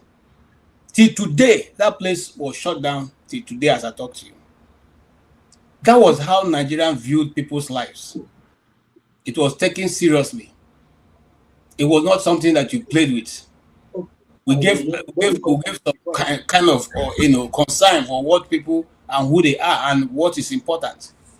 But today, that same Nigerian, a governor comes and tells you that if he needs be, he will lead the charge, because he knows he never get to lead the charge. When he finished making that his so-called statement, the children are still in the bush till today. That's the end. VBM have gone. The press have gone. Life returns to normal. The siren blows again. That is what we are witnessing. The only thing we have been able to advance in Nigeria is that we're no longer using 504, as official vehicles. We are now buying, the Lexus and the Toyota, Land Cruisers. When our parents were in, it was 504, GL or SR, depending on what is your rank, which was manufactured in Nigeria, which was in less than 7,000 naira. I can still remember. The B2, which we had one, I learned to drive with B2. It was 2,800 naira that was bought. I still remember very well when my uncle went to buy it. But today, we are telling story as if it was when Nnamdi Azikiwe was a small boy. This is just in the 80s here. Just in the 80s. So we have constantly known that the situation, the country is going backwards, but instead of us addressing what we are supposed to be addressing, we are there playing tribalism, playing nepotism, playing political allegiance. That is why stupid Omai can go to the East and be singing stupid songs. And in fact, Rudolph, I'll verse with you. Your uncle, the professor, I wish I can find him. I'm telling you the truth. Soludo have become something else that we don't. Who gave him professor? Just today, I was shouted alone in my house here. Who gave this man professor? Who gave him? What did he do? Oh, you didn't hear the speech he made in Ebonyi State? We played it here.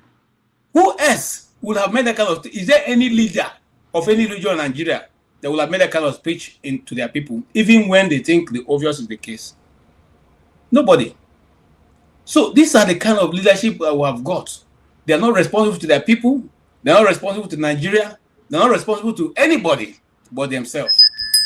So my advice, I'll end on this.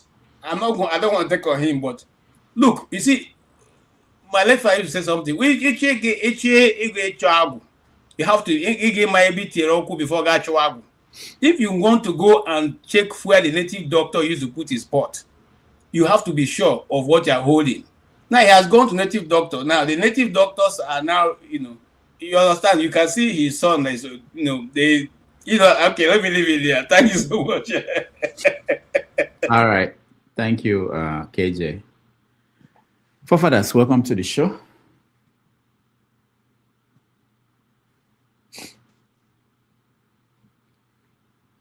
Forefathers, we can't hear you.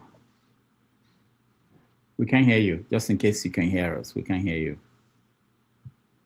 All right, we skip you and we'll be right back. When you fix that, we'll bring you back in. Let's hear from Jagun. Jagun, we're ranting. Yeah, go ahead. It's, I wanted to make sure I was here for the rant. Yeah. I just slipped out during break and I'm a bit late coming back. I never chopped properly. Sorry, Forefathers, hold on. Let Jagun finish. We can hear you now, but hold on. Let's Jagun finish. Go ahead, Jagun. Thank you. Thank you. I don't know what we've been seeing of late. There's a program, a podcast, a very good one, I think, coming from two African Americans or two Nigerian Americans, Godfrey being one of them, the comedian, and the other one being Akbar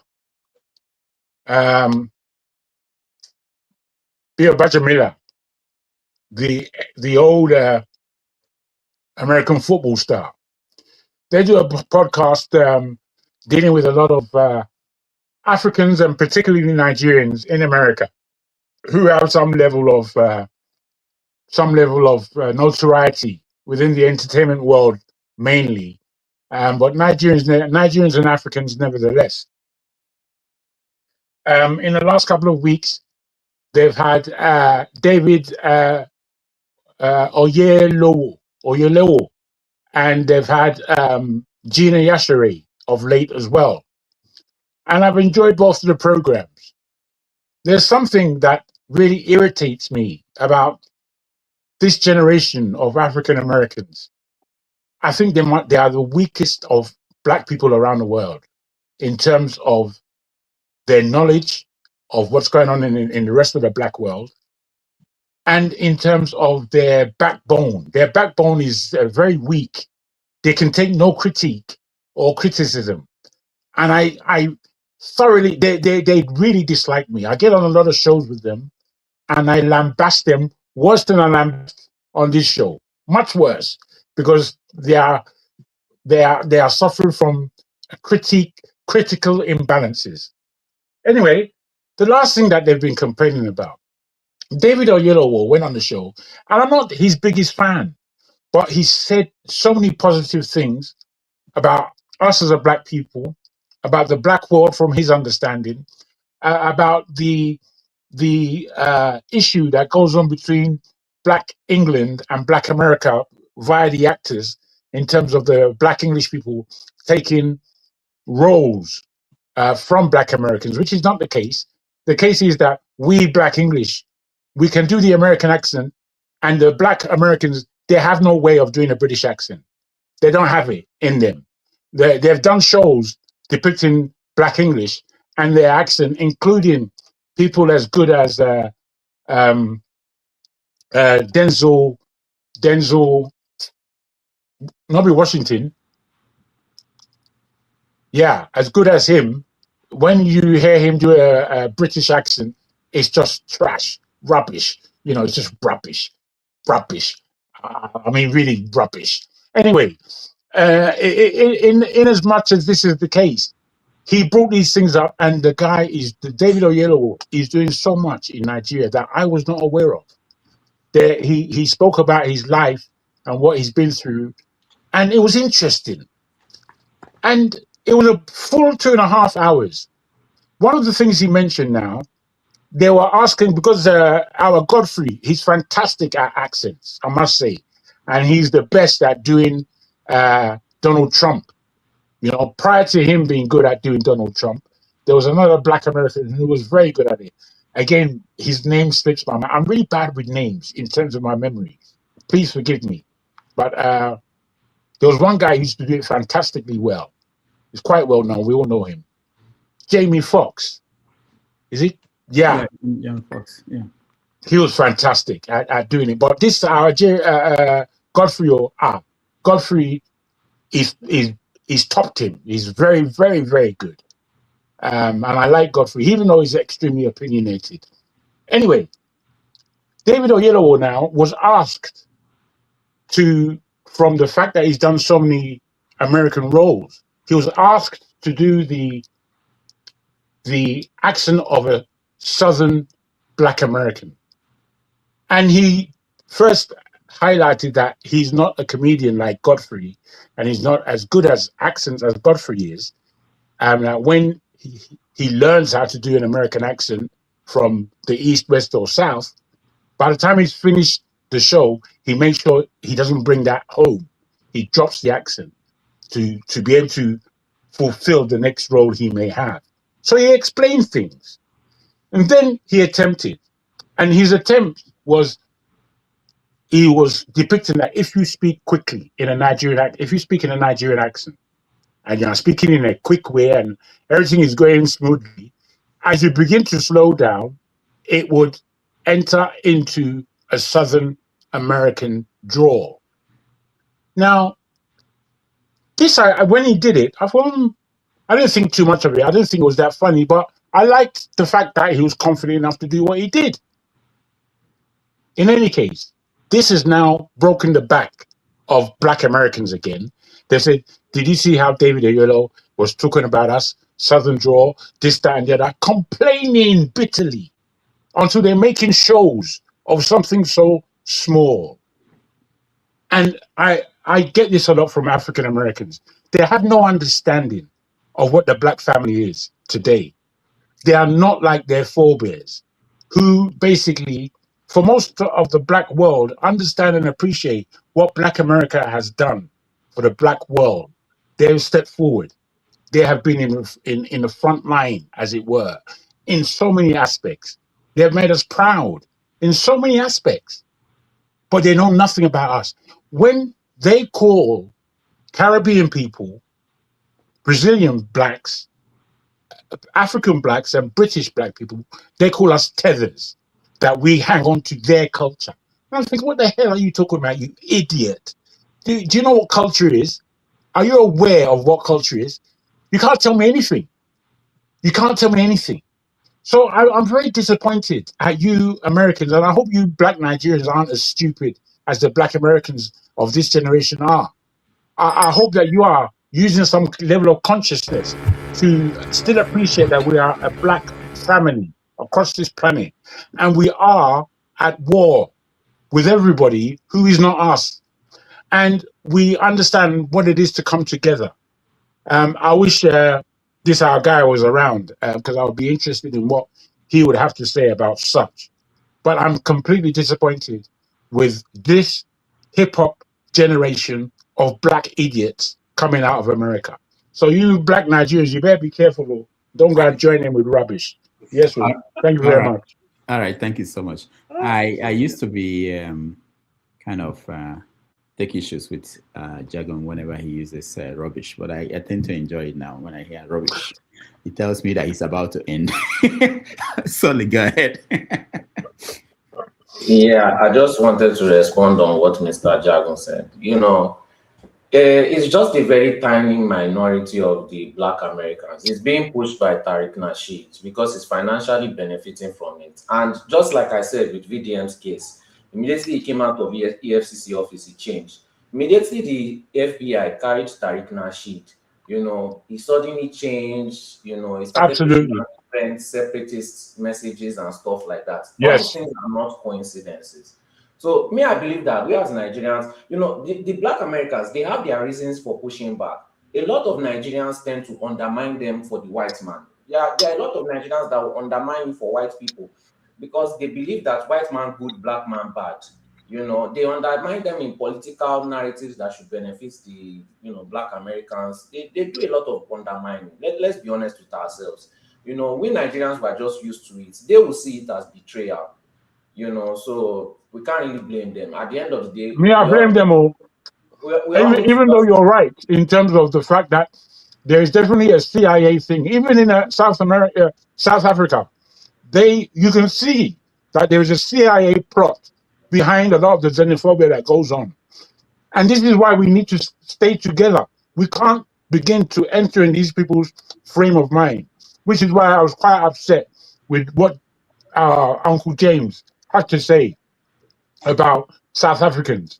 I don't think he's necessarily up to date with this black consciousness that we have and how important it is. It's so important for us. But because we don't know what's happening in this world, and we don't seem to realize that anything that goes on in the African continent, the British and the Westerners have so much to do with undermining us. And it's for a reason. And I don't like that we don't understand this. I beg your pardon. Well, I believe that in order to be able to help others, we need to be able to help ourselves too. All that $60 billion that Obasanjo, with his Ovasabi, went to go and give South Africa. Are you telling us that all the projects in Nigeria had finished, and because of black unity, he went to go and save those miscreants in South Africa? We've never benefited from helping any of these black people outside Nigeria. I'll put Liberia as an exception because it was going to affect us. But you know, let's go home, let's fix our home, then we'll be able to help others. You can't be doing unity when you have no foundation. You know, that's just how I see it. All right, thank you. Let's go to Dr. Damages, you haven't played the videos. Oh, was I supposed to play a video?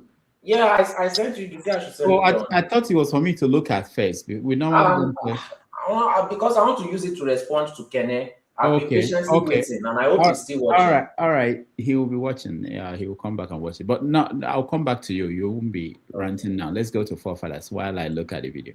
Forefathers, go ahead. Greetings, Dr. Damages. Thank you for having me on the platform. Greetings, all the panelists. Greetings to the chat and to the viewers. I guess I will start from Nigeria. I guess from what I can see in Nigeria, I don't know why we always like to blame everybody else. Ultimately, we are responsible for our fate here in the country. And people like to say that the government rigs everything, but we don't hold our own person accountable.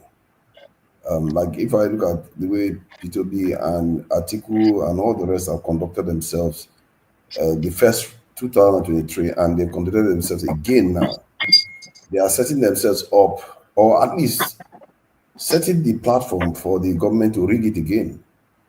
Because how can you have an opportunity to beat a government knowing that all of you got 60-something% of the vote the last time, and you just squandered it? Like, why? Why would anybody do that? Even if they decide that, you know what, we are all going to share the money, but you can't even come together and say, let's share the money when we get into office. They can't even do that. That's how incompetent they are. And so if Tinubu returns in office, it just tells you that Nigeria is lacking good quality leadership, and we are going to be cursed with 16 years of absentee leadership in Nigeria, whereby they barely even talk to Nigerians. I don't know the last time Tinubu spoke to Nigerians. I think that was on Democracy Day. He hardly spoke to Nigerians at all. And you look at how somebody that I met in Nigeria was saying that the House of Representatives, that they barely even come to work. They barely even show up there, because all they do is come and share money. The entire thing, the way the country is being run, the only reason why the country seems to be ticking is because of private enterprise. Right now, at least the government is not getting in their way anymore, like they tried to get in the way of Dangote refinery. Buhari refinery should be coming on stream too, and I think they should sell the country's refineries. Clearly, Nigerians are too corrupt to be able to run anything. The only incentive Nigerians have to do anything is when they have a direct stake in it. When it is their thing. That is why private enterprise is the solution to our predicament. I've seen it, and you cannot believe when Nigerians believe something is theirs, the way they work hard to protect it, they do everything, but if it's not theirs, they are looking to destroy it. You can even see, like, even a simple app like Bolt that people will call for taxi. And Nigerians, almost every single driver doesn't want Bolt to get paid from the app.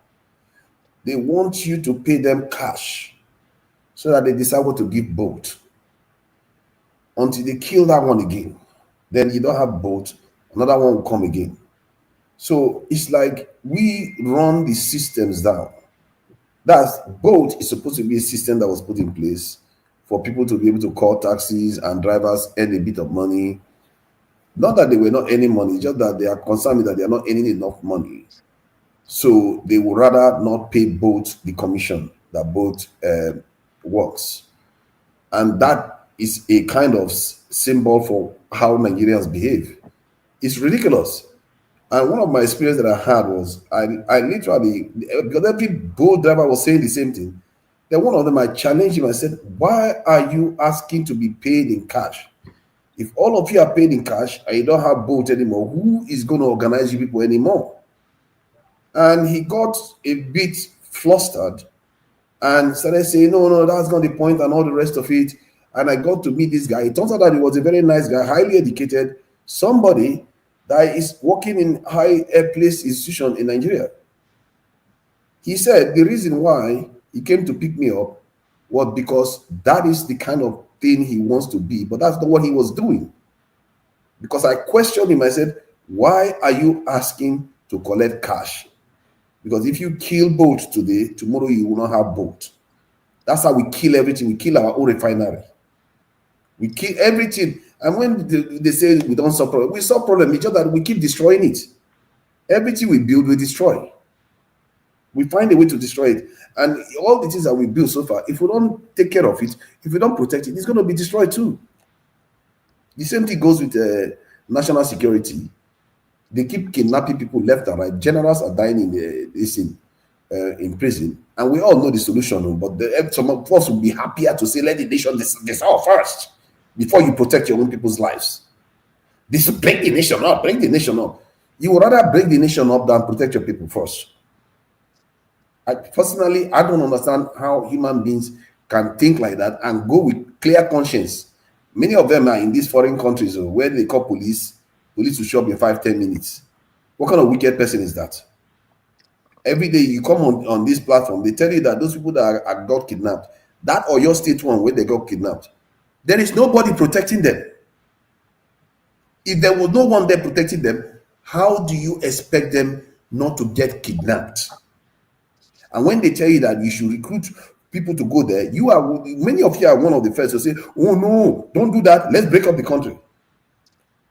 How is that your solution?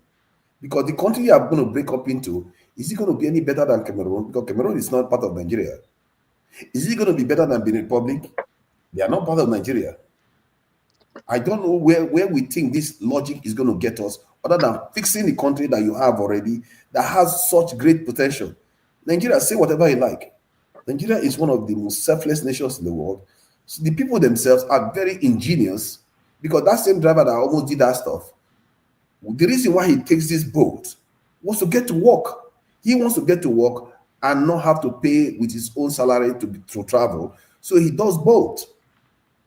Where our people hustle, they do this, and you see people, they are working from their workplace. If they see an empty field, they will go and farm it. Nigerians do that in the Federal Capital Territory, not in the village. In the Federal Capital Territory, they will go and farm it. Nigerians look for every niche to earn a living. That is a good thing. But this thing that we do to destroy every system we put in place is not going to get us anywhere. You keep wishing that your country gets dissolved, gets broken, costs the nation, and all that, because you can't be bothered to do the hard work of just thinking a little bit about the solutions of your country. If you force your government to recruit people to secure the country, you will not have that problem. You'll be going to Nigeria and enjoying yourself like everyone else. They know the problem and they tell you what the problem is, and you don't force them to do what they promise in their own elections. And tomorrow you start saying that, oh, the government are corrupt, they are supposed to know what to do. They are not supposed to know what to do. This is what democracy is all about. If you don't pressure them, look at Trump now. They are pressuring him. Now he's beginning to turn face against he's changed the whole way he's behaving towards Israel. You will force even Trump, that has been bribed to the hilt by these Zionist lobbyists, is turning against them now because the population has turned against him. If you turn against your government, then you will force them to change their stance. J.D. Vance is coming on TV to tell Israel, without America, you wouldn't. Trump was telling them, without America, you wouldn't even exist. There was a time no American president will ever say anything like that on TV. But now they are saying it openly to Israel. Something they will never do because they see the poll. The people have turned on them. That's the same thing is going to happen in Nigeria. If the people turn on the government and tell them, if you don't recruit to secure this country, you will see they'll quickly do it. This is democracy. And this is why sometimes I take what Solly says about Nigerians have not suffered enough. We will not suffer enough. That's why we think we have the luxury of keep talking about things that are completely irrelevant to the reasons why people are getting kidnapped. The structure of your system is not the reason why you are not secure. The corruption in your system is not the reason why you are not secure. Because all countries have these problems. Why is it that they are only secure? The only difference is that they don't have. Is Nigeria not corrupt? Why is it that the cities are more secure? Even without that corruption, why is it that the cities are more secure? It's just people you need in those places where they are busy kidnapping our people, abusing our women, children, name it. I'm fed up of just hearing people come here every weekend talking about breaking up the country when they have not even done the minimum to say get people there to secure the people. And about what Jago said about African Americans, I really don't buy that. The idea that African Americans are some of how can you buy when you have no money? Go and sit down somewhere. Hold on, calm down. See, calm down there. The guy can criticize you a little bit, and you just start losing your ropes.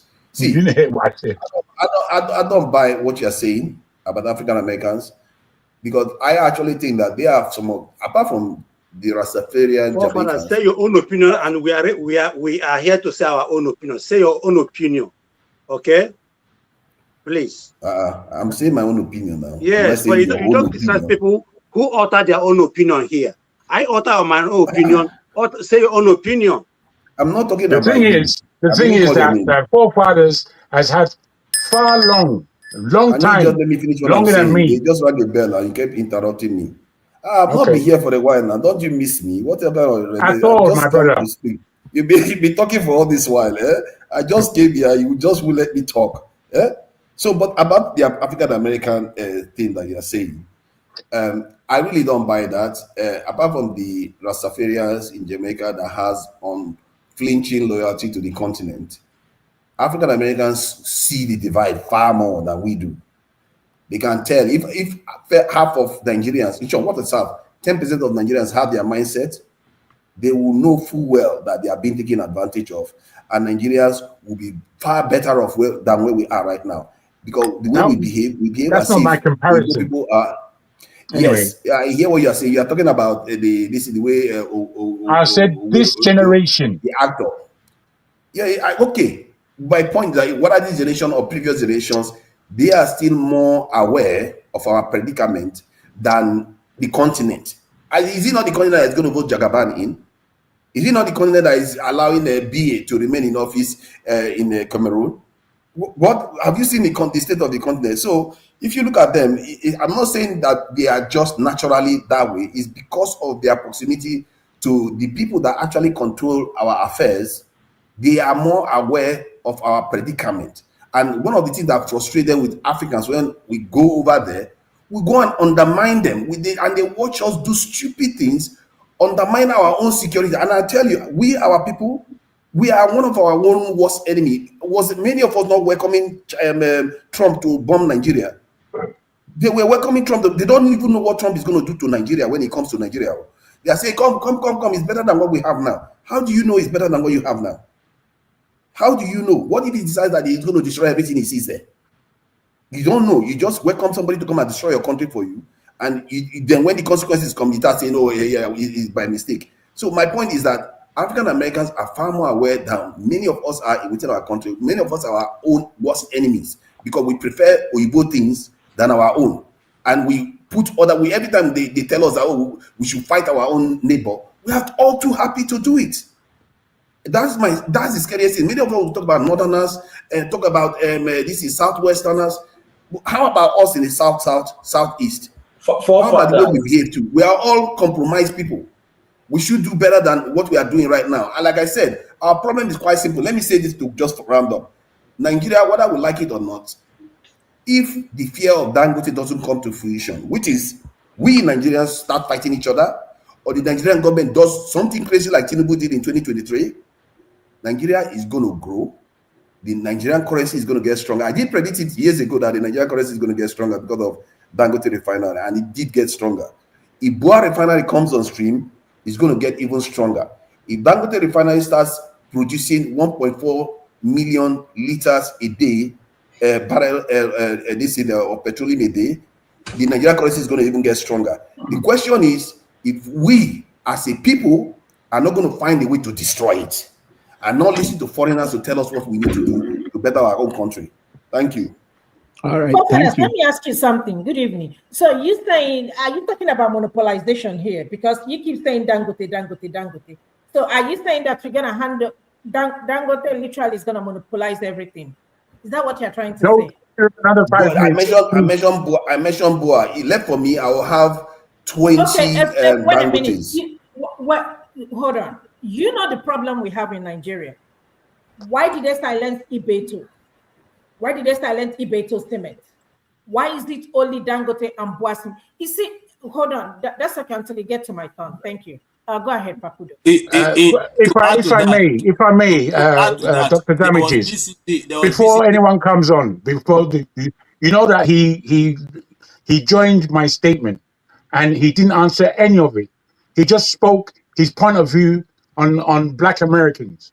He didn't tackle, only our man, Sully, was accurate in what he had to say against what I had to say. Our friend who likes to open his mouth all the time said nothing about what I said. He's not on point. However, I would like to have a challenge with forefathers in terms of a debate about what it is I'm speaking about. I'll trounce him and maybe he won't appear anymore. But that is my quote to you. All right. Give me any Friday. I'll deal with him. Forefathers, are you open Friday, this coming Friday? Jagun is open. You know, I don't want to be, you know, unkind to troused. You don't want to be troused. I understand. If you want to continue talking nonsense. Jago, you are going to regret it. You know you will regret it. No, don't walk into this. All right, you two have my email or my contacts. Reach out to me if you want to. Forefather will not contact you. Don't worry about it. Look at that. KJ, you want to say something? We have to hurry. I have to. Yes, I want to tell Forefather that despite all he has mentioned, there was, to add to what Ife was saying, there was a Benue cement factory, BCC, that was quite big and was working. It was also sold to Dangote. It was crashed. So don't tell us about these things they're talking about. We know at least much more. Those are market forces. If you fail, you fail. No, it's not any market forces. Others survive. Go and sit down, Forefather. Go and sit down. Right. Is it not Arthur Eze that is a billionaire today? You go, he's a Nigerian man or somebody from Shekiri go to complain that Arthur Eze has oil companies and all the rest. See, you see, that's what right? And somebody, you are the one making it about tribe. I'm telling you that we need billionaires. It's not in the southeast. BCC cement factory is in Boko. Boko is in Benue State. Yeah. It's the biggest cement factory in Africa. What is the sold point? To him, and it ended. What are you saying? Is Dangote doing badly? Is he not selling you cement? Is he not giving you oil, petroleum product? What else do you want? If you can produce another person that can do good mining, see, you have to understand. We as Nigerians, we destroy everything we create. You need private enterprise to do the job. No, this point is very, very important because when Nigerians run anything, we run it to the ground. We need private enterprise to actually run it because they have profit incentive to run it well. If I apply for license for cement or sugar or any of these products, would they give it to me in Nigeria? Absolutely no. Absolutely you will not get it now because the market is already saturated. Excuse me. Go and sell sugar now. Go and sell sugar. Yes. Come on now. Oga, pack one side. No, you are free to go and sell sugar if you want to sell sugar. Okay, guys. Sorry, I'll say this and I'll short. Forefather, my problem with you is that there's so much problem going on in England. You never bring it up. You're concerned about America and the rest. Why don't you talk about what's going on in England and all the politics going on? Why? Always you will find what to say, even though you don't understand the American politics. Crying for you. Find a way to say something about American politics. Tell us about England. Tell us about England. No, let me just say this quickly. KJ's beloved is fighting another KJ's beloved. KJ beloves Donald Trump, and Donald Trump is beating Israel, another of his beloved. And now he's concerned that I'm commenting on it. Is it not Donald Trump that said, without America, Israel will not exist? You always like to conjure, so go ahead and conjure. You're crying about it. Hold on. There's a question for you, but we're not going to get into that now. I'll get you to address it. It's on the screen later on. But let me get to other people so that we can quickly round up. So I think the next person I will call on, I see Dexter. It's only Dexter, Ovie, and Sully and Ife. So let's start with let me start with Dexter so that I have your video or Sully, so I'll play that very soon. Dexter, go ahead after you Sully. Yeah, I thought Forefathers show had already started. Huh? I thought Forefathers show had already started. No, giving us some epistles. Okay. Yeah, and Dr. Damage, you have this special love for Sully because it seems like he's the next generation. I'm actually 21. you know, so Amaga 21. I'm looking at it on your forehead. I see that on your forehead. Don't worry don't worry about that. My cousins were already bowed at 18, so just anyway, so yeah. Speaking about you know, they normally say anything people don't understand, the kind of time tend to destroy. You know, so maybe we should just accept that the progress of Nigeria will not be in our generation and our time. Because you can't reinforce failure. It doesn't work. It doesn't work. What people don't really realize, I think many Nigerians really don't have anything against the present administration. They don't really have anything against it. The point is that the process through which the present government came into power was really bad, terribly flawed and corrupt. That the people have just rejected. You know, for democracy to work, you need legitimacy. You know, if you don't have legitimacy, whatever you are doing, the people don't really care about it. You know, it's just like if a thief comes to your house, robs you, then the same thief now wants to say he'll be taking care of you. It won't go down well with you. You will just not accept it. No matter how well that thief tries to treat you, you just want that thief out of your house. And I think that's what this administration kind of don't really, you know, the people that support this administration don't really get. And, you know, when I see people supporting it, it means that maybe our minds are not yet developed enough, you know. Another thing is importing, you know, there's a tendency that when you go somewhere, you see what works, you just want to superimpose it on your own structure. But when you find out that your own structure doesn't have the foundations to take it, like some things you can't impose those things. You have been living in the UK for a long time and you have seen how things work. And you think you can just superimpose it on the Nigerian structure. And the Nigerian foundation doesn't match what you want to superimpose on it. It's not going to work. You know, and so maybe, I just say maybe because it appears that we are so fixated on, you know, the skies we want Nigeria to be in. And we forget that for you to build a skyscraper, you need to start from a very, very, very, very solid foundation. You need to pile down, you know, create a very good basket for that skyscraper you want to build. You can't hang the building up and just start, you have to start from the foundation. And the Nigerian foundation is abysmal. We have to accept it and say that's the truth. And this present administration and administrations before them have not done anything to unite the country. You go to many countries that are progressing, they can unite under one goal, one common cause. The only common cause Nigerians can unite under is football. Whether we like it, that is all. Outside sports, there's nothing, absolutely nothing. Even in academics, we can't unite. You know, even in the sports we're looking at now, it's becoming fractured because the fractures are running in there. You know, so I mean, maybe, just maybe, you know, maybe not in our generation, you know, but doesn't mean that we'll stop fighting. You know, we have to stop fighting. People like Dr. Damages need to keep putting out these shows. People like Dele need to keep writing. You know, because the next generation will come and look, what did we do? And we need to keep on talking.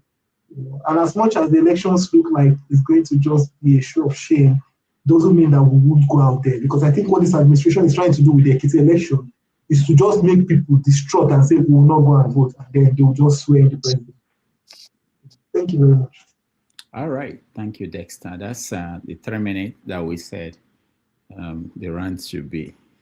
All right, who is the next person? I think I'm going to Ovie. Oh, no, Sully and then Ovie. And then Ife. Okay, Sully, before you start, you wanted me to play this video.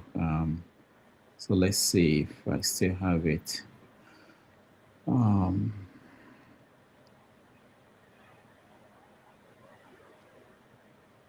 Okay, this is it.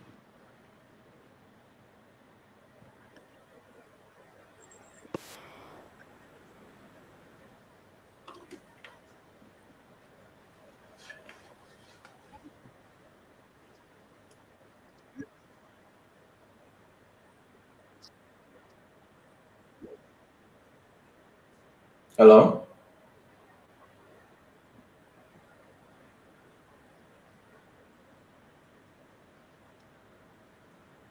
I can hear you.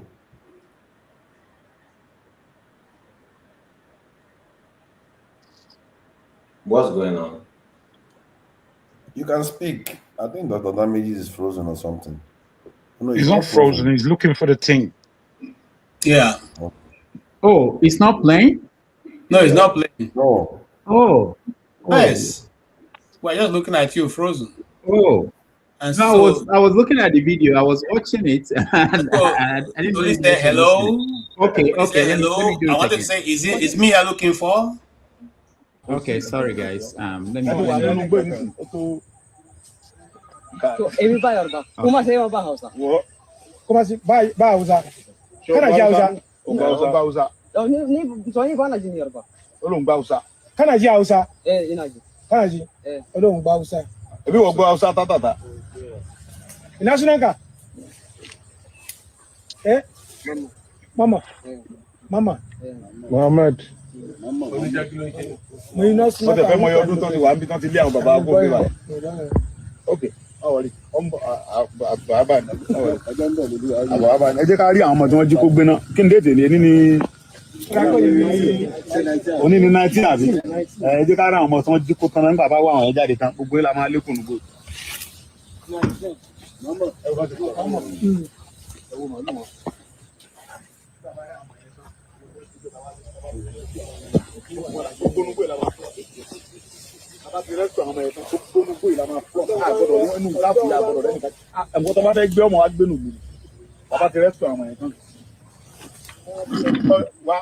All right. So. Yeah, there's still another video. Oh, the Okay. So in the first video, I'll just interpret in case people watch it later. The first video, he went to go and see, I don't know if it's their leader or whatever in their palace, and he was telling them that if any other person is being kidnapped, that is going to enter the bush, and anybody that he sees that is Fulani, they are going to wipe them out totally. Then this video that you played, he was talking to one Fulani person, he was just having conversation. Then when he was leaving the place, he was telling his guys that see, look at them, look at all their cows. That once they rescue those children, that they are going to invade that forest and wipe out all of them. That's what he was saying in that video that you just played. So Kene was there saying that, I think it's IBB or whoever I said. I said, well, when he hears the Yoruba people playing drum, that he's just going to sleep. Yet Tinubu is dealing with all his people. He's dealing with that person that made that state, is dealing with all his people in this current administration. The reason why I say this Sunday Ogwe is very dangerous is the last time when Buhari was president, this guy and his people went on the street, and anybody that looked like a northerner, they started beating them and attacking them. That people had to start speaking Yoruba and start saying that they are Yoruba, or even the ones wearing hijab, that they shouldn't touch them. Now, this guy has access to weapons. This guy has access to thousands of people. And he has started threatening these Fulani people again. He's trying to instigate them to attack so that he can have a reason to go back. Kene, your people we've heard your people's drums. No offense, we've heard your people's drums and they've been beaten expeditiously. You can't say that about my people, right? We have seen yours beaten numerous times. So I don't want to go too much into that, but if you push me, I will. Then I don't care about what Dangote is doing. If you look at what Dangote is doing, instead of, before I used to go with the former tirade of who is doing monopoly, is doing whatever he's doing. This guy is industrializing the Southwest. If you are paying attention to what he's doing, he's doing projects in Lagos, he's doing projects in Ogun State, he's doing projects in Osun State, he's doing projects in Ondo State, bringing industries, employment, basically what Western powers fear. And he's using the government as a form of support and defense for all his projects that he's doing.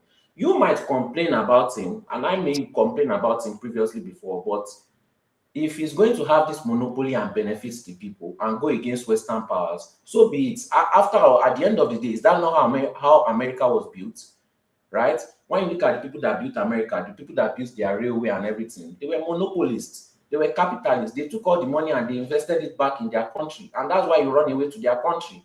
So maybe you should be begging Dangote to come to your region, to come and industrialize the place also, because at least we know that he has the backing of the government. And is he only industrializing the Southwest? Well, I don't know about other areas. I know about what he's doing in Osun State, Ondo State, Lagos State, and Ogun State. That seems like on industrializing the Southwest to me. I don't know what else you want to call it. If there's The another cement region, factories and all the rest are not necessarily there. yes, it's not. That's not the only investment it's making. It's making different investment according to each state. It's not the same investment everywhere. I will encourage you to look into, those investments, and then you understand what he's trying to do. I don't see him doing that in any other region. Other regions are just complaining instead of inviting him to bring jobs and opportunity. Aligning themselves with him for their own people instead of shouting divide the country all the time. All right. Thank you, Sully. Okay, so let's go to V.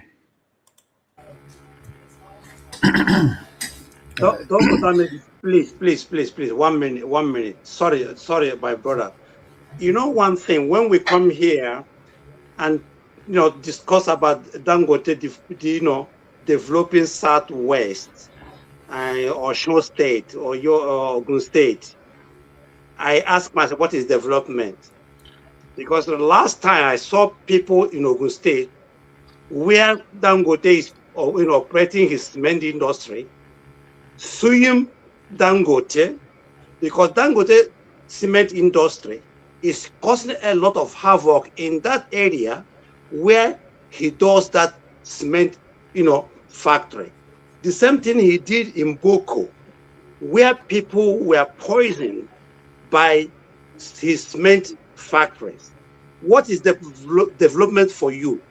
Is it because somebody is monopolizing your people, grabbing the land? You saw what happened, what he did on what you call it now on that refinery. They said you saw that even he came out and said that even he paid $100 million for the lands, and the government evacuated the people. The indigenous people lost their ancestral homes because of this man, and they never even knew that Dangote paid $100 million to the government. It was when Dangote was having problems with the government, he came out and told them, at least I paid you $100 million. Even now, the indigenous people are in court with Dangote and the government. So let us be honest with ourselves. We live in Western world where things are done orderly. So if Dangote is, developing Osun State, which is one of the poorest states in Nigeria today, so good luck. But we don't want Dangote to come to Igbo land, because we have. If you go to Ebonyi State, you have those limes, those stones, whereby he can do. But we don't want that kind of person to come to Igbo land and destroy our ecosystem because he want to industrialize our land. We don't want that kind of nonsense. Thank you. All right, thank you, Mazopara. Can I respond? No, Sanusi. Just 1 minute. 1 minute. Okay. First of all, Dangote is not a Fulani person, because I've been seeing the literates in the comments saying Yoruba and Fulani. I'm not saying that I didn't call his name. I didn't call his tribe. Okay. That was not for you. That was for the literates shouting that is Fulani. Okay. Then, secondly, I used the word industrialize. I didn't say invest. I said industrialize. And the reason why I support it is because it goes against what Western powers want. Western powers do not want any form of industrialization in Nigeria, because that can spark up something. Yes, if you don't want Dangote, you will see that the Southwest is being industrialized, and your people will want that also. Whoever they choose to do that in your region is fine and dandy with you. This is who is doing it in our region. You don't have to accept Dangote, but it's going to trigger something in our economy. It's going to trigger something in our people. Like I said, if you want to see an example of this being done before, you look at the American history. Yes, the American oligarchs before were poisoning the water, poisoning everything, but they brought that industrialization. Same thing happened in China. Everything is not going to be perfect, but once you trigger that wheel, once you start the wheel, it begins its journey. That is my point. Doctor, 1 minute. No. Okay, thank you. 30 seconds. 30 seconds. I will close. If you watch what Shehu, what they call Fela said about Dangote, do you know that those people who are working with Dangote today in the companies in Lagos, go and watch that video that he made. Shehu, Fela, go and watch what that young man said about Dangote, what Dangote is doing there. So when we come here and praise him in industrializing Yoruba land, good luck. Good luck. Thank you. All right, thank you. Ovie, go ahead. If I want to go by the logic of Mazi Obara, I will say the current insecurity in Ososo, Boa Cement is responsible because Boa Cement is building in the what they call a cement factory. Currently in my town, that has been going on for a couple of years now. It's been building factories. The activity is in full-fledged. That is insinuation. So I should accuse him of importing insecurity to Ososo. Cement is one of the heaviest industries in the world, and it will poison anywhere where they are. Indeed. Sasha, tweet that out. I don't know how you they do it, the way you go keep straight face, when and it's a very unfortunate too when all these British subjects go come here establishing authority over sociocultural politics of Black Americans. I'm telling you, my brother, if you ask them to say something about British politics, they don't have one sentence to utter. So it's fascinating. Indeed, your platform is called "Is Living Up to His Name." Have you say? I know you play my. Now I'm now unofficial spokesperson for Comrade Sanusi Said Bogudu of Bogudu local government of Katsina State. So I know, Dr. Dameji, you played that video, in your satiric nomenclature as usual to ridicule him, to make us laugh with him. But you did the same thing that Arise did for me in terms of Monday Paulo. What we don't understand, I think when I talk, I'm saying people who don't still get the point I'm trying to make by supporting the illiterates, hopefully they'll get something out of this. When I did talk, say there is a war, I don't like to use the word revolution, there is a war currently going on between we, the uncalled, uneducated, illiterate, not knowing how to speak in English, Association of Nigeria. Gone are those days where the so-called educated, intelligentsia, intellectual, but yet idiots come and tell us to vote against our interests. It's not going to happen. It's not going to happen. Those days are gone. Today, if we now use grammar, can't speak Finnish, some of us we come dwell among we understand how things they work. We go AI or ChatGPT. We go say, explain what this politician talk, this man talk with English, so. Yeah, he go tell us. We go tell them for village. That is the time we are today. So, Comrade Sanusi Saido of Bagudu local government represent what Hausa people call Mune Duau Dole Aizomademu. That means we are the Butos. You must sit with us. We represent the majority of Nigeria. We know Sabi speak grammar. If you go to the north, 99% of them, they speak like that guy. Come at those states, 70% of us, they speak like Opawolo. Gone are the days we vote against our interests. Boku na go read all una book.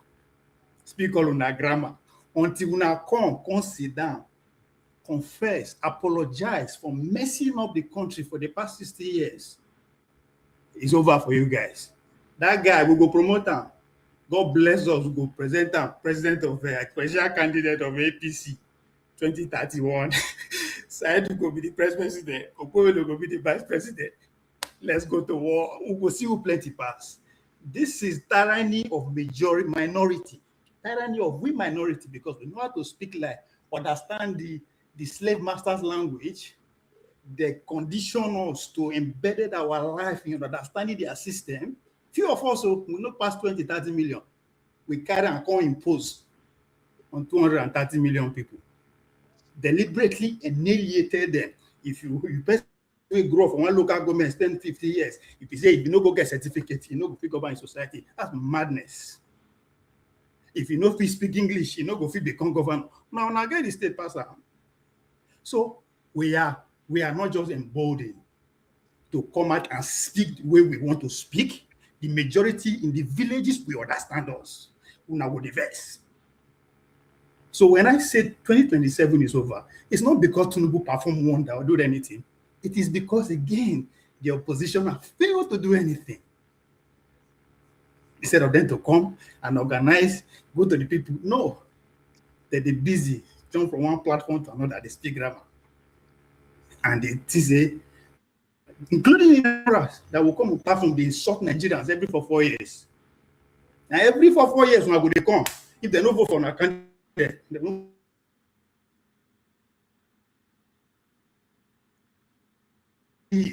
us and the people in government. Because now every 4 years they go meet those people.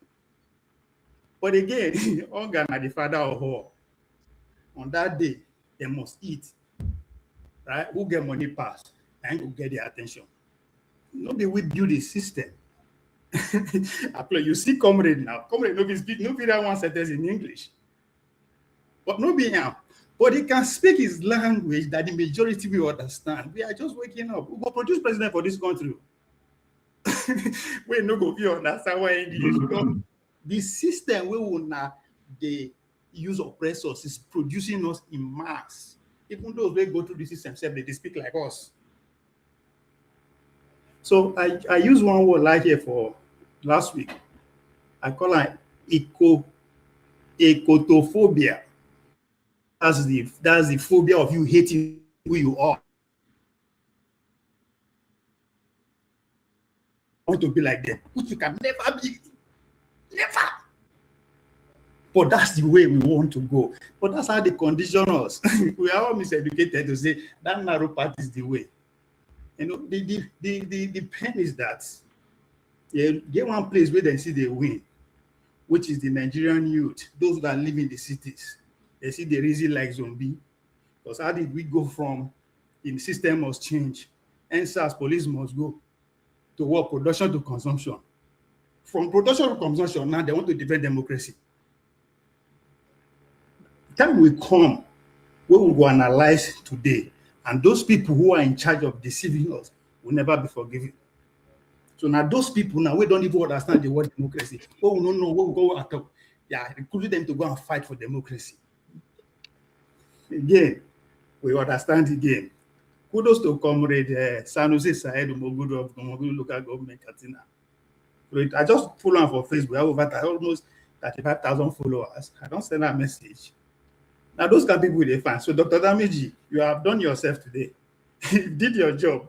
Help us, they recruit them, they find them. Anywhere you see them, bring them, come our attention. we take them to the ministry. Again, that's how that's saying.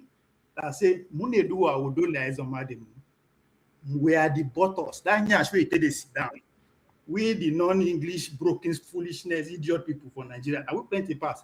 And you guys must sit with us. All right. Paulo, yes, go. Thank you, Ovia.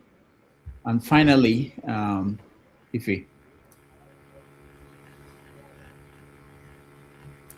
Okay, good evening, everybody.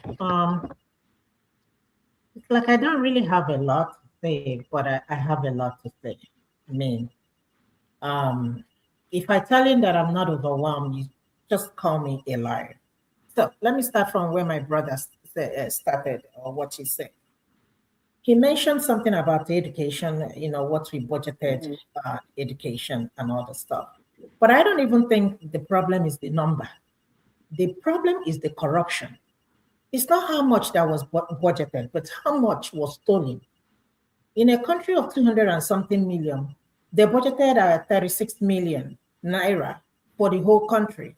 So meaning that each state will get 1 million naira for healthcare. I mean, just make it make sense. Again, Nigerians, we did not complain. Everybody just moved on as if it never happened. All the money that was budgeted for the last year for the this thing for the country, nobody can tell you this is exactly what they did with the budget. Some people were saying that they've only spent 5% or 10%. What happened to the rest of the money? We cannot give account of it. until we begin to tell ourselves the truth. We are so much divided in Nigeria. Growing up, I never see us to be in this situation. I remember when the Yorubas would come down to East to buy goods. I remember when the Hausas would come down to the East to buy goods and go back. We were like a nation then. But now, we're no longer a nation. I listened to Dr. Cash on Precious Enyi's podcast. And he said something. He said, in order for us to fix Nigeria, we have to become a nation.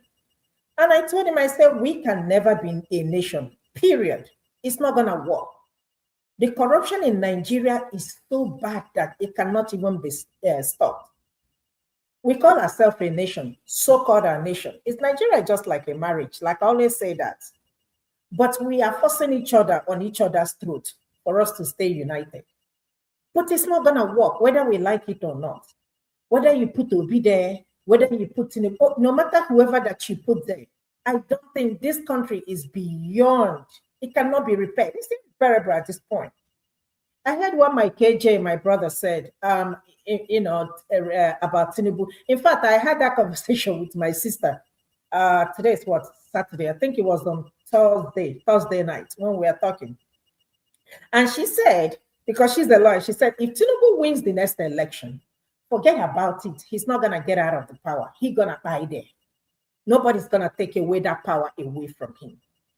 How can you say that in a country that our tax record is with another country and our health record is with another country, and all of us are moving on like as if such thing never happened, and we have National Assembly and they did not say anything?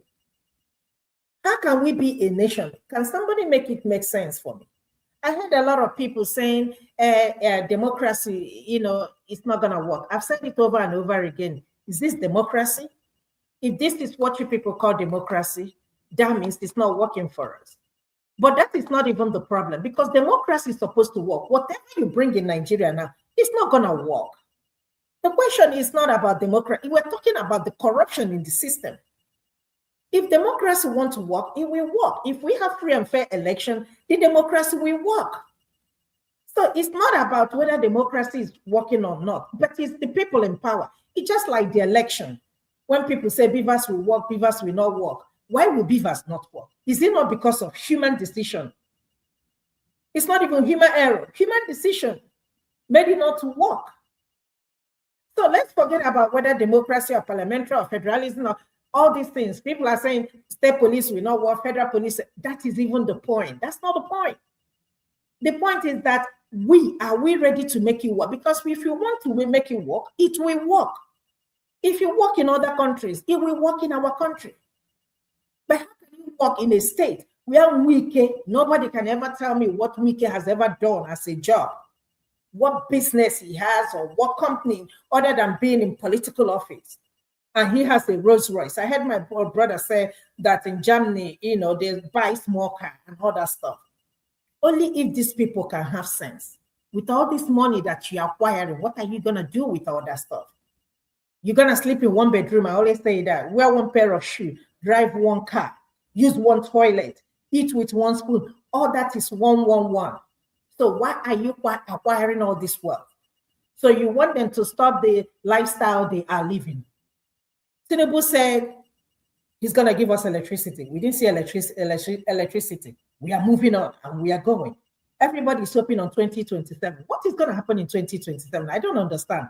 Why are so many people hopeful? Keep saying, let's come 2020. What did not happen now will not happen in 2027. If you don't fix the problem now, what made you think you're going to fix it on the election day? I heard when my brother KJ was talking about ADC and NDC. Peter Obi, at the end of the day, don't be surprised that Peter Obi might not contest for this election, period. They can remove his name a day before the election. And guess what? Nothing is going to happen. Because if you listen to, I think Rufai Yosemi asked him about that question. He said, what am I going to do? And that's exactly what I see that is going to happen. If they can stop ADC and other political parties not to contest for election, NDC shouldn't rejoice for so long because it's going to happen to them too. The plan of Tinubu is just for him alone to be on the ballot. I listened to Adewale, Prince Adewale's interview. He said they had a meeting with Tinubu. Go listen to that interview. He said it all. He said that Tinubu doesn't care. And he doesn't care. He said even if it's 1, 2, 3 people that voted for him, that he will win the election. What does that tell you? It's not the problem, it's not the democracy. The problem is the people in power, because they had deliberately don't want it to work. And that's why I know a lot of people, gonna come here she comes, and that's here I come. Olga, I don't know if you're hearing me, because last week you were like, where do you even stand? Do you stand with one Nigeria, or do you start with disintegrating Nigeria? Let me say it clear and for you to hear it now. When Dr. Frank Ogunweze was here, I think not this, I think it was the previous time he was here, not this last time. I asked him, and he said, we can work as a nation. And I'm like, He proved me, he tried to convince me. And I said, okay, maybe we can work as a nation. But the way it is going now, we cannot work. Tell me a country on earth where kids, children were kidnapped up until today. They haven't recovered. They haven't seen them. As we are talking, we don't even know whether these kids are alive or whether they have died. We don't know anything. And all of us are moving as if it never happened. The president did not make a speech. The only person we hear here and there is the governor. Are you kidding me? Are you telling me that this is a country that you want me to be part of it? I don't want to be part of Nigeria. And let me make it clear. When you said yes, in as much as I want Nigeria to work, for us to come together, but I don't see this happening. It's a question of time. Nigeria is going to disintegrate. You know what is still holding Nigeria together? The debt. The debt we are owing. That is why we're still together. Because if we disintegrate, who's going to pay the debt? That's why the problem is. That's why they're trying to do everything. All the people that they borrowed money from, that's why they're trying to do everything to get get Nigeria together. Tinubu the other day wanted to borrow 5 billion. What are you doing with 5 billion? We haven't seen anything, not even one thing that we can say that this administrator, they have given us. And Nigerians went and yelled and screamed. IMF told them, this is a risky. You people are going to borrow money. Look at the conditions. Until Nigeria went to their ABU, this thing, and rain costs on them, I don't think they borrowed that money. All the money, Tinubu has borrowed more money, more than other past presidents. And you ask, where's the money going to? All these people vying for election, it's not for my own interest. It's not for your own interest. It's for their own interest. Papu Doka, hold on. I told you I didn't want to have anything to say, but I have a lot to say. We're talking about monopolization, and somebody's telling me, Dangote did this. Let us talk about the cement. Why did he break those license? Why was his license revoked? Just tell me. Why would it be some certain type of people or certain group of people will be the people that will hold the license? I asked forefather, if I ask for a license for sugar, will they give it to me? Or flour? Or other stuff? They will not give it to me. How do you expect a country to somebody's rich? If you give me that, if I monopolize Nigeria, I'm going to be rich. I'm going to be a billionaire, just like any other person. Tinubu has all the 30-something governors, had city boys and city girls, and all the arms of government. In fact, all the country as a whole under his pocket. Still, he is afraid because he knows he's not going to win this election if we conduct the election free and fair. My people, let us tell ourselves the truth. You see this country called Nigeria, as much as I always tell you people I come here to have fun, it's just form of a therapy. Sometimes when we hang up, I just shake my head. I know that this is not going to work. And let me tell you something, whether Obi wins, which I know that he's not going to win because there is no pathway for Obi to become president. Let us understand that. Obi will not be president. Let's just know that and know peace. The only way that can happen, unless it's going to be a divine intervention of Tinubu, natural cause, or any other thing. It's not going to happen. Nobody's going to take away the power from Tinubu. Tinubu is going to be president. Once he gets into power, whoever is going to be a Senate president, if they're going to bring out a constitution that will make him make this a system, this thing. And Tinubu will continue until he buys in power. There is no hope for Nigeria. Whether we like it or not, When people are talking about educating these people, giving them 2020, is it not poverty? Is it not poverty that is making people to collect? All of us that are here in diaspora, has anybody ever collected anything from anybody that is campaigning or running election? Of course, it's not going to be possible. But because, poverty has taken over our country, you give somebody 5,000 naira and they will sell their vote. My people, we can sit down here and talk from morning till night. Let me let you guys know that Nigeria is not going to work. We can never stay in this marriage for so long.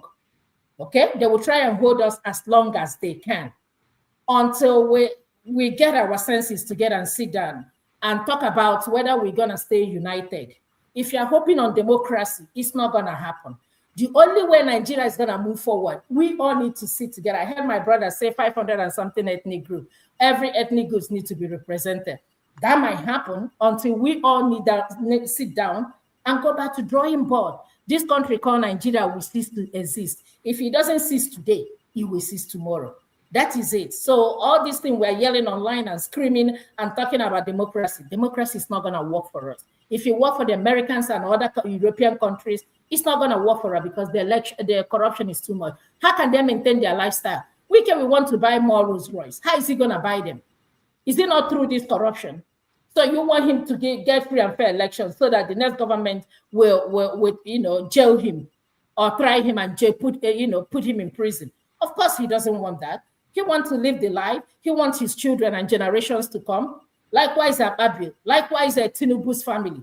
How can you say that a country will monopolize a country of 200 and something million? Like, we don't even know how many people we have in Nigeria. My people, shine your eyes. This is not going to work. I believe in everybody going their separate ways. If I want to come to the south to buy something, I will come. I need a visa. I want that. If I want to go to the north to buy, I want that. But I don't want a situation where somebody come here every day and tell me, without the north, they cannot win an election. We have to remember the north. Who remembers the south? Who remembers the west? Who remembers the east? Why is it everything is about north, north, north, north? Is that how we're going to be one Nigeria? And that's why I keep saying this one Nigeria is not going to work. When you keep on talking about one particular section of the country all the time, that without them, Nigeria will cease to exist, give them their own country. Thank you. All right. Thank you, Ife. Thank you so much, everybody who watched us. I appreciate all of you. I want to thank those that supported us. Igbo Basics, thank you. Oscar Blackbone, thank you. Alexander Gomez, thank you. And Akudike, thank you so much for your support. Akulata, I didn't see this. Okay, thank you so much.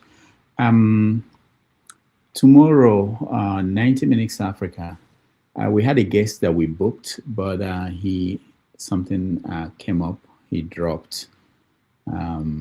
So we don't have a guest tomorrow. I'm not sure what will happen at this point because also we didn't know, I didn't know that tomorrow is Father's Day. But we'll try to have a show, but there's nothing set for now because the guest dropped at last minute. Just yesterday, he called me last night that he won't be able to make it. But so, sorry, if you want me, I can suggest. So we can talk about fathers and the role they play in the society. And people have come up to say the fathers don't have any inheritance. Now everything goes to the woman. Maybe that can be a good topic to talk about. Why do children always cling to their mother instead of their father? But the Trump's children, they all went back to their father. Because of the money now. Oh, you go now. You will go where the money no dey. After the divorce. In most cases, okay, yeah, maybe because of the money. But anyway, that's a good topic to touch on. So we can set it up and have it. So, Mr. KJ, what are you saying? They cannot love their father. No. My brother, you go where the river is sweet now. You know where the water they flow well. All right, so KJ, if you host, we'll talk about that off air. Okay. Yeah, let's talk about that and see what we can do. But thank you, everybody who joined us, those who watched at home, those who were behind the scenes, sending me videos, making it look like I know what's going on. I appreciate all of you. Executive producer, sure. Thank you so much. You know, sometimes people will be talking about something. Somebody will just send me something and say, look. They call me. Sometimes I'm not even paying attention. They'll call me and say, come and see. I sent you the video. And I will just put it on, and people will think that, oh, this guy is good. He's doing well. Dr. Dameji, you owe us Kenneth Okonkwo before you take the final round. yeah. I think I should call him. But thank you, everybody. Thank you, Ovie. Thank you, Ife. Thank you, Dexter. Thank you, KJ. Thank you, Jagun. I see you. Thank you, Solly. Thank you, everybody who joined this platform today. We always appreciate all of you. And I will see you tomorrow somehow. We'll be on tomorrow. Thank you. Your supporters and voting. Mr. President, your people don't support this move. They never respect this depiction. Our else you lose Zamfara in. Generally, Mr. President, Zamfara is your both under on condition if you reject, if you are reject, don't test the pection. If you are if you are disregard our call, another party will take Zamfara. You are take Zamfara seriously. Not to take the feta likely, if not other. Who must to tell you? If Dauda enter APC, wallahi, my matata, wallahi cannot never vote you. Naran in Allah cannot vote you. I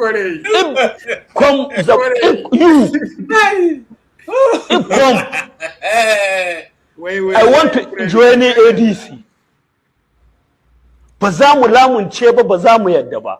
Nan zan tsaya wannan ina so don Annabi Muhammadu ku yi man sharing ya kai ga Bola Ahmad Tinubu. Sannan gobe muna da live na kiranye akan wa'anda in da ta daura lawan dare ya shigo jam'iyyar APC again zamu kira su domin su bar jam'iyya su koma wata jam'iyya su domin mu zabe su a matsayin ƴan takarkaru. Wassalam ku huta lahiya. Dr. Dameji, he should have no. The guy should have spoken in Hausa. Get someone to translate. He said something in Hausa. I said this message should be passed to the president, and you are just done. You are just taking a one step closer to the government. So once you reach your show now, obviously you go make it as Sahara report or either newspaper. So the man. No, we should actually get him on the show to interview him. Anyway, thank you, everybody. I'll see you guys tomorrow.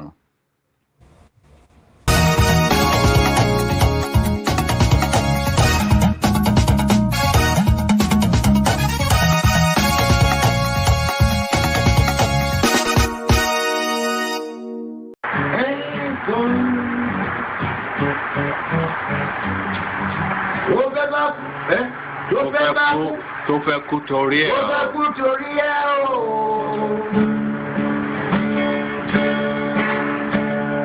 Ọwọ́ ẹni ló ti ṣàánú kọ́. Ayé la bá, ayé la fi sílẹ̀ sí. Ọ̀nà èyí yóò.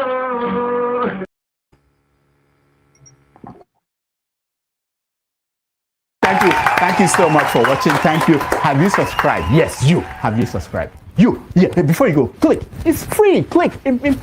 Just that's it. Have you subscribed? You're laughing. Have you subscribed? Have you subscribed? Thank you. Thank you. Thank you. Hey, madam, thank you so much. I can see you. I can see you. We have to get to 100,000 subscribers. This by the end of the year. How are we going to do that if you don't subscribe? Yes, you. Yes, you're about to click off. Why? Have you subscribed? It's free. If you don't, ask your son, ask your daughter how to. Just one click. Thank you. Thank you. I see you. Aha. Thank you.